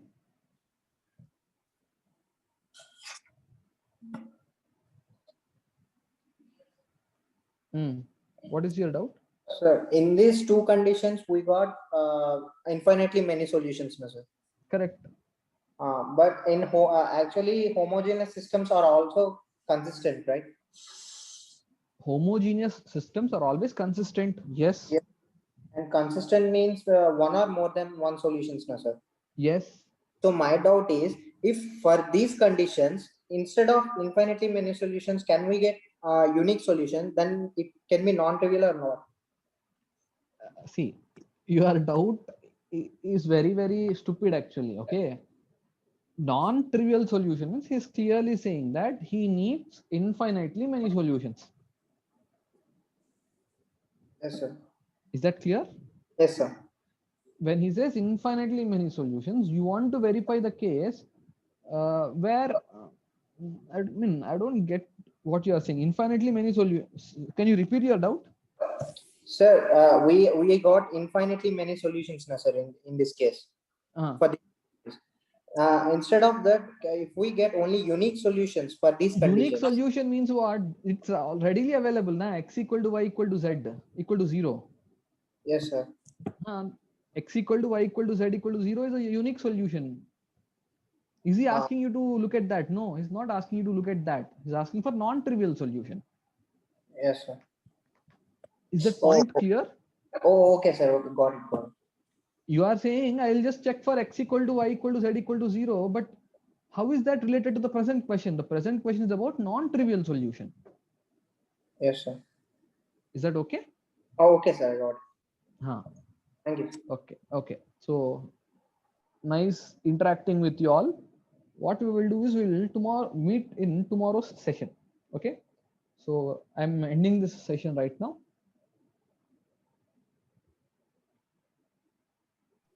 Thank you, sir.